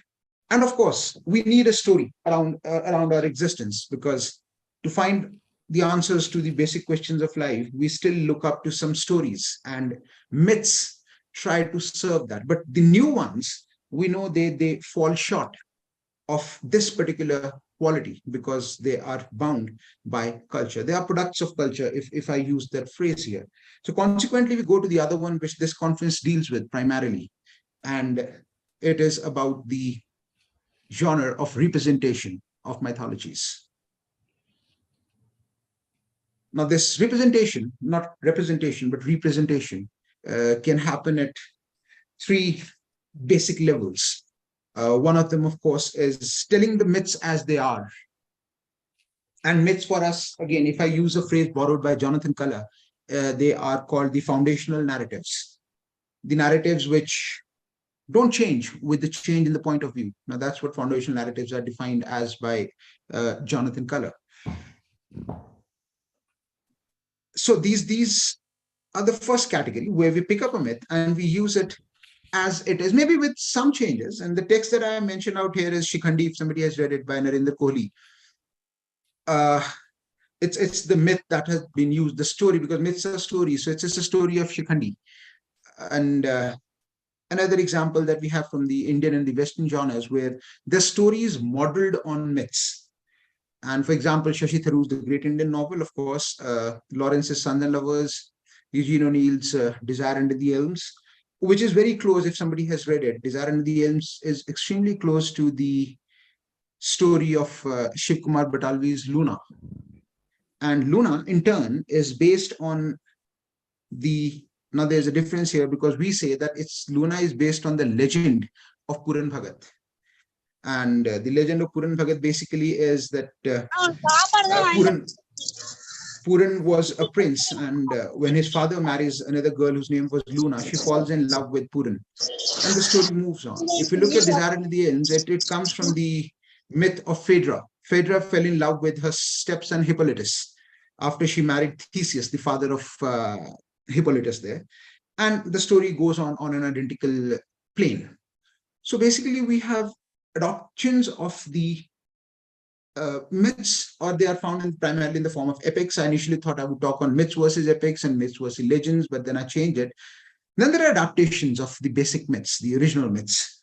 Narratives of Amish's texts, for example, the Shiva trilogy, if I use that, or even the Ram series that is there now. The fourth book has recently come out, A War on Lanka, where some things from the basic myths are changed to make it closer to what we have in the present times. And of course, the third way is the abrogation, where we completely counter the basic mythologies. For example, if you've gone through it's a novel by Anand Neelkantan called Asur. They become a part of the counter narratives and the anti-canons. Again, I will come to it as well later on, because this again is something that we can debate on. But counter narratives, because in Asur, one of the biggest counter narratives is the fact that Sita happens to be the daughter of Ravan, kidnapped for the basic reason that Ravan was not happy with the notion of an Asur princess living in a forest for a long duration. So, of course, these are the three ways we find. And of course, there's another way which you can talk of, and I'll come to it. It's about the mythopoeic approach, where you try to assess the original myths from contemporaneity, and I'll come to that as well. Now, as I said, the primary focus is on the concept of culture. So when we talk of representations, they have a very significant impact on the literary culture. Culture, I've discussed at two levels. One, of course, is the literary culture. The second is towards the culture in the society. I'll be discussing both. So this is the first one. There's a shift in the literary culture. And as I said earlier, epics try to find answers to the conundrum called life. So there are constructed realities. That is what we have. And in this constructed realities, one of the things that happens is that the point of view, there are multiple interpretations that are incorporated. Like I just said, that if I read Asur, Sita becomes the daughter of Ravan. If you pick up another text by Anand Neelkantan, it's called, one is The Rise of Kali Ajay, the first volume of that. It's a representation of the Mahabharata, the myths that go around there. And Duryodhan is named as Suyodhan. There are more examples like that. It's called Suyodhan there. And there are the different ways of looking at a particular character. And this, in the literary culture, presents a scenario where you can see one character in a different light. For example, again, if I look at the character of Sita, she has been presented as an ideal woman in Ramayana, for that matter. But if you look at some alternative renderings, and one of the primary texts that I will mention here, which was recently translated into English by M.D.S.D, is the Chandrabati Ramayana. The Chandrabati Ramayana, it's a reference to a Baromasi, which is a 12-month song. And there, Sita, apart from being an ideal woman, is a woman in the first place. And Ram has been given attributes of jealousy, of feeling bad about something. And of course, there are many variations to it. It goes that ways. So literally, now your myths were once upon a time considered to be absolute and frozen in time. If I borrow Bhaktin's statement here, they were frozen in time. But with representations, that freezing has changed. Probably now we are open to more interpretations of the same thing, which in turn means that the foundational text, and Jonathan Keller in one of the seminars, he goes on record saying that in the Western canon, the foundational text is the Bible. In the Indian context, the foundational text happens to be the Mahabharata. But when we put these things into it, the multiple interpretation and all that, we are also, the word I've used here is demystifying, we are humanizing the myths. So we are offering spaces to the erstwhile unknown in mythologies, and we are putting them to the fore. So the literary culture shifts from unidirectional, standardized, frozen mythologies to a more flexible and elastic one. Of course, that's how it changes, which in turn means that when you deal with myths, and the finest representation of mythologies happens in epics, they belong to the canon of literature, and not as is being advocated in the present times very strongly with and I remember I read somewhere that we are trying to date the events of the epics. Actually, we're trying to do that. So we're trying to put them in the canon of literature, which means that myths were primarily metaphorical representations and not literal ones. And I'll come to that again in the next slide. And of course, if you look at the modern renditions, I was hearing one of the papers where one of the presenters was talking about W.B. Yeats's poetry. Then we have T.S. Eliot's poetry. We have Kanthapura, for that matter. Realize that the primary genres have undergone a very significant change. Now, we don't have epics. Now, we have novels, we have plays, we have some poems dealing with epics, dealing with mythologies and myths. He mentioned, I remember, the Second Coming is there, and then the Jair and all that stuff. So there is a very significant shift in the literary culture, which most of the times reminds me that we shift from a grandeur, from the epical stature, down to a more humble stature of the novel. The register of literature has altered itself. And I remember one of my teachers once telling me that if you look at literature over a period of time, the way the myths and the epics have changed highlights a very significant change, not only in literature, but also in the social culture. And that comes in the form of this. If you look at the genres in the movement, epics are considered to be one of the oldest surviving genres. And epics primarily deals with gods. They primarily deal with superhuman creatures. And you move on, epics, then gradually we move on. We have plays, we have kings. It's a hierarchical movement down the order. We have kings, so we have probably something like a King Lear or a Hamlet. Then you move further down, you move down to the 18th century, you have novels, the genre of the middle class. Then you move down to the Romantic Age. You have poetry belonging to the common man, the countryside.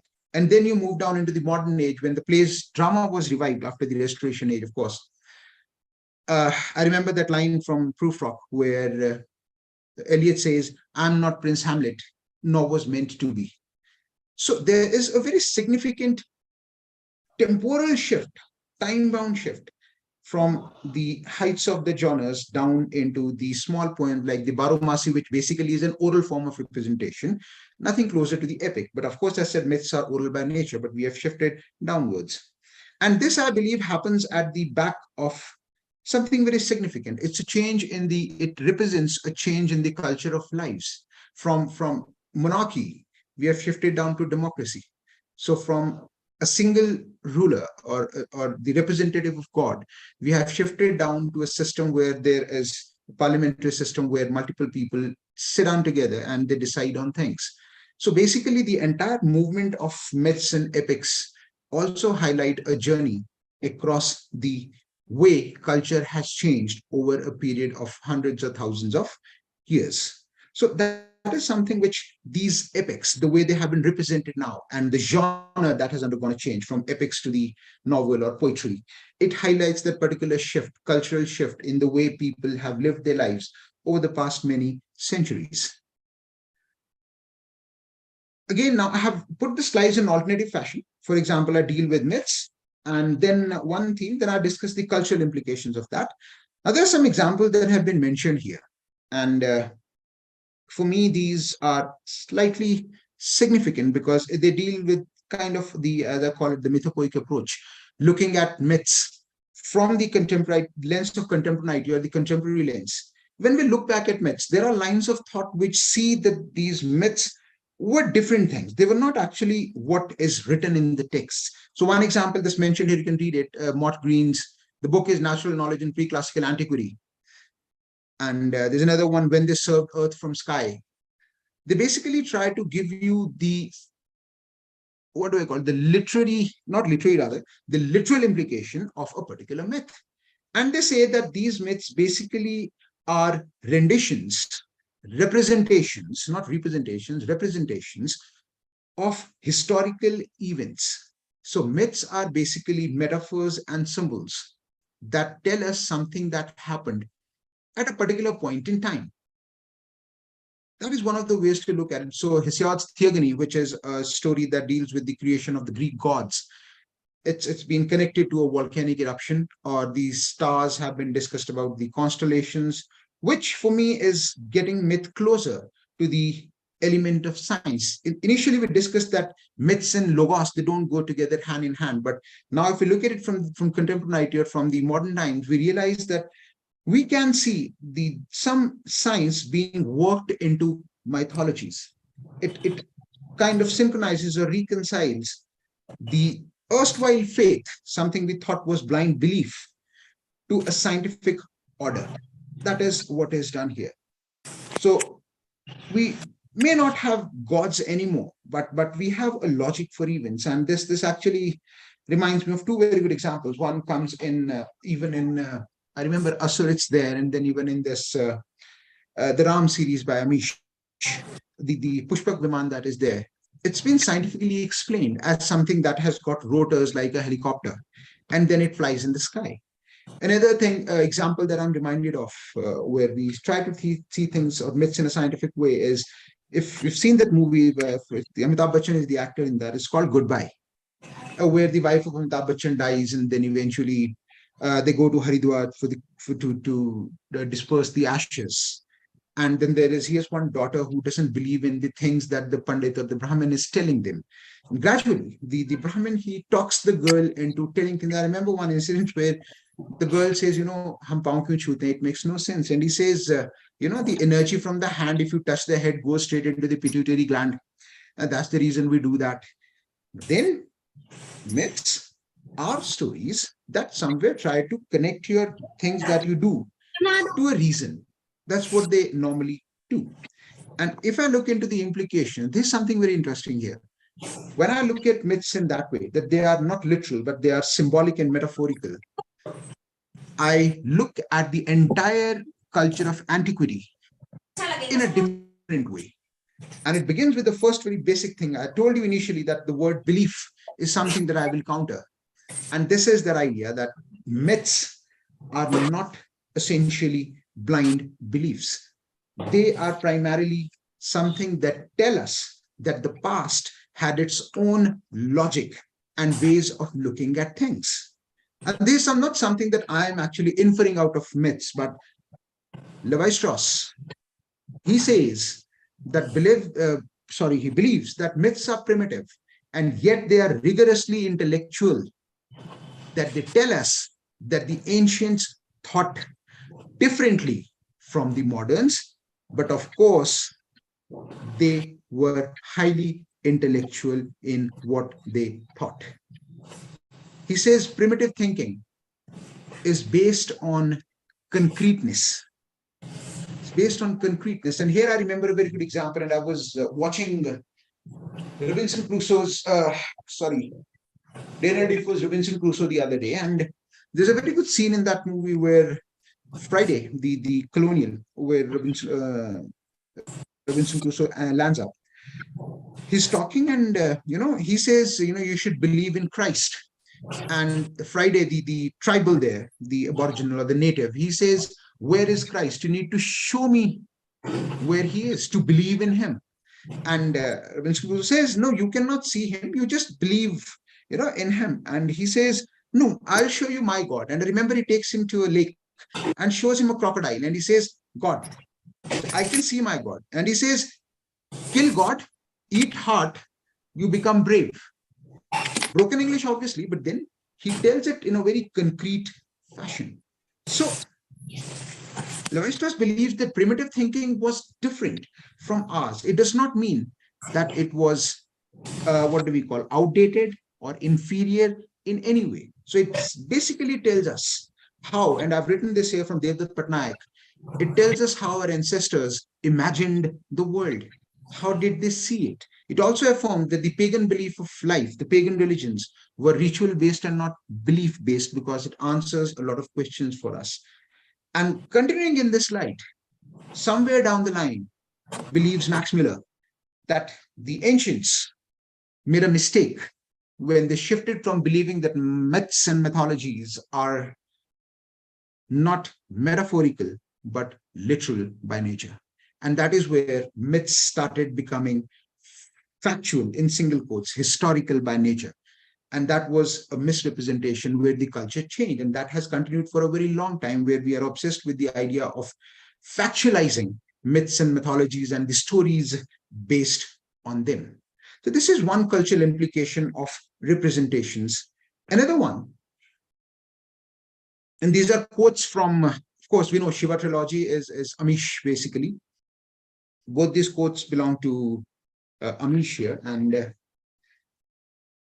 it's about, the contemporary times are ones of extreme, how do I place it? They are times of extreme specialization.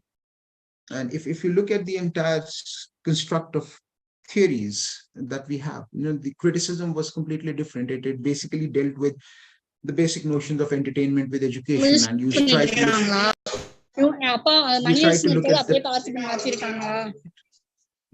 to look at the text from a completely comprehensive, in a completely comprehensive way. But when it comes to theory, it's highly specialized.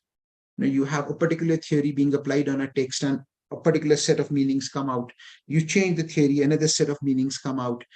And then there's an attempt to, of course, there's an attempt to unify them, but there's also an attempt to keep the exclusivity alive.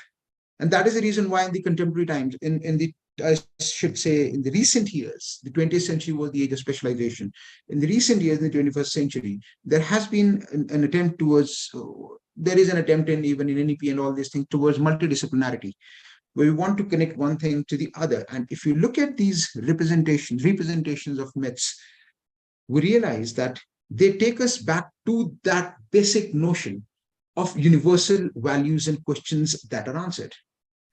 And I remember with this quote, as he says, it's the answer to the question, what is evil, the core philosophy, what is an ideal society, and what people, their philosophies. I remember Professor Kapil Kapoor once talking to us, and he said, the entire philosophical thought is based on three major questions. The first question is, where do we come from? The second question is, where do we go?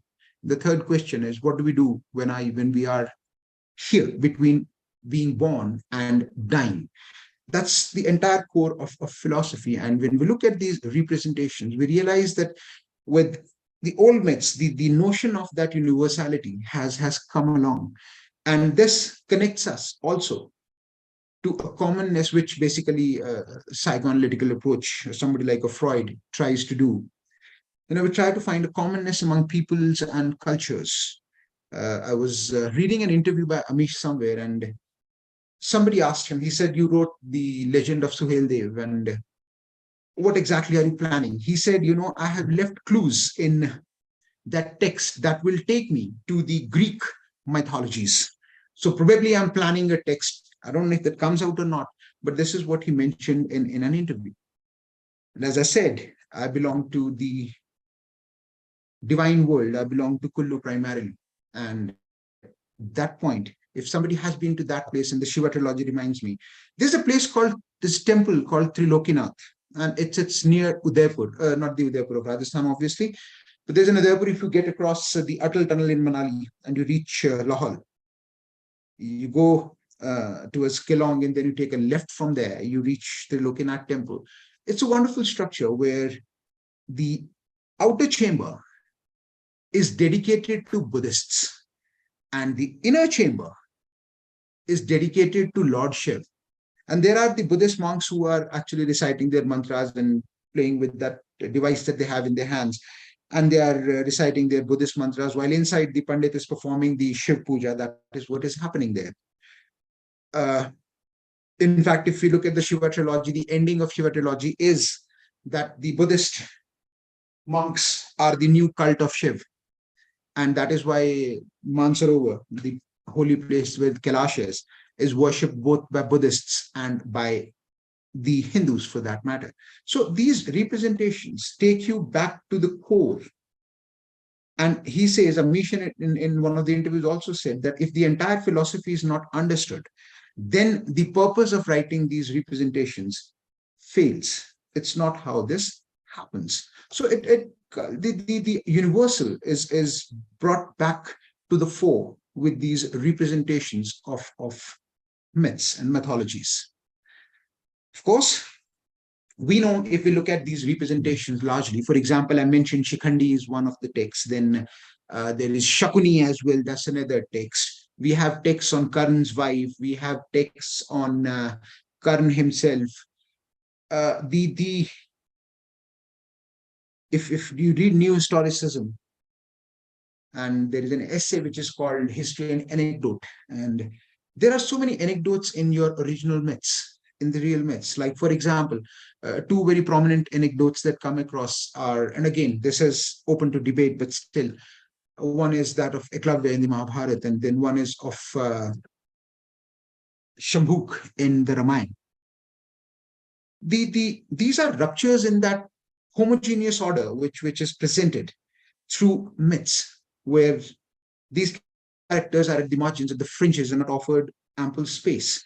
Now, these ruptures are brought to the fore when you represent mythologies. So that way, you offer space to the erstwhile other in the social order. You offer space to characters who were not known earlier. And in fact, if I quote Devdutt Patnaik, he says, old myths represented is mythological fiction, is retelling or even reimagining ancient stories, often functioning as a lawyer, advocating for one character over the other, or creating new ones to make sense of the old ones. So these anecdotes or the ruptures, these are now used. And I remember the introduction to Foucault's work, Life of Infamous Men. There he also offers the same things. He says, these are people who don't have a bright representation in the original text, but they do have their own stories which need to be presented, and I'm writing it for those people. So when you deal with representations of mythologies, these lesser known characters and their voices, and looking at the text from the point of view of a minor character, becomes significant. Now, that is how it is placed. So if you look at Asur, as I told you, by Anand Neelkantan, it's the story of Ramayana told through the eyes of Ravan. And there's some very beautiful lines in that. At one place, he says, people, I am being told that, I'm dying at the hands of Lord Ram, the hands of Ram, and I'll attain salvation. And he says, I do not need that salvation in the first place. And these alternative philosophies also come to the fore. I remember there's another quote in that where he says, given a chance, I would like to be born as Ravan again, live the same life, make the same mistakes, and continue living. I do not want Ram's heaven, he says. And he says the world needs men. It has too many gods. So he presents an entirely different philosophy, which is based on concreteness, living in the present, that is more important than something which comes across on the other side of life when you die, for that matter. And Ravan there also says, there is an old lady when he's about to lose the battle in Asur. There's an old lady who comes to Ravan and she slaps him and she says, do you realize you have brought about the destruction of the entire Golden Lanka and your entire generation of your people, of your race? And he says, I know I have made a mistake, but the fact of the matter is, now that I have done it, I'll stick to it. Obviously debatable, but then the idea is that apart from voicing the other, also the grayness of the characters in contemporaneity, where we have shifted from the notion of a hero to the notion of the protagonist, is something that this representation of mythologies very clearly highlights and presents before us. Now, this is what I said. I said I belong to Kullu, and these are basically deities of my area. Now, till now, we were discussing as to what cultural implications the representations of myths has on initially literature and then on the social culture. So we have voicing the others, we have universal values, we also have revisiting the past from the lens of contemporaneity, for that matter. Now I'm looking at the other way around. How do myths affect the folk tales in local culture? My presentation, I deliberately kept it outside the domains of theory because I think I thought papers would be read on that. I wanted something which is closer to lived experiences, and I'm one who has done that. So if you look at these, the pictures that you can see on the screen, basically 3 deities and one is a river, and I'll talk about it one by one to you. The first one is I don't know if you have heard the story of the establishment of Kullu, but this is how it goes. That they say that there was a person and whose name was Jamlu, Jamlu, and he came from Mantalai. Mantalai is the source of Parvati River. If you have an idea of the geography or demography of Himachal, it's a river that comes and merges with the Byas at Bhunta. And he was coming from there with deities in a basket. And the basket, and when he reached the Chandrakhani Pass, there's a pass while we go towards Malana. Malana is the village republic of Himachal, basically. So when he was going there, Chandrakhani Pass, he met the local king of that area, and his name I always forget. I've done that again today, but he is considered to be, if somebody is aware of Laholi gods, Raja Ghepan, his brother. And they had a fight with each other. And when they fought with each other, eventually what happened was, because they both were equally strong, some people believe that Jamlu was a rishi and the king was a demon. They were equally strong. Nobody lost the battle. And consequently, it was decided that the entire administration of Malana would go to that demon king, and entire judiciary would go to Jamlu. Now, I'm telling this because this is a local story behind the establishment of the entire area. And they say that basket, when Jamlu was fighting, it got flung off from his head, and there were 18 deities in that.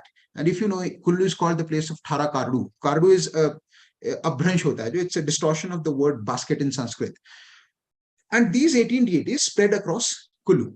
Now, this is the folklore, or you can call this as the myth of my land. And there were those local deities who were there, and we were basically, I remember one of my uncles, he was in JNU, and he always said that, we claim that we are Rajputs, but basically tribals. And so those deities came around, and with time, the deities were called by their name. So the entire judiciary in Malana was in the name of Jamlu, but as time passed, and not even too old, but I guess towards me, I'm 42 right now, so probably when I was around 20 years of age, at that point, things started changing.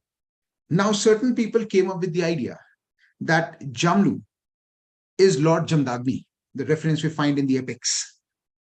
He said that he's Lord Jamdagni, and so now we call Jamlu as Jamdagni.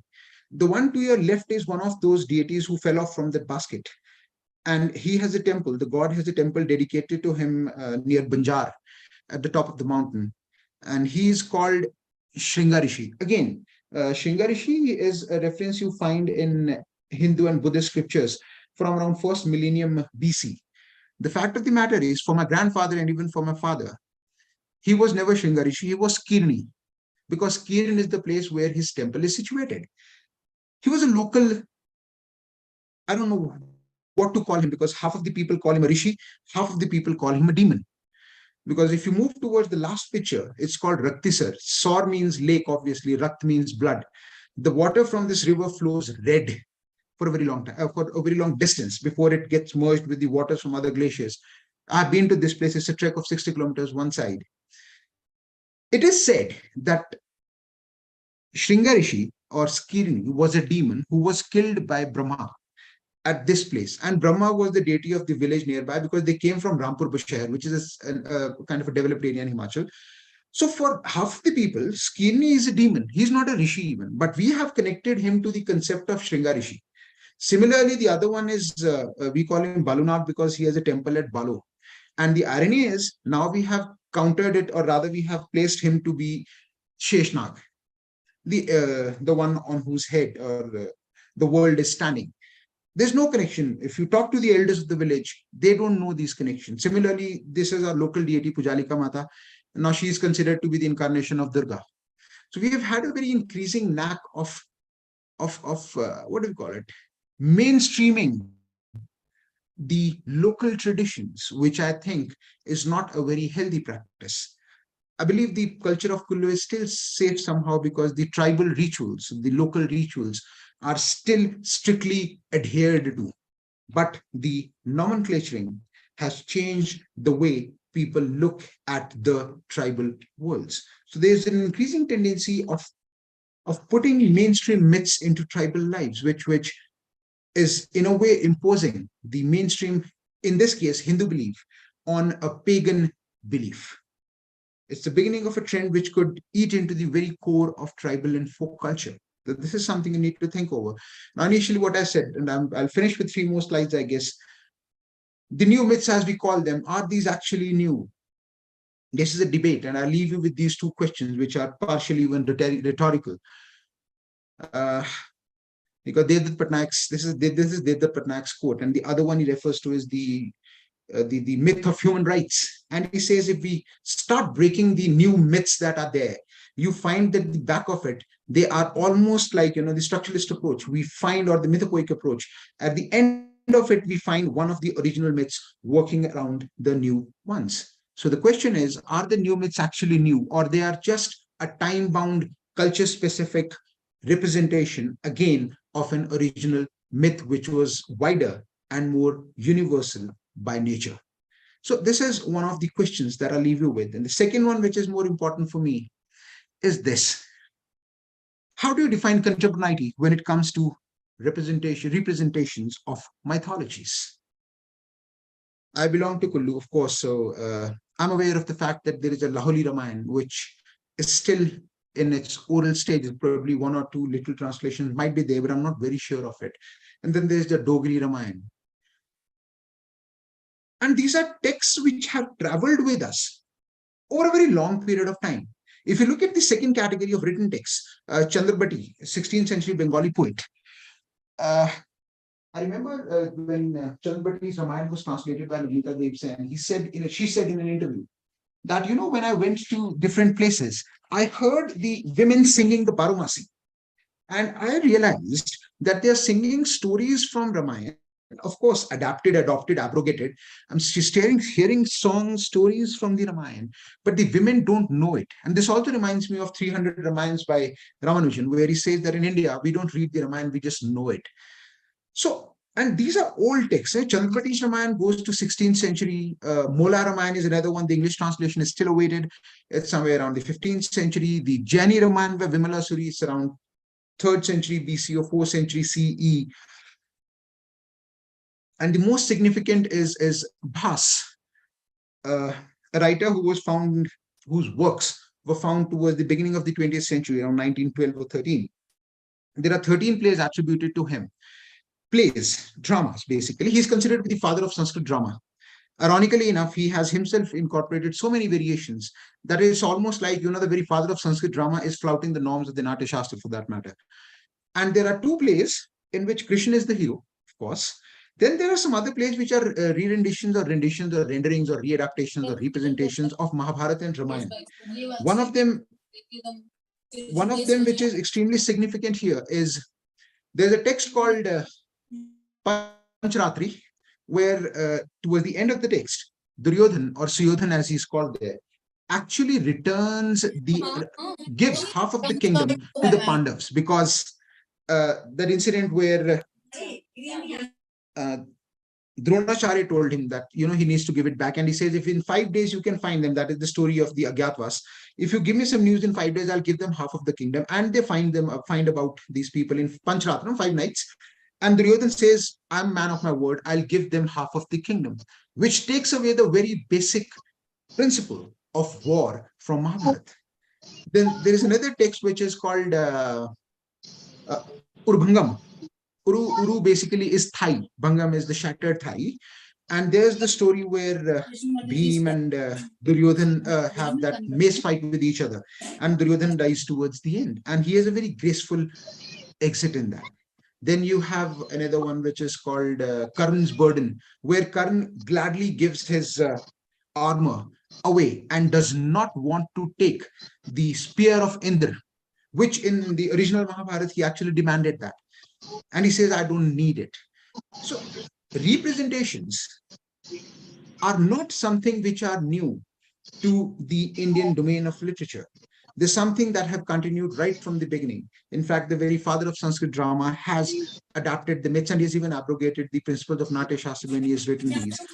He has been talking about representation. So something that Amish or Devdutt Patnaik or Chitra Banerjee Divakaruni or Anand Neelkantan are doing is something that is pretty old in the Indian line of thought. It's not something which is new. So representations, of course, have served a purpose. And to conclude it, I believe that these representations, number one, they allow us to find a certain kind of a unity about things from the past, something which is now based on some evidence. As I said, you relook on things largely. Second, the significance is they carry on the universal values in a modern life. Thirdly, science has its limitations because it deals with the physical world. Myths, they do it. They also deal with the ethical part of doing things. So representing myths takes you into the feature, into the qualities of ethics along with the physical world. And of course, it offers space, or it creates new spaces in writing and highlighting a culture, a plurality, which is the center of a civilized society. And I'll finish with this line that is there. And this is a quote that Salman Rushdie gave when that attack on Charlie Hebdo happened a few years earlier. And this is what he defined should be the right way of living life, and representation actually take us towards that countering of ipsedixism, as we use a phrase. Shashi Tharoor uses it a lot. The religions, like all other ideas, deserve criticism, satire, and yes, our fearless disrespect. Thank you so much. Thank you, Himanshu sir, for your insightful commentary on the cultural significance of myths. In a very colorful manner, you cite examples from localized version of myths, giving references from your own culture, from the culture of Himachal Pradesh, and you explained myth as a form of a mini narrative. As you said in your presentation, myth as a form of a larger meta narrative. Thank you very much, sir. With this, I will be reading the report of the seminar.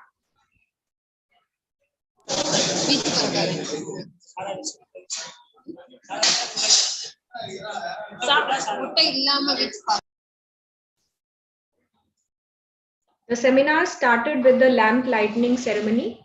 The convener of the seminar, Dr. Anuradha, proposed the formal welcome address, and she also discussed the concept note of the seminar. Dr. Ashok Kumar Kundu, in his inaugural address, reflected upon the significance of mythology in modern context. He asserted that myths play a popular role in keeping equilibrium in life by tracing connections between mythology, literature, and philosophy, and by citing examples from Western as well as Indian literature. He showed us the significance of mythology in understanding fundamental truths of life. Ms. Aanchal, the organizing secretary of the seminar, gave brief introduction to the keynote speaker of the seminar, Dr. Ravi Bhushan. Dr. Bhushan, in his scholarly address, reflected upon the distinction between history and mythology. He asserted that through mythology, society negotiates with cultural aspects of a society. And he also alleged that myth is cultural truth and mythology is combination of semiology and ideology. He also discussed the importance of revisiting mythology for an egalitarian society. In his illuminating deliberation, Dr. Virender Pal discussed problems created by ideological telling of myths. He cited examples from many popular Indian novels and TV series that revisited many characters from Indian mythology. Each session was followed by queries and discussions. Dr. Anuradha introduced the resource person of the valedictory session, Dr. Himanshu Parmar. In his scholarly deliberation, Dr. Parmar considered myth as part of a larger meta-narrative. He alleged that myth is a solution giving meaning and purpose to life.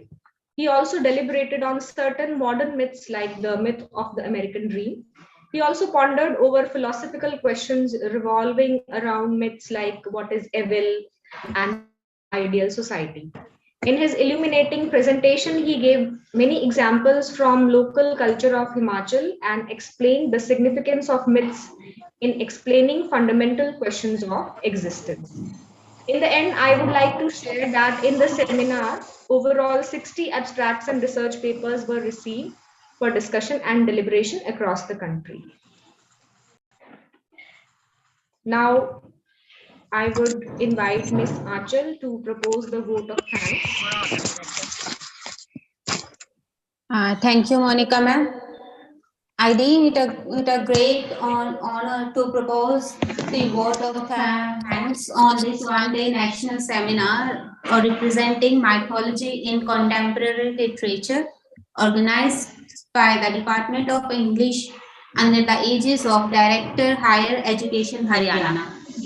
I, on behalf of whole M.D.S.D team, extend a hearty vote of thanks to our Honorable Chief Guest, Dr. Ashok Kumar Kundu, Deputy Director, Department Higher Education, Panchkula, our keynote speaker, Dr. Ravi Bhushan, Professor and Chairperson, Department of English, DPS Mahila Vishwavidyalaya, Kanpur, Kala, Sonpat, our resource person, Dr. Virender Pal, Department of English, IIHS, Kurukshetra University, Kurukshetra, and Dr. Himanshu Parmar, Chairperson, Department of English, HP University, Shimla, for gracing today's event with their thought-provoking addresses.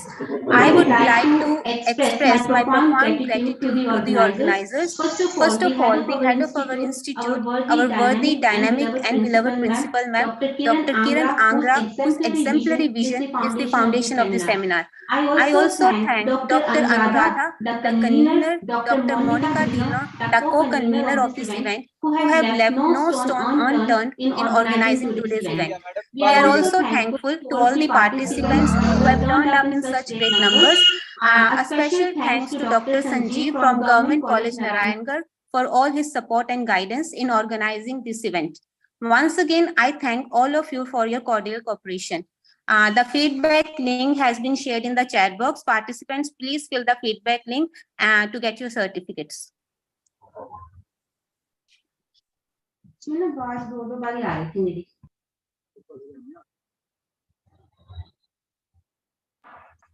I again thank all organizers and all intellectuals for making this seminar a huge success. Now with this, I announce the end of this seminar, the closure of this seminar. Have a good day.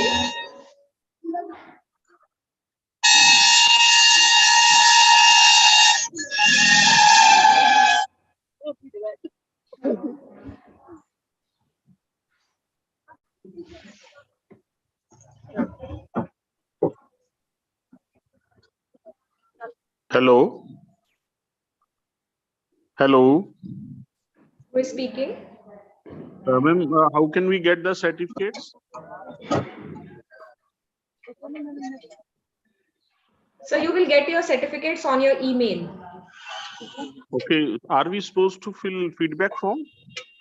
Yes, sir. After filling the feedback form, you will get the certificate of participation, and in few days we will be posting the certificate of presentation on your email.